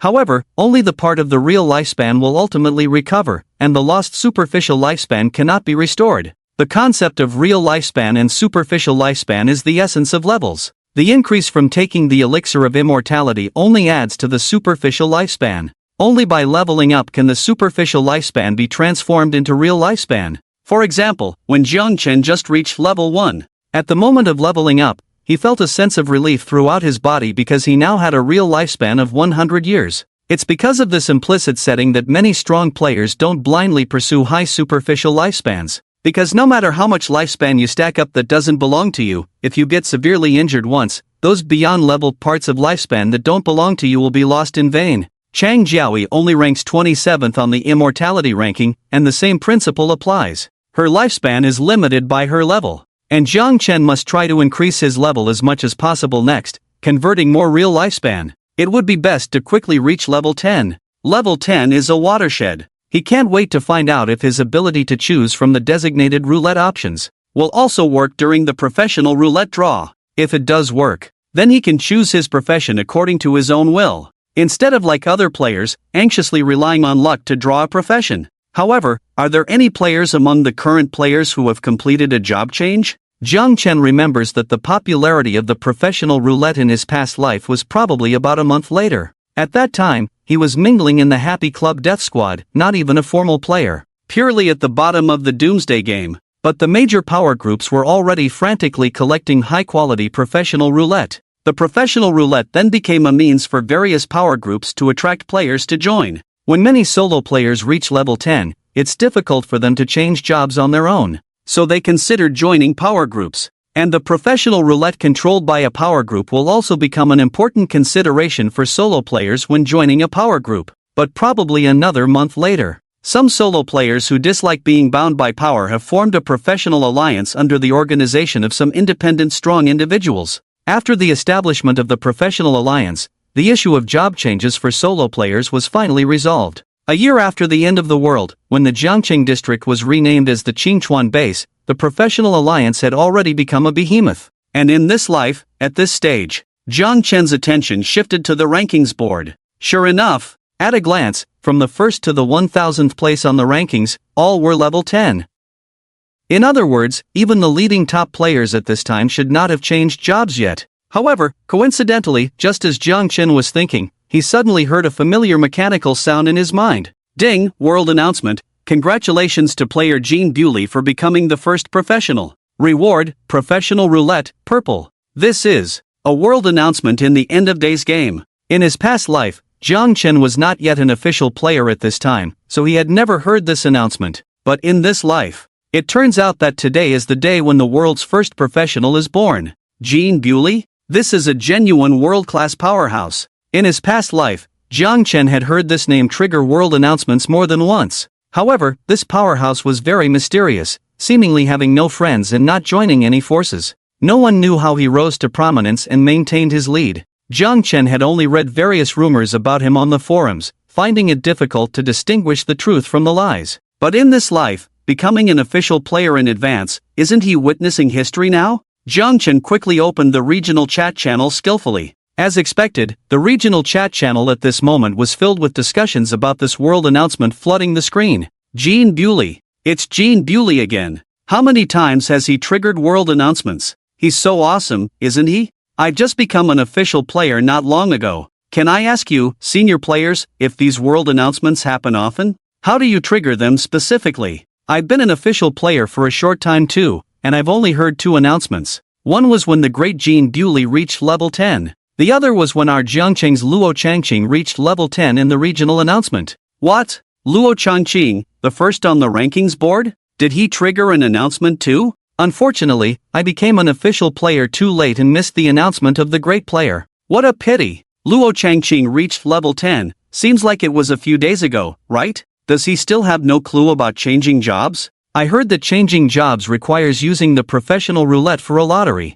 The The great player must be pursuing advanced professions, so he doesn't want to change jobs casually, right? Newbie asking, have you seen your players heard of any other announcements? Do all announcements come with rewards? Are the rewards generous? I should be one of the early players to level up. I remember on the second day of the end of days, I heard someone reaching level 2 in a world announcement, with a reward of +2 to all attributes. What? The person above became an official player on the second day of the end of days? Great player. Do you still need a leg accessory? Not a great player, just lucky. Now I'm just a waste who can't even get on the rankings board. Ors, great player is really modest. Does it mean that the first person to level up in each level can trigger an announcement and get a reward? That's right. And there's a world announcement and a regional announcement. It seems that our Jiangcheng area has not triggered a world announcement so far. Instead, that Gene Bewley guy often triggers world announcements. It's like he's cheating. Besides leveling up, are there any other ways to trigger announcements?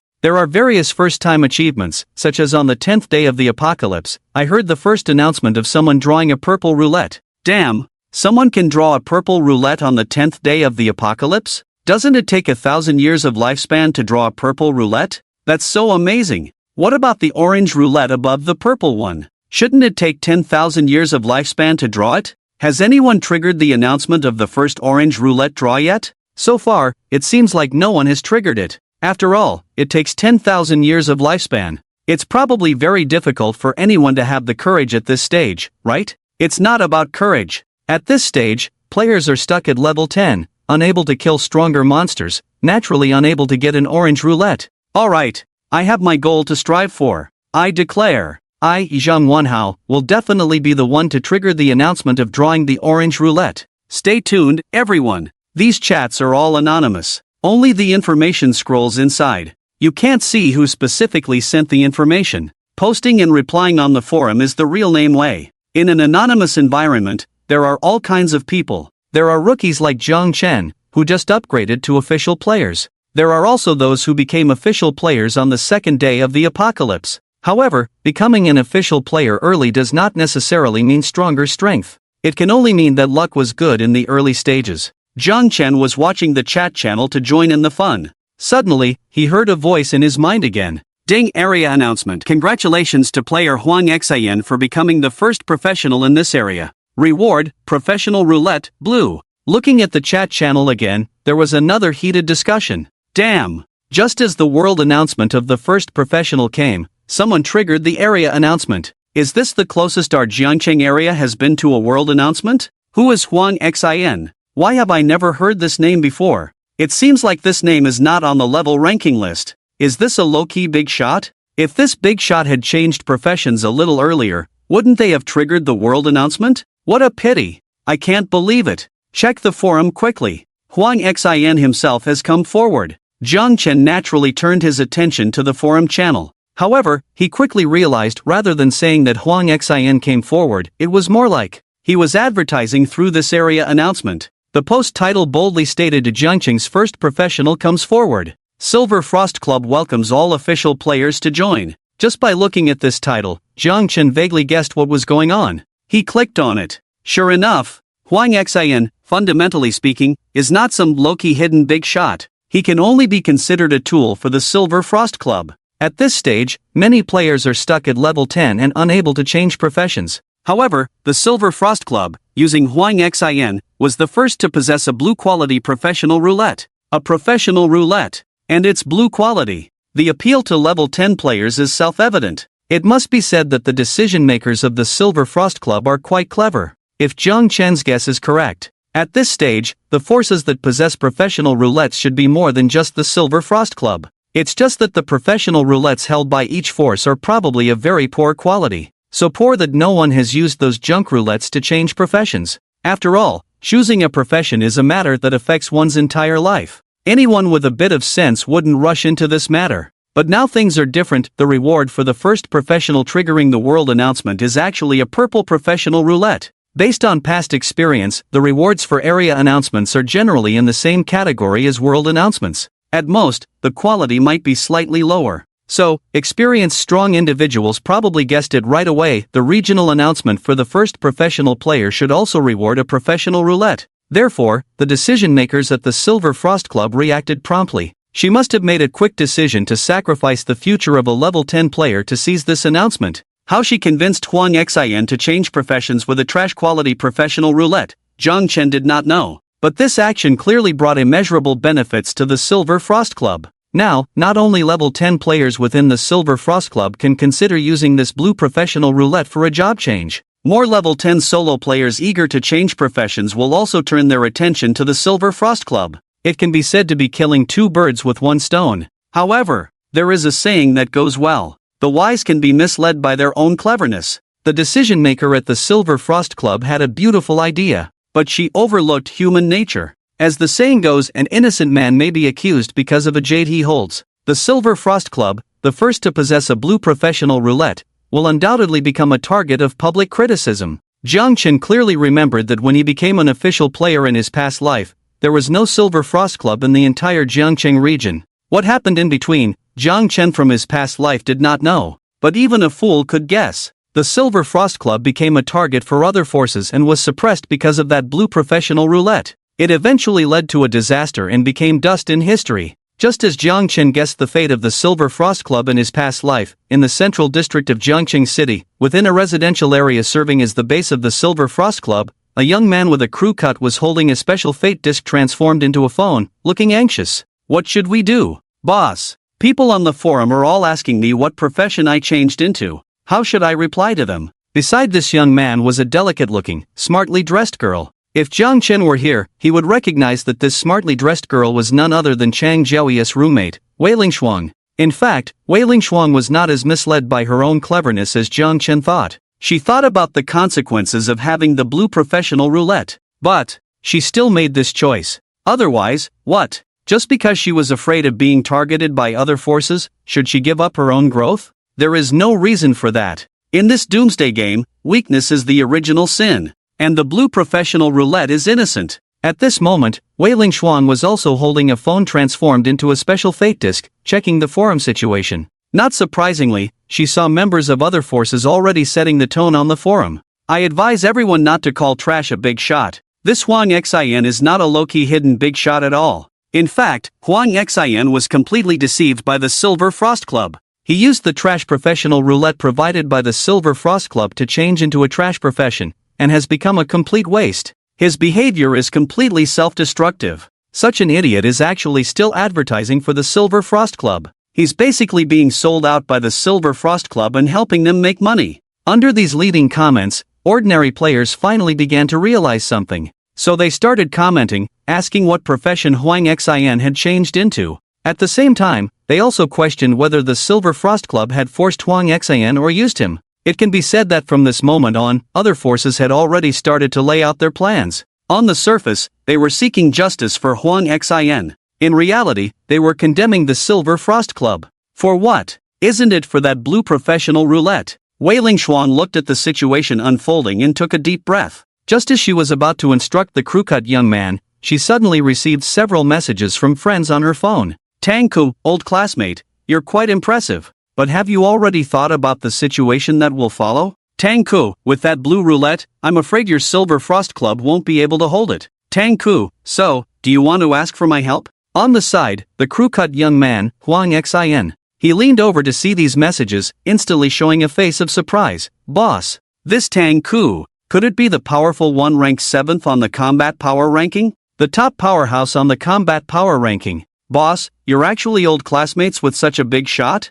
With the help of such a top powerhouse, we can definitely hold onto the blue roulette. Wei Lingshuang took a deep breath but ignored Huang Xian's surprise. She directly replied to Tang Ku, do you think I would ask for help from an ungrateful person? Soon, she received a reply from Tang Ku, ungrateful? Are you talking about Zhang Chen? Ha, that brainless fool, probably long dead by now. Even if he's not dead, he would only be a waste parasite in some corner. Wei Lingshuang, oh Wei Lingshuang, haven't you seen it clearly yet? In this world today, only fists are the ultimate truth. Everything else, gratitude, righteousness, they are all fleeting clouds. My strength and Zhang Chen's death are the best proof. Zhang Chen did save me indeed, but that only shows how foolish he is. Not suitable for this endgame. If you, like him, can't see reality clearly, I can guarantee that the fate of your Silver Frost Club will be the same as Zhang Chen's. The same fate as Zhang Chen. Such words undoubtedly constituted a threat. But Wei Lingxuan, on the contrary, had a tough and unyielding character.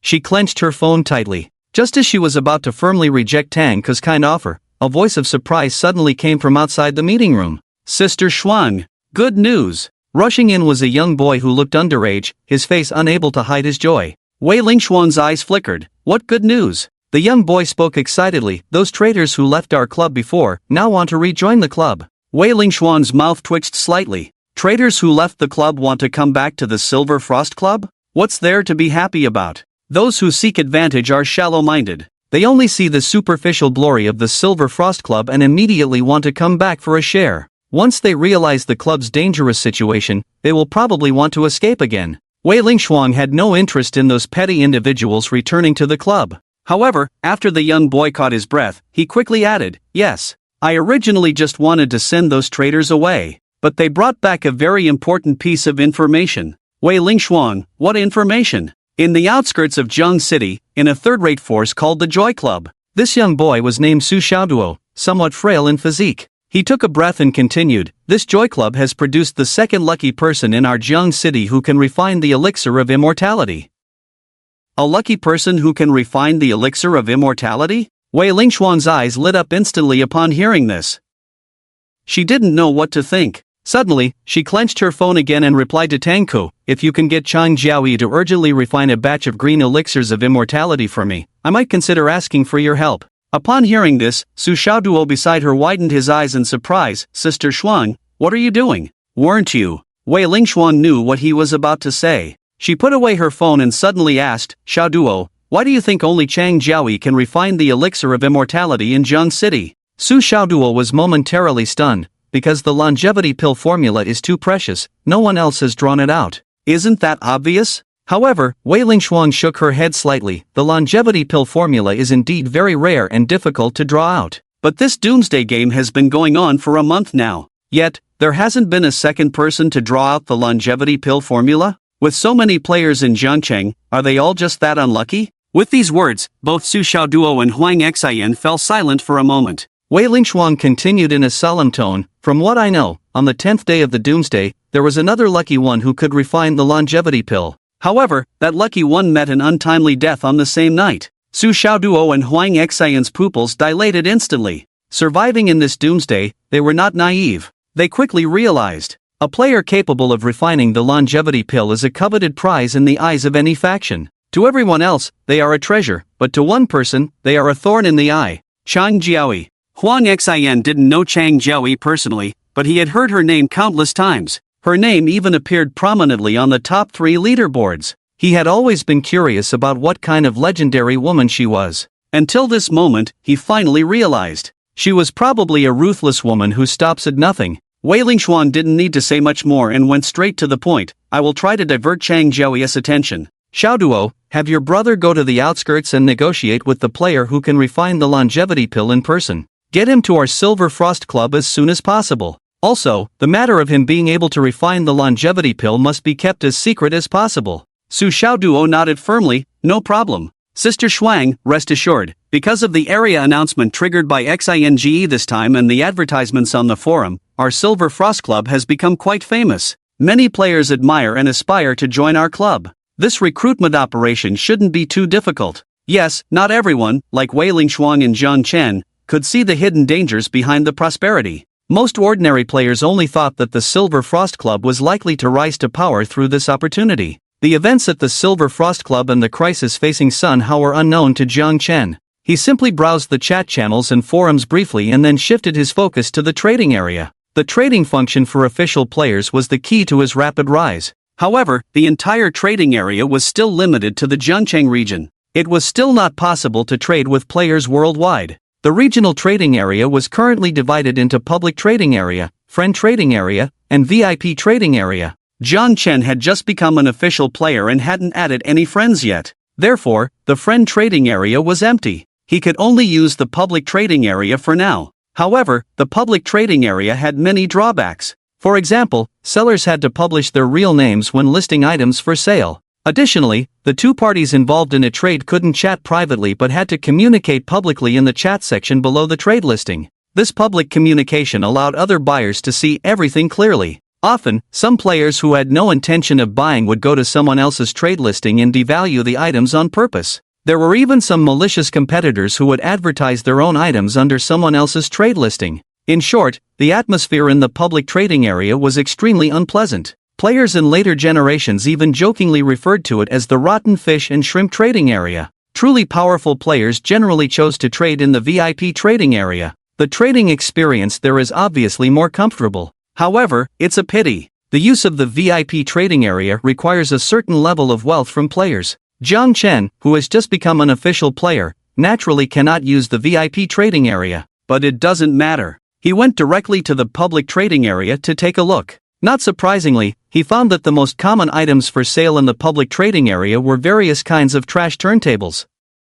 Many trash turntables had such low returns that no one was willing to spend their lifespan on them. But players were also unwilling to just throw them away. So, the trading area became the best place for those trash turntables. However, trash is still trash. Even if they were put up in the trading area, no one was willing to buy them. Not only did no one buy them, but under many trash turntable listings, there were all sorts of unpleasant replies that were unbearable to read. Seeing this situation, Jiang Chen's eyes lit up. Trash turntables that no one wanted. He wanted them. And the prices of those trash turntables were almost like getting them for free. But there was still one problem even for trash turntables. The sellers mostly required transactions to be made in time coins. Jiang Chen didn't even have a single time coin on him for now. He needed to earn some time coins first before buying the turntables. So, Jiang Chen skillfully put up some items for sale in the public trading area. Once the trade listings for the items were displayed normally, he didn't pay them any more attention. Instead, he prepared to draw the two remaining green turntables first.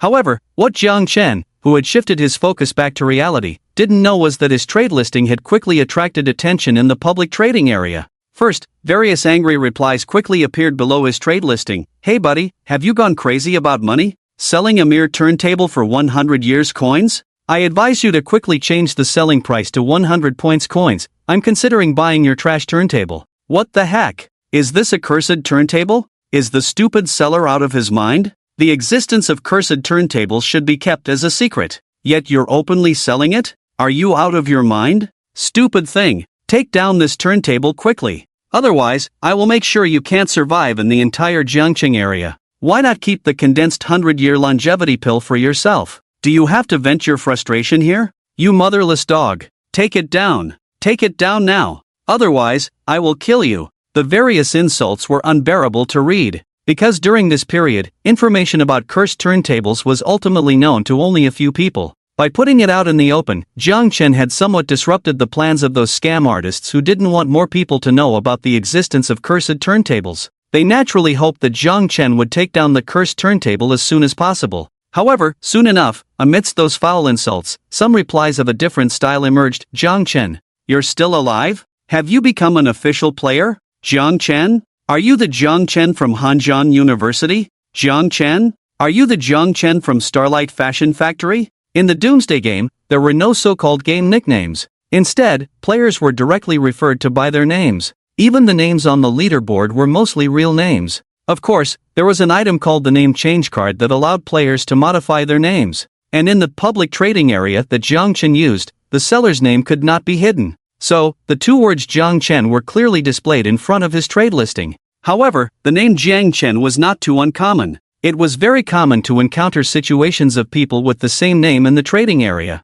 There had even been a case before where the name of the top-ranked player, Luo Changqing, suddenly appeared in the public trading area selling items. At that time, it sparked discussions among players from all walks. However, it was later confirmed that the Luo Changqing in question was just someone with the same name and surname. It was very likely that someone intentionally used a name change card to make their name the same as that of a top player on the leaderboard. Having seen such things before, players didn't hold on to names so firmly. After all, could changing your name to Mamomo make you possess Mamomo's wealth? In the end, a name is just a code. In this Doomsday game, what truly matters is strength. In his past life, Jiang Chen had also openly sold things in the trading area after becoming an official player. It did attract some messages at the time, asking if he was the Jiang Chen from Hanjian University. He paid no attention. Those messages naturally went unanswered. And this time's sale. The name Jiang Chen naturally caught the attention of some acquaintances, the Joy Club. Behind the third line of defense against the beast tide,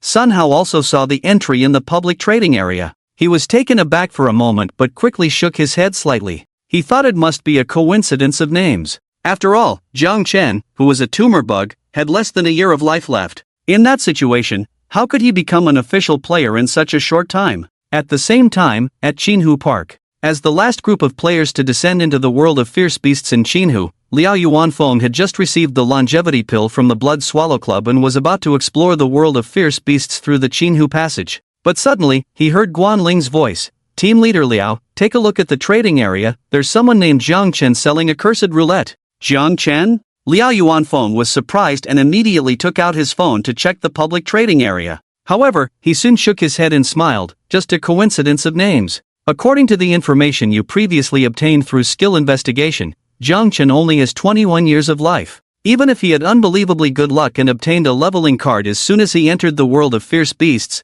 he still wouldn't meet the requirement of having a life expectancy of greater than or equal to 100 years to level up by 1. Moreover, how could he possibly have something as precious as the cursed roulette? Guan Ling thought for a moment and nodded. Indeed, the Jiang Chen in this trading area is probably not the Jiang Chen of your Joy Club. However, take a look at the replies below the trading entry. After looking for a while, Liao Yuanfeng pondered. The one who asked if he was the Jiang Chen from Hanjiang University is probably referring to our Jiang Chen from the Joy Club. It seems that Jiang Chen might really have some connection with Chang Jiaoyi. After this mission is over, if he comes back alive, I'll ask him about it. Liao Yuanfeng still didn't pay much attention to Jiang Chen. After all, in his heart, Jiang Chen probably wouldn't even survive this exploration of the world of fierce beasts. Confirming that it had nothing to do with him, he directly took the longevity pill and jumped into Qinhu. On the other side, at the Silver Frost Club, Wei Lingxuan looked at the trading entry in the trading area, her eyes widening. Huang Xian beside her analyzed, the value of the cursed roulette should be higher than 100-year coins. After all, it can not only condense the longevity pill that adds 100 years to life but also deceive people. Sister Xuan, should we? Huang Xian didn't know Jiang Chen. Naturally, he had no idea what Wei Lingxuan was thinking. On the other hand, Su Xiaoduo next to them also widened his eyes at the trading entry. After a while, he stuttered out, "See, could it be that Jiang God?" Su Xiaoduo instinctively referred to Jiang Chen as Jiang God, because in the early days of the apocalypse, Jiang Chen did shine brightly. He became a strong presence in many people's minds. But unfortunately, Wei Lingxuan also came to her senses at this moment and shook her head in realization. No, it shouldn't be. Just as she was thinking this, the trading entry suddenly disappeared from the trading area. This means there's already a buyer who completed that transaction. At the same time, in one of the top forces in the entire Jiangcheng, the Moonlit Guild, a young man was seen playing with the cursed roulette that Jiang Chen had put up for sale, with a playful expression.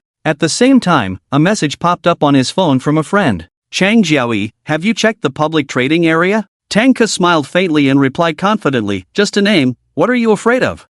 Let's not talk about this Jiang Chen, whether he is the one we know or not. Even if he is, so what? I can kill him once, I can kill him a second time. But it's a pity, a pitiful ant like him probably won't give me the chance to kill him a second time." Tang Ku and Jiang Chen were college roommates. Their relationship was so strong, like real brothers. It's not an exaggeration to say that the brotherly bond between Jiang Chen and Tang Ku was even more genuine than Jiang Chen's feelings for Chang Jiaoyi, truly treating women like clothes and brothers like hands and feet. During their college days, they shared many similar hobbies and topics. For example, they were both hardcore Conan fans. Tang Ke liked whiskey. He admired the powerful, always confident aura of the underworld bosses, commonly known as a subtle sense of showing off. However, in Conan, Jiang Chen preferred Shuichi Akai. Other roommates in the dormitory even joked that whiskey and Shuichi Akai were arch-enemies. Would Tang Ku and Jiang Chen become arch-enemies too? At that time, Tang Ke and Jiang Chen just laughed it off, not taking such jokes to heart.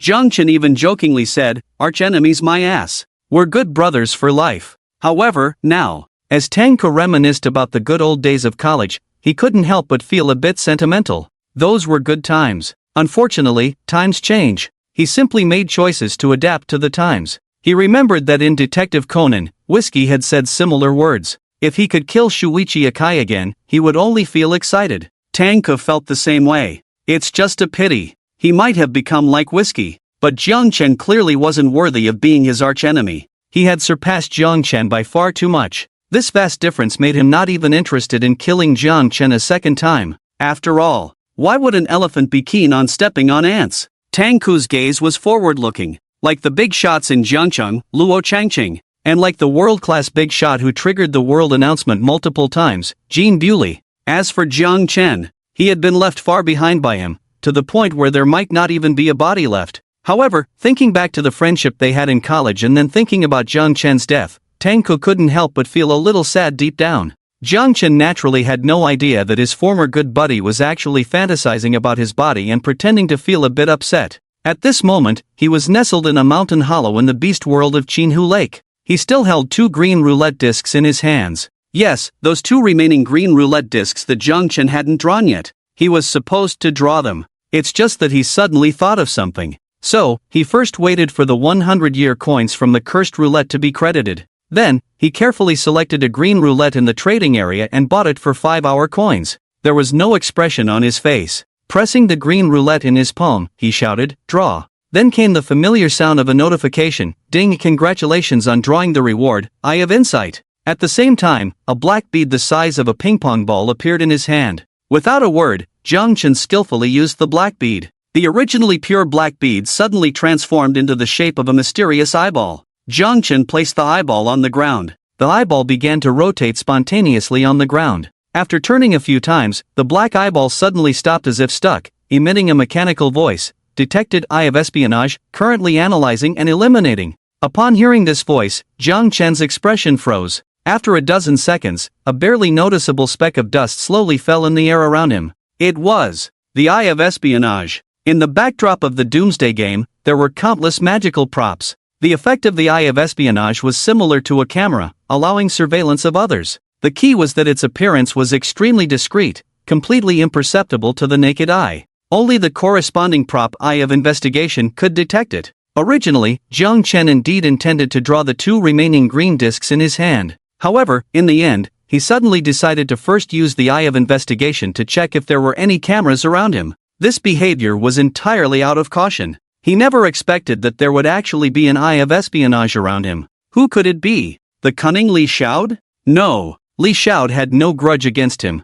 The recent conflict was not specifically targeted at him by Li Xiao. It just so happened that Li Xiao caught sight of him. In that situation of coincidental encounter, Li Xiao was planning to directly plot his demise. There was no need to place an Eye of Espionage near him. As for using a teleportation stone to escape at a critical moment, it was probably unlikely. After all, Li Xiao could escape not only because he had a teleportation stone but more importantly because his reactions were quick and decisive. He wouldn't have had time to use the Eye of Espionage in that kind of situation. So, who else could it be? Tang Ko? Or Chang Jiaoyi? No, even less likely. With the strength of these 2, they could easily kill him directly. There was no need at all to use the Eye of Espionage on him. The main effect of the Eye of Espionage was surveillance, or more accurately, peeping, investigating the secrets of others. Who could be so curious about his secrets that they would expend an Eye of Espionage? Could it be Guan Ling from the Blood Swallow Club? Even if Guan Ling used investigative skills on him to see through his data panel. At that time, he only had a temporary state of all attributes plus 5 and a lifespan of 21 years. Such data probably wouldn't be worth Guan Ling spending an Eye of Espionage to monitor him, right? In this Doomsday game, who didn't have some secrets? Like Li Xiao, who was also a longevity worm, not only did he possess a rare cursed disc but also had a teleportation stone for life-saving purposes. If secrets were to be counted, he had more secrets than Jiang Chen. Even if Guan Ling knew Jiang Chen's data, he probably wouldn't pay too much attention to it. Moreover, based on Jiang Chen's understanding of Guan Ling from his past life, that woman was straightforward, spoke her mind, and didn't seem like someone who would secretly use an Eye of Espionage. So, who else could it be? Someone from the Joy Club? Sun Hao? Liao Yuanfeng? Or perhaps, a ruthless character like Li Xiao, who pretended to be weak but was actually very cunning and deeply hidden? Jiang Chen calmed down and quietly replayed everything that had happened since his rebirth in his mind like scenes from a movie. Suddenly, his eyes sharpened. The cinematic images in his mind froze on one scene when he was sitting in the car on Mount Luo, leaving the Joy Club with Liao Yuanfeng's team. At that time, their convoy encountered Yu Yu and Yu Shui who were coming to join the Joy Club. In fact, throughout the entire process, Jiang Chen was just a negligible bystander. There was no connection between him and Yu Yu and Yu Shui. He was merely a background character. However, upon carefully recalling the situation at that time, Jiang Chen realized that he had made a very subtle mistake back then. Almost everyone in the convoy had a dazed look upon seeing Yu Shue's reaction. After all, Yu Shue was a succubus. Except for Jiang Chen. Perhaps at that moment, his different state from others caught Yu Shue's attention. It sounds absurd. Just micro-expressions, what can they determine? But often in a high-level confrontation, it might just be a glance that decides the final outcome. For example, between Jiang Chen and Tang Ku, they shared a common hobby, werewolf kill. In the game of werewolf kill, there is a term called reading people.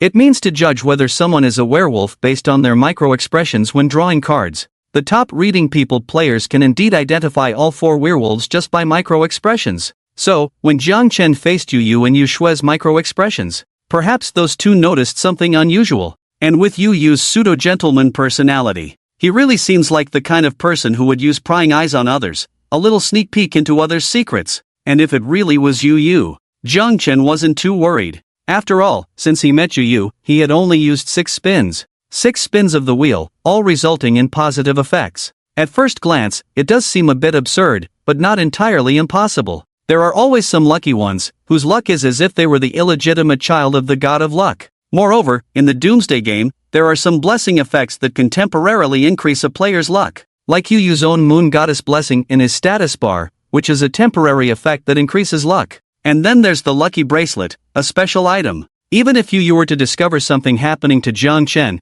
he would probably just think that he had some lucky buff on him. He would never imagine that Jiang Chen could specify will rewards in such an absurd way. Of course, if Jiang Chen wasn't cautious enough and just went on a spree of wheel spins, that would definitely blind Yu's eyes and make him immediately aware of the problem. And now, after a moment of contemplation, Jiang Chen picked up the Eye of Insight from the ground and quickly moved to another hidden corner. On the other side, at the Happy Club, almost at the same time Jiang Chen's Eye of Insight was about to decrypt and destroy the hidden Eye of Insight, Yu and Yu Shue, the siblings, were sitting in the car heading towards the second line of defense against the beast tide. In that instant, Yu Shue's beautiful dark eyes suddenly flickered. With a soft and gentle voice, she slowly said, "Looks like we've been discovered." Sitting in the driver's seat, Yu glanced at her through the rearview mirror and furrowed his brows. "What's going on?" With her head lowered in thought, Yu Shue slowly said, "I don't know if that kid really noticed something or just got lucky." When he spun the wheel again, he happened to draw an Eye of Insight and then discovered it. Her voice didn't sound too regretful, but rather playful like a little girl. Yu, however, slightly furrowed his brows. "Is it a coincidence?" Smiling angelically, Yu Shue said, "Who cares if it's a coincidence or not? Anyway, he couldn't possibly guess that the Eye of Insight was placed by you, big brother." Upon hearing this, Yu's slightly tense expression relaxed. True. This Jiang Chen. 6 spins, all resulting in positive effects. He probably has some kind of lucky buff blessing on him. Yu Shue remained smiling. "It's probably a luckier buff than my moon goddess blessing." Nodding, Yu pondered for a moment and said in a serious tone, "Lucky buffs usually have a time limit. More than this kid drawing positive effects from the wheel, what I'm more concerned about is him as a person. Whether facing Zhao Quan or Li Xiao, the ruthlessness and shrewdness he displays. This Jiang Chen, as long as he doesn't fall, will eventually grow up." Yu Shue blinked her eyes and said, "Yes, this Jiang Chen should do well in the future." "Brother, are you planning to make friends with this future big shot in advance, or?" Her voice trailed off, and Yu Shue's innocent appearance made it hard to imagine what she was about to say. Yu smiled calmly and confidently, "No rush. In the current situation, he is in the light, and we are in the dark. Perhaps he is still trying to hide his abilities, pretending to be a weakling. Even if he discovers prying eyes, he won't think of us." Later on, Yu suddenly felt very happy, as if he had thought of something, and said meaningfully, "Let's take it slow." Yu Shue laughed even more happily, looking innocent and carefree. Then, "Let's take it slow." Jiang Chen had no idea that he was seen as a plaything by this fake brother and sister duo. He found a tree hollow under a towering tree, cleared it of poisonous insects, and hid inside. Then, he immediately swept through the trading area. This time, he bought a total of 102 turntables, 100 white ones, 1 green, and 1 blue. It cost him more than 10 days' worth of coins. These turntables, if used by others, would not only fail to break even but also likely waste their lifespan. In Jiang Chen's hands, he directly pressed his palm on the green turntable. After a prompt sound, he silently recited, "I choose 10, Shadow of Nothingness." At the same time, the green turntable sounded a prompt, "Ding, congratulations on drawing the reward, Shadow of Nothingness." The shadow of nothingness was a black shadow that looked like a piece of pure black paper, but when held, it had no weight. Jiang Chen crushed the black shadow, and suddenly, in the already dark environment, a black shadow completely enveloped him. Even with his internal clarity, he couldn't see anything at this moment. The shadow of nothingness was a life-saving item. After using it, players would be in a state of nothingness for 3 minutes, unable to be attacked or detected. Jiang Chen was already in a safe environment.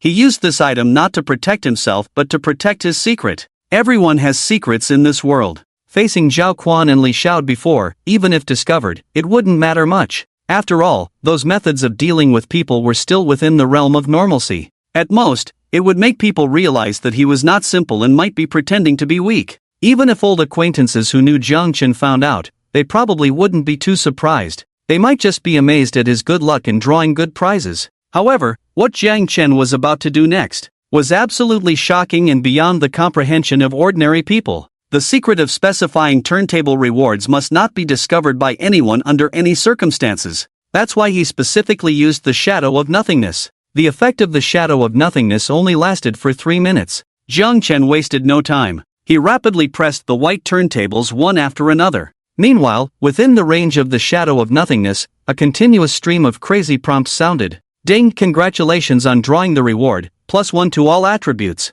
100 white turntables. Jiang Chen's goal was to choose the option of +1 to all attributes no matter what. Build up the attributes first, no matter what. When the average player gains +1 to all attributes, they might not feel a significant difference. However, he had experienced this +1 to all attributes nearly 100 times in one go.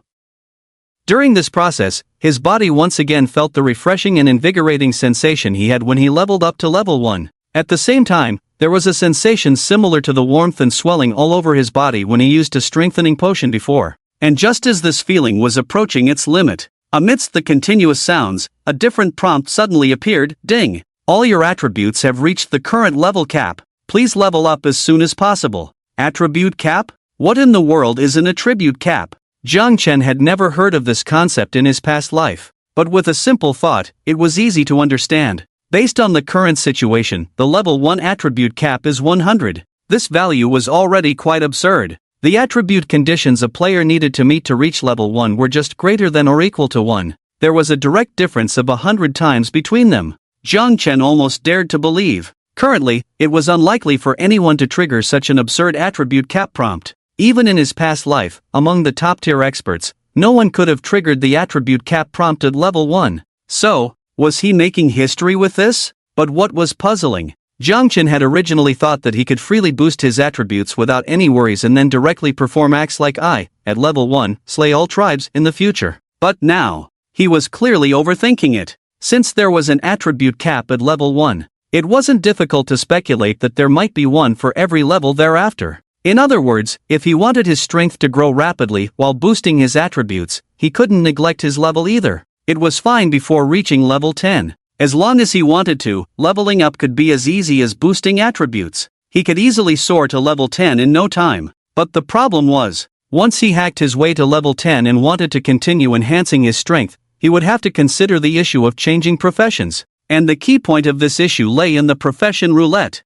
Currently in Jiang City, it was evident that some profession roulettes had appeared, like the one Huang Xin used for his profession change. Besides the Silver Frost Club, other forces surely had access to profession roulettes. However, those profession roulettes were probably white grade. Any player with a bit of ambition wouldn't choose to change professions using a white grade profession roulette. Not to mention players like Jiang Chen who were hacking their way through. The professions in this doomsday game were divided into star grades. The options on the white grade profession roulette were mostly 1-star professions. The green grade profession roulette corresponded to 2-star professions. The subsequent blue, purple, orange, red, and gold colored roulettes corresponded to 3-star, 4-star, 5-star, 6-star, and 7-star professions respectively. But in reality, as Jiang Chen knew, the most glorious and powerful top-tier experts in his past life were mostly 8-star professions. Even the legendary figure Jean Bewley was the only human to possess a 9-star profession. As for anything beyond 9 stars, whether there were even more absurd 10-star professions or god-tier professions, Jiang Chen had no idea. But he was a player who was hacking his way through. He couldn't possibly lag behind an ordinary player in terms of profession, right? Since we're all hacking, we can't just lie down and be mediocre, can we? But the problem was, in the early stages of this doomsday game, it was impossible to find a gold-grade profession roulette on the market. In fact, as Jiang Chen knew, the entire human race, until his death in his past life, had never truly possessed a gold-grade profession roulette. Now, some might wonder, without a gold-grade profession roulette, how did those experts change professions to 7-star or even 8-star professions? Jiang Chen had heard something about this in his past life. Indeed, the human race did not have a gold-grade profession roulette, but the beast tribe, with a longer history and greater strength, exists. Among the human tribe, there are ambitious individuals who desire to change their fate by using the golden career roulette. They often set their sights on the beast tribe. Some disguise themselves as beasts using special abilities. Then, under the guise of the beast tribe, they openly spin the golden career roulette. Some are even more reckless, sneaking into the forbidden land of the beast tribe, grabbing their prize, and making a quick escape. However, no matter the action taken, the risks are undeniably outrageous. After all, those in urgent need of a career change are usually level 10 players. To delve into the heart of another tribe and aim for the precious golden career roulette at level 10 is like walking into the lion's den, even riskier than a suicide squad. Previously, Jiang Chen was unaware of the level cap on attributes. He had planned to max out his attributes before considering venturing into the beast tribe's stronghold to draw a career. But now, when it comes to his career, he might have to take a risk. Moreover, different career roulettes offer different career options. If he could specify the options on the career roulette, he might have to visit several powerful beast tribes. After comparing and gathering more information, he could choose the career that best suits him. With these thoughts, Jiang Chen felt a headache coming on. At the same time, he grew more curious. How did the legendary Jean Bewley from his past life obtain a 9-star career? Moreover, he was the world's first professional player. Jiang Chen speculated that Jean Bewley, the mysterious figure, had infiltrated a beast tribe's stronghold early in the apocalypse. He likely possessed the ability to disguise himself as a beast. With such ability, he could thrive among the powerful beast tribes, leaving ordinary human players far behind. As Jiang Chen pondered Jean Bewley's situation, he also made a simple plan for his future career development. Before the 3-minute effect of the shadow of nothingness ended, he placed his hand on the blue roulette once again, silently saying, "I choose 6, longevity pill." Immediately, the familiar sound of the roulette rang out. Ding, congratulations on drawing the reward, longevity pill. Following that, he also spun the 2 remaining junk green roulettes he had exchanged from Wu Su. Ding, congratulations on drawing the reward, heart-shaped pendant. Ding, congratulations on drawing the reward, hurricane wave, E-level. The heart-shaped pendant was an accessory equipment primarily used for defending against mental attacks. Although mastering mental attacks was rare in the early days of the apocalypse, encountering one without defense was no joke. Even a slight mistake could cost one's life. In his past life, Jiang Chen had heard many stories of strong players falling victim to mental beasts, overturning in the gutter despite their strength. So, the heart-shaped pendant's ability to defend against mental attacks was a pleasant surprise for him. He immediately put it on. The hurricane wave, on the other hand, was an E-level skill. Like the longevity pill, it appeared in Jiang Chen's hands in the form of a scroll. For players below level 10 who had not changed careers, the effects of using skills were significantly reduced. Moreover, this was only an E-level skill. Nevertheless, since more skills meant more options, and he was currently lacking in attack methods, he tore open the scroll and instantly mastered the skill. With this, after reaching level 1, his lifespan of 272 years was reduced to 43 years. Well, it was a bit short. However, the existence of the blue longevity pill could increase lifespan by thousands. He only needed to wait another 10 minutes. An hour had passed since he last took the green longevity pill.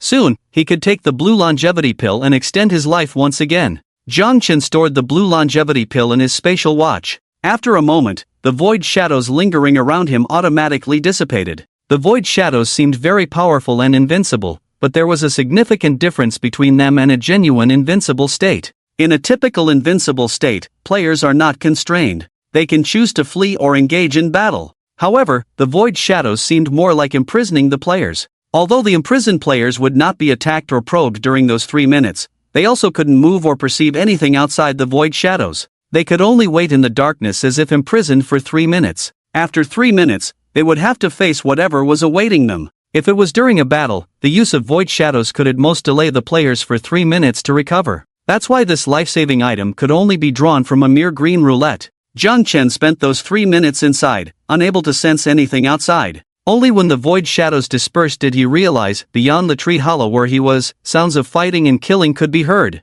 Jiang Chen remained composed, and with a glance, he discovered outside the hollow, a group of 4 people was battling a group of bird beasts. The bird beasts were dark and not individually strong but numerous in quantity. Coupled with their aerial attacks, they clearly had the upper hand. Among the 4 people, only one was an official player. The other 3 were ordinary people who had not become official players. They were struggling significantly against the group of bird beasts. At this rate, it wouldn't be long before all 4 of them perished here. Jiang Chen observed this scene with indifference, showing no emotion. Clearly, he was no longer the good young man who believed in the principles of righteousness and bravery in times of peace. His experiences from 2 lifetimes had made him see through human nature clearly. As the saying goes, when rich, you have distant relatives in the mountains, when poor, you have no one in the bustling market. When Doomsday first arrived, he gained powerful abilities. Countless people, known and unknown, came up to him, calling him Jiang Gu, Jiang Lao, Jiang Shen. They were almost clinging to his legs, calling him father.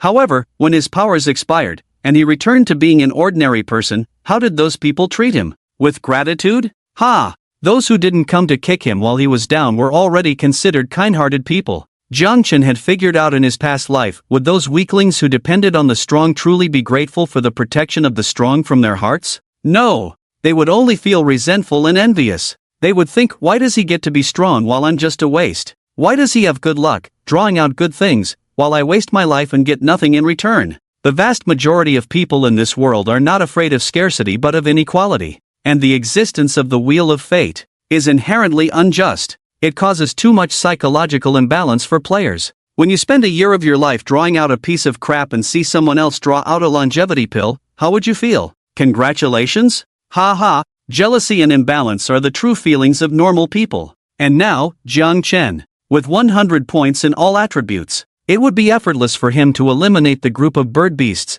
but he had no intention of revealing himself. Instead, he planned to wait until the 4 people were killed by the birds before leaving the hollow. However, what he didn't expect was that a few minutes later, another group of players was heading straight towards them. Presumably, it was the official player among the 4 who had contacted friends in this dangerous beast world through the private chat function. A new group of 5 players joined. 2 official players, 3 ordinary people. One of the official players is the formidable captain of the Qinhu Lake, Wu Su. It was only then that Jiang Chen realized the official player who had been struggling with the birds seemed to be one of the 3 captains of the Qinhu Lake faction. The 3 Qinhu Lake captains who were official players obviously had added each other as friends. So even in the savage beast world, they could quickly regroup through the friend chat function. As the lineup against the bird beasts grew stronger, the battle continued for a few more minutes. The group of bird beasts, realizing their defeat, voluntarily dispersed. The 4 who had initially dealt with the bird beasts repeatedly thanked the 5 who came to support them. Thank you, Wu team. If you hadn't arrived with your team in time, the 4 of us might have perished here. Wu Su's recent battle had clearly been easy for him. His strength surpassed the other 2 official player captains. His demeanor at this moment was quite dominant. In response to the gratitude from the group, he casually waved his hand. It's nothing, just a small effort. But why did that group of bird beasts aggressively attack you? I've been wandering around this Qinhu Lake savage beast world for a while and noticed that the real danger here should be the poisonous insects, while the savage beasts usually don't attack people proactively. Did you do something to provoke that group of bird beasts? The official player captain who had initially dealt with the bird beasts shook his head repeatedly. No, we didn't. We just happened to find a tree hollow over there and wanted to see if Zhou Ming was inside. But as soon as we approached, before we could even look inside, that group of bird beasts suddenly attacked us, catching us off guard. Upon hearing this, Wu Su's eyes flickered as he looked towards the concealed tree hollow beneath the towering tree. That was the tree hollow where Jiang Chen was hiding.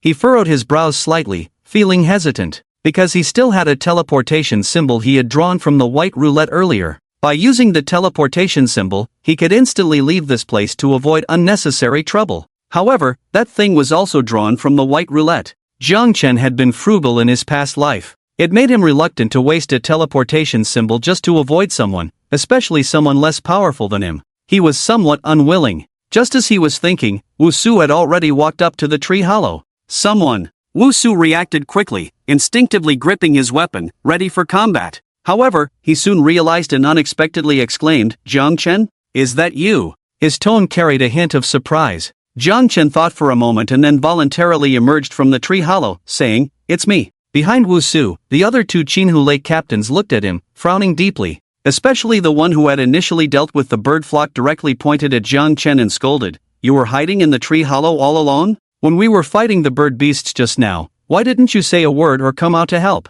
We had a tough time because of you." The four players who had initially dealt with the bird beasts looked at Jiang Chen with obvious hostility. However, Wusu appeared to have a very close relationship with Jiang Chen, casually draping his arm around Jiang Chen's shoulder. Then he said to the four teammates, "Hey, you can't blame Jiang Chen for this. With his level of strength, even if he had come out, it would have been a suicide mission. How could he possibly support you? Moreover, I already mentioned when we entered the Chinhu Lake Savage Beast World this little brother Jiang Chen here is under my protection." The four players looked down on Jiang Chen, but they still felt wary of Wusu. Hearing him speak up for Jiang Chen in this manner, they naturally dared not argue. However, just as they were about to reconcile with Jiang Chen, the official player captain suddenly saw something and exclaimed, "I know why the bird beast group suddenly stopped attacking us without honor." He pointed directly at the tree hole, his tone growing angrier. "Those are bird eggs. Jiang Chen stole the bird eggs. That's why we're being attacked." In that moment, the official team captain once again ignited his anger towards Jiang Chen. They fought desperately against the birds and beasts outside the tree hole.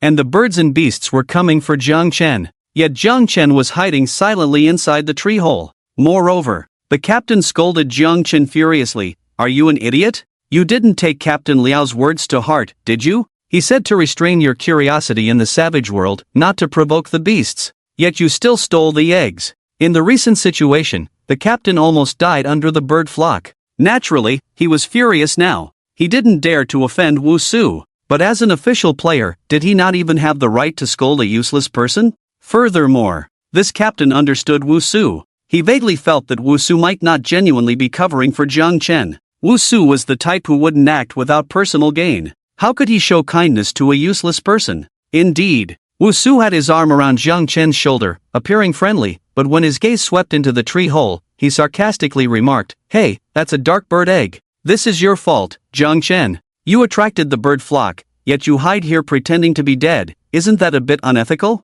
However, when you chose to trade for the longevity pill with me before, I thought you were a smart person." Wusu clearly had a hidden meaning, hinting for Jiang Chen to be smarter. With a smile on his face, still maintaining a friendly demeanor, he continued, "So, here's the deal now, you apologize and make amends to me. I'll speak up for you and let these guys stop pursuing your unethical behavior. How about that? Isn't Wusu generous enough to you?" With these words, the implication was clear. Apologizing was secondary. The main point was to make amends. Wusu was just a step away from saying, "You better return those 3 green discs to me right now." This statement was not hard to understand. Wusu's companions naturally caught on. They chimed in, "Yeah, you better apologize and make amends quickly. We'll let it go for Wusu's sake." Jiang Chen glanced at the people present and suddenly smiled, "Apologize and make amends, and it's all good?" If Zhao Quan, who had passed away and come back to life, were here now, he would instantly get the meaning behind this smile. Unfortunately, Wusu's companions only found Jiang Chen's smile a bit strange,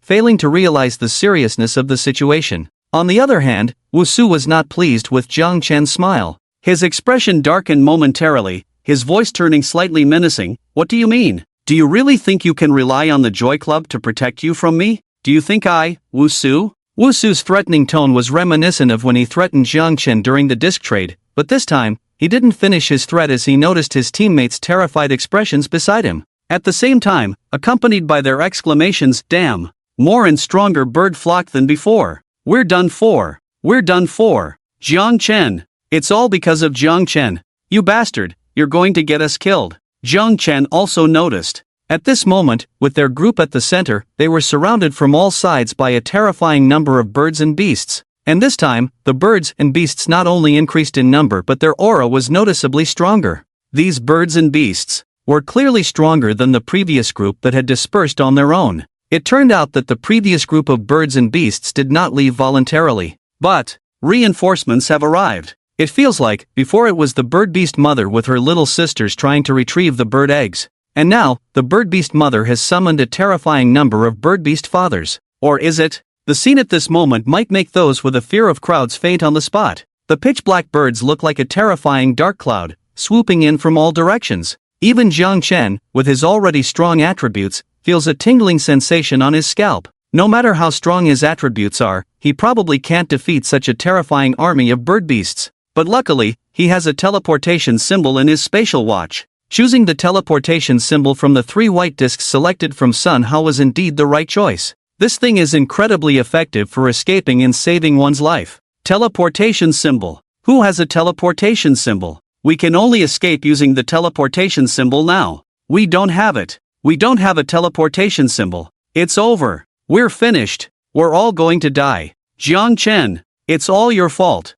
Just as they were cursing in despair, one of the team members was suddenly pecked on the head by the most ferocious bird beast in a menacing manner. At the same time, in their central area, cries for help quickly rang out. Help! SSS! Ouch! Logically, at this point, Jiang Chen should have used the teleportation symbol to leave directly. And this group of little Karami who had just forced him to apologize would undoubtedly perish under the terrifying bird beast horde. Not even their bodies would remain. However, Jiang Chen already had the teleportation symbol in his hand. He was ready to use it. Yet, to his surprise, for some reason, those bird beasts were only attacking Wusu's team and showed no intention of attacking him at all. That feeling. As if the bird beast horde was afraid of him. What's going on? Puzzled, Jiang Chen didn't rush to teleport away. At the same time, Wusu's team also noticed this anomaly. Wusu reacted the fastest. While resisting and defending against the bird beasts, he shouted at Jiang Chen, "It must be the bird beast egg. Jiang Chen, for F***'s sake,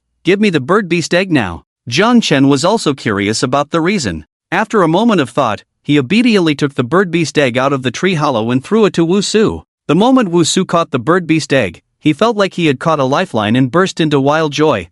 The bird beast egg is in my hands. Let's see if you beasts dare to. However, the bird beast's attacks on Wusu became even more ferocious than before. In an instant, Wusu was heavily injured, screaming in agony. At this point, he had lost his rationality, only instinctively shouting desperately, "Jiang Chen! Jiang Chen, save me! These bird beasts aren't attacking you! Hurry and save me!" Jiang Chen glanced at the wave of bird beasts, pondered for a moment, and then sincerely said, "All right. In return for Suji covering for me just now, I'll cover for you this time." With that, he took a few steps to get close to Wusu, raised his hand, and unleashed Wave of Hurricane. With a swoosh, a huge wave appeared around him. As the wave surged, it pushed all the bird beasts surrounding Wusu away. The strength of a skill is linked to one's profession and attributes. If Jiang Chen didn't have 100 points in all attributes, the mere E-grade Wave of Hurricane wouldn't have had such an effect. This unexpected scene left Wusu and his teammates dumbfounded. The group of people who were just wailing in despair seemed to freeze in place, stunned and speechless as if someone had pressed the pause button.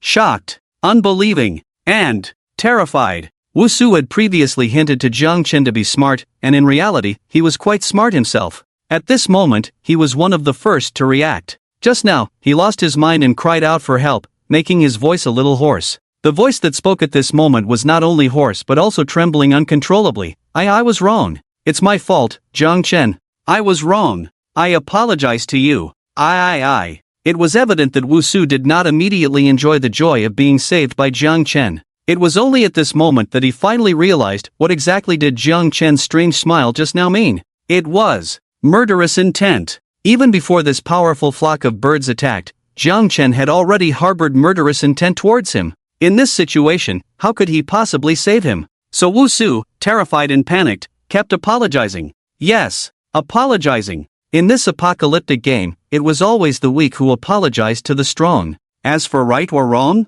what was that? Who cared? Jiang Chen shook his head slightly. With a flip of his hand, he took out the homemade crossbow he had obtained from Zhao Quan's trio earlier. The crossbow arrow pointed directly at Wusu's forehead. In that instant, Wusu's pupils widened in madness. At the same time, as if fate had gripped his throat, he was so terrified that he couldn't even make a sound.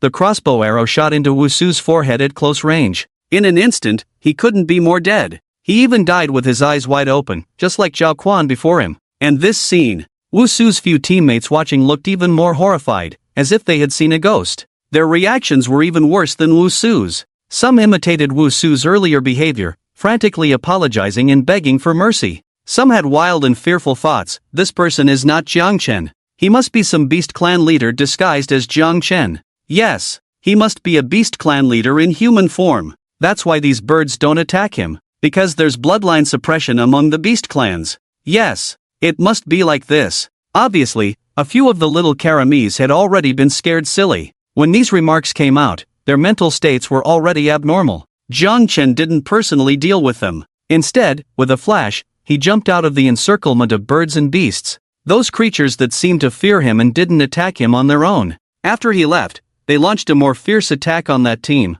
What would happen next was self-evident, and Jiang Chen quickly left this place of right and wrong. At the same time, as he hurried away, he also thought to himself, why did those bird beasts look so afraid of him? Did they sense his strength? No. If it was about strength, when he slaughtered level 1 ferocious beasts with level 10 strength in his previous life, he didn't see any level 1 ferocious beasts fear him. That kind of fear, the state of not daring to provoke, he seemed to have only seen it between ferocious beasts. Some ordinary bloodline ferocious beasts would instinctively fear powerful bloodline ferocious beasts. Jiang Chen even heard in his previous life a legendary story where a cry from a powerful bloodline ferocious beast cub could scare the leaders of other ferocious beast races to the ground. He used to listen to it as just a story. After all, he never came into contact with beasts of that level. But now, why did it seem like he had bloodline suppression over ordinary ferocious beasts? But in his previous life, he never heard of any human race being able to exert bloodline suppression over beast clans. And his bloodline was definitely pure human bloodline. How come now, like a humanoid ferocious beast, he could actually exert bloodline suppression over ordinary ferocious beasts? Could it be another golden finger from his rebirth? But this effect didn't appear when he was fighting the Black Widow in the club before. This effect seemed to have appeared only after he emerged from the Void Shadow? So, if there was something special about him, it should be that his attributes had reached the level cap, right? Level. Attribute cap? Jiang Chen suddenly thought again. Among different races of fierce beasts of the same level, it seems like their strengths vary. Some fierce beasts with stronger bloodlines seem to naturally possess more powerful attributes. So, his so-called current level attribute limit is actually just the limit for the human race, not for all races. If Jiang Chen's future growth continues to maintain the level attribute limit, he can indeed become invincible among the human race at the same level. But among some powerful beast races, he might not be strong enough. So, are humans destined to be weaker than those beast races with stronger bloodlines? Is this kind of imprisonment that comes with bloodlines impossible to break? Or in other words, is there any way to break through the so-called current level attribute limit? Jiang Chen was thinking far ahead. With the external plugin he obtained from the designated roulette rewards, he is absolutely confident that he can become unquestionably the strongest among the human race. But, what about among the myriad races? If this attribute limit cannot be broken, then in the distant future, he will definitely be weaker than those beast races, right? However, it was said to be in the distant future. At the present stage, thinking about these things is indeed a bit too early. Jiang Chen was not overly worried, but he thought of a problem closer to him. Since these bloodline changes can be sensed by ordinary birds and beasts, would Yushue be able to perceive them when they meet again? After all, Yushue's true identity is a succubus, a race different from the human race. However, it shouldn't be a big problem. When the effect of taking the longevity pill was about to wear off, Jiang Chen found a secluded mountain hollow to hide. With a flip of his hand, he took the blue longevity pill. The blue longevity pill produced by the roulette increases lifespan in thousands, but the specific number of thousands is uncertain. Even some exploration skills cannot predict the specific increase in lifespan from the roulette longevity pill. It all depends on luck. Therefore, in the previous life, the longevity pill trading model was also called gambling pill. Sellers sell longevity pills at a fixed price. Whether the buyer gains or loses in the end depends entirely on the buyer's luck. In Jiang Chen's previous life, when the Doomsday game had just arrived, his luck was quite good. He even drew a longevity pill formula. Including when he was a life-leeching bug with only 1 year of life left, he also drew a longevity pill. But it seems that his luck turned bad after he joined the Death Squad. He almost always lost in the gambling pills. Jiang Chen somewhat believed in fate. He always felt that fate seems to have inertia. People with good luck get even better. People with bad luck get worse. It's as if something is pulling in the dark. Of course, this was just his own speculation. Jiang Chen shook his head and brought up the data panel again. This time, he was directly stunned. Wow! The column for his lifespan now reads, lifespan, 9,582 years 323 days. In other words, he has gained nearly 9,500 years of lifespan. This is almost reaching the upper limit of what a blue longevity pill can increase. This luck, it's incredible, close to 10,000 years of lifespan. However, the actual lifespan among them corresponds to 100 years at level 1. So, he needs to quickly raise his level. Jiang Chen became energized, immediately preparing for another round of roulette sweeping. However, before going to the trading area for a sweep, he took a moment to glance at the forum. And at this moment, the hottest topics on the forum were 2 posts: Silver Frost Club response, analysis and forecast of professional situations, pure content, and 4 major guilds invite level 10 players to explore the endless sea together, splurging. When Jiang Chen clicked into the Silver Frost Club post, he was suddenly shocked. The leader of the Silver Frost Club turned out to be an old acquaintance, Wei Lingshuang. Wei Lingshuang was Chang Jiaoyi's roommate. Unlike Jiang Chen and Tang Ku, who became close buddies, the 2 girls had a particularly bad relationship during their university days, finding each other disagreeable. Jiang Chen was Chang Jiaoyi's boyfriend at the time. Wei Lingshuang held a grudge and didn't have a good attitude towards Jiang Chen either. However, when the Doomsday game arrived, Jiang Chen briefly became a strong player who could stand on his own. Wei Lingshuang's attitude towards him changed only then. After all, she had to rely on him to save her life. But that woman was truly brave. When Jiang Chen's longevity pill and Chang Jiaoyi disappeared without a trace, Wei Lingshuang mocked him, laughing at his inability to recognize people. It was just that Jiang Chen had a good temper back then. Otherwise, if it were another strong player being mocked by a weakling like that, they would have slapped them long ago. Including, if Jiang Chen in this life had been reborn earlier, he wouldn't have been as tolerant of Wei Lingshuang as in his past life. It could only be said that Wei Lingshuang was brave, but also lucky. Now she had even become the leader of a faction. Jiang Chen thought that Chang Jiaoyi must be doing well now. So, Wei Lingshuang, who used to be at odds with her everywhere, should have died in some corner. But now it seemed Wei Lingshuang's luck was indeed good.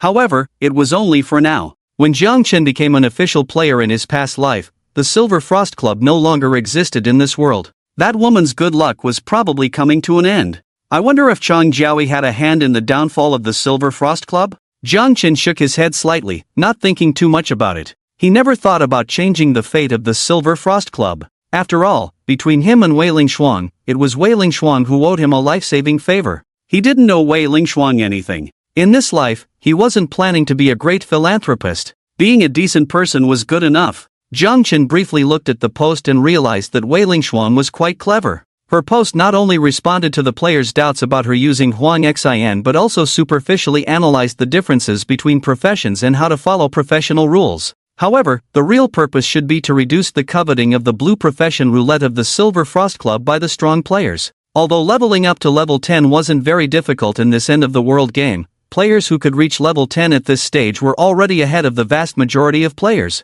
Such people were bound to have some ambitions. And their ambitions were like elementary school students worrying about whether to aim for Tsinghua University or Peking University in the future. Most of them would think of themselves as the protagonists of the world. How could the dignified protagonists of the world, the sons of destiny, be content with randomly drawing a 3-star profession from the blue roulette? So, the attractiveness of the blue profession roulette held by the Silver Frost Club to level 10 players at the current stage was greatly reduced. At the same time, it also reduced the risk of the club being targeted crazily. Including the other hot post that followed, to some extent, it was also influenced by Wei Lingshuang's informative post. Currently, the strongest power in Jiang City was the 4 major guilds. The Qingchuan Guild was established by the official forces of Jiang City. It was also the predecessor of the Chamber of Commerce Alliance in the Qingchuan base city. The Yellow River Guild was established by the local financial forces of Jiang City. It later evolved into the Chamber of Commerce Alliance in the Qingchuan base.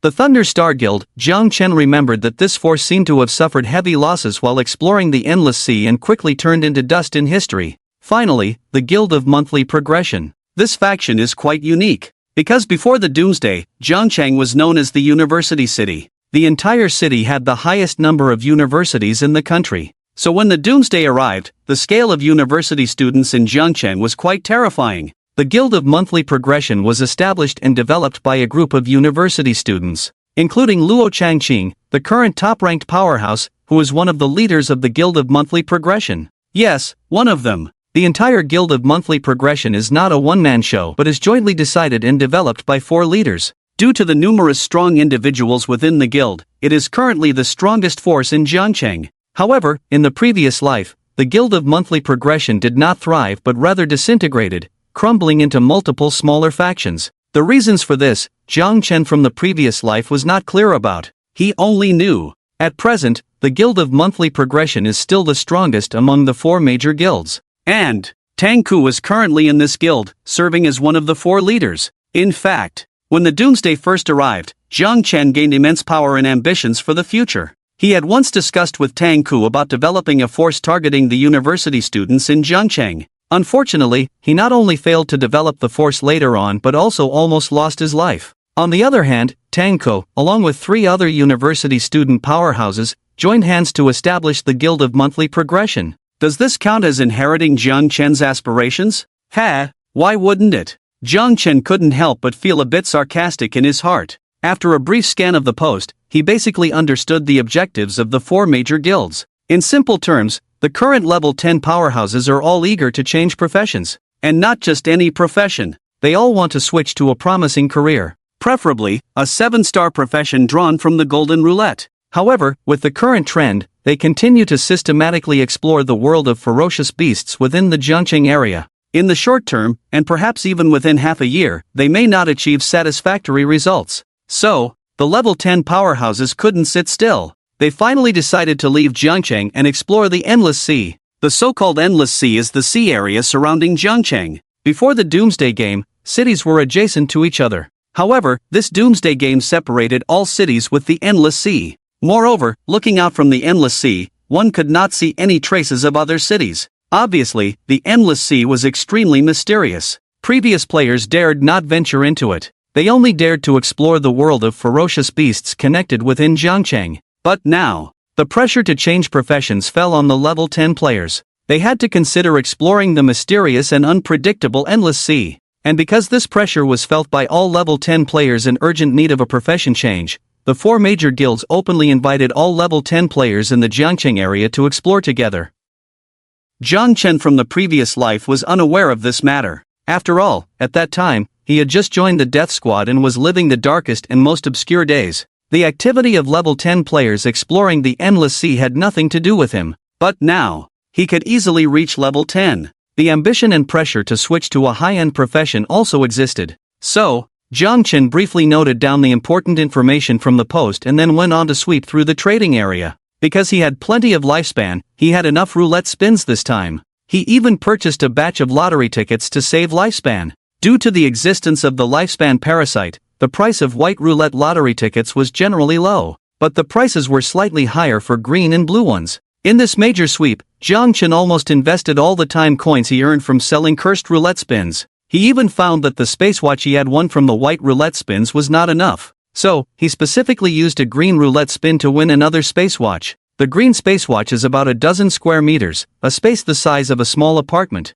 It was barely enough for him. Then, Jiang Chen was filled with excitement. He used the Void Shadow once again. This time, there were too many roulette spins. He was worried that 3 minutes wouldn't be enough, so he even prepared an extra Void Shadow. And after 6 minutes passed, Jiang Chen emerged from the Void Shadow, feeling refreshed and invigorated. As for his data panel, Jiang Chen was trying to contain his excitement, wanting to admire his magnificent new panel. But suddenly, he heard the announcement of the Doomsday game in his mind. Ding, noon has arrived. Today's leaderboard data has been updated. This was the first announcement. It was a regional announcement that all official players would hear. However, in Jiang Chen's mind, different from ordinary players, a new announcement sounded. Ding, congratulations on ranking first in the power ranking. Reward, special roulette. Congratulations on ranking first in the level ranking. Reward, special roulette. Ha! Jiang Chen was also stunned when he heard this announcement. Being first in the power ranking was expected.